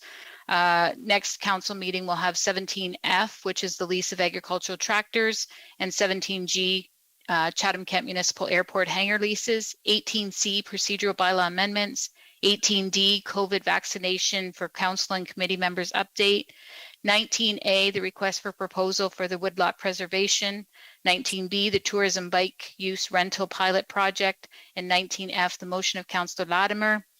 And then 20A, the emergency shelter municipal capital facility, and 21A, snowplow naming contest. We also have had a list of about 5 or 6 notices of motion. However, they would be coming back on August 8th, so we'll still have time to receive them on the 25th and put them on the August 8th council meeting. Okay. And no problem with the closed session report and non-agenda business items. We'll add those to the 25th also. So we're just down to the reading of the bylaws now. Okay. Just a point of order, Mayor Kenneth. Yes. I've learned that my first notice of motion, there is some time sensitivity towards it, given the state of health of the individual that it's referring to. That one will just have to provide notice, and that would be the next one that would return on the August 8th meeting anyways. So we're not. Then we'll waive. Okay. Yeah, because this meeting was just the next one, the 25th is a continuation of this. We won't be adding anything new to it. So it'll be the same timing, whether we read the notice of motion tonight or on the 25th. Oh, okay, thank you. Sorry, I misunderstood. Councillor Foster and Councillor Solomon, you had questions regarding this? Anything? No, I have my hand raised so I can move the first and second reading of the bylaws. Excellent. All right. Can I get Councillor Pinsino to second that? I can second that, Your Worship. Excellent. Anyone opposed? Motion carried. Reading, third and final reading. Can I get to Councillor Foss and Councillor Wright to move that, please? So moved. I'll second. All right. Anyone opposed? Motion carries. Over to you, Councillor Hall. Resolution council in closed session and adjournment. Thank you, Mayor Kenneth. I move that Chatham-Kent-Council adjourn to its next meeting to be held on Monday, July 25th, 2022, and that Chatham-Kent-Council authorize itself to meet in closed session on that day to discuss any matters permitted by the Municipal Act. Councillor Bondi, can I get you second that, please? Yes, so seconded, Mayor Kenneth. Thank you. Anyone opposed at wrapping it up at 10:27? Hearing none. Meeting adjourned. Thank you, everyone. See you on the 25th.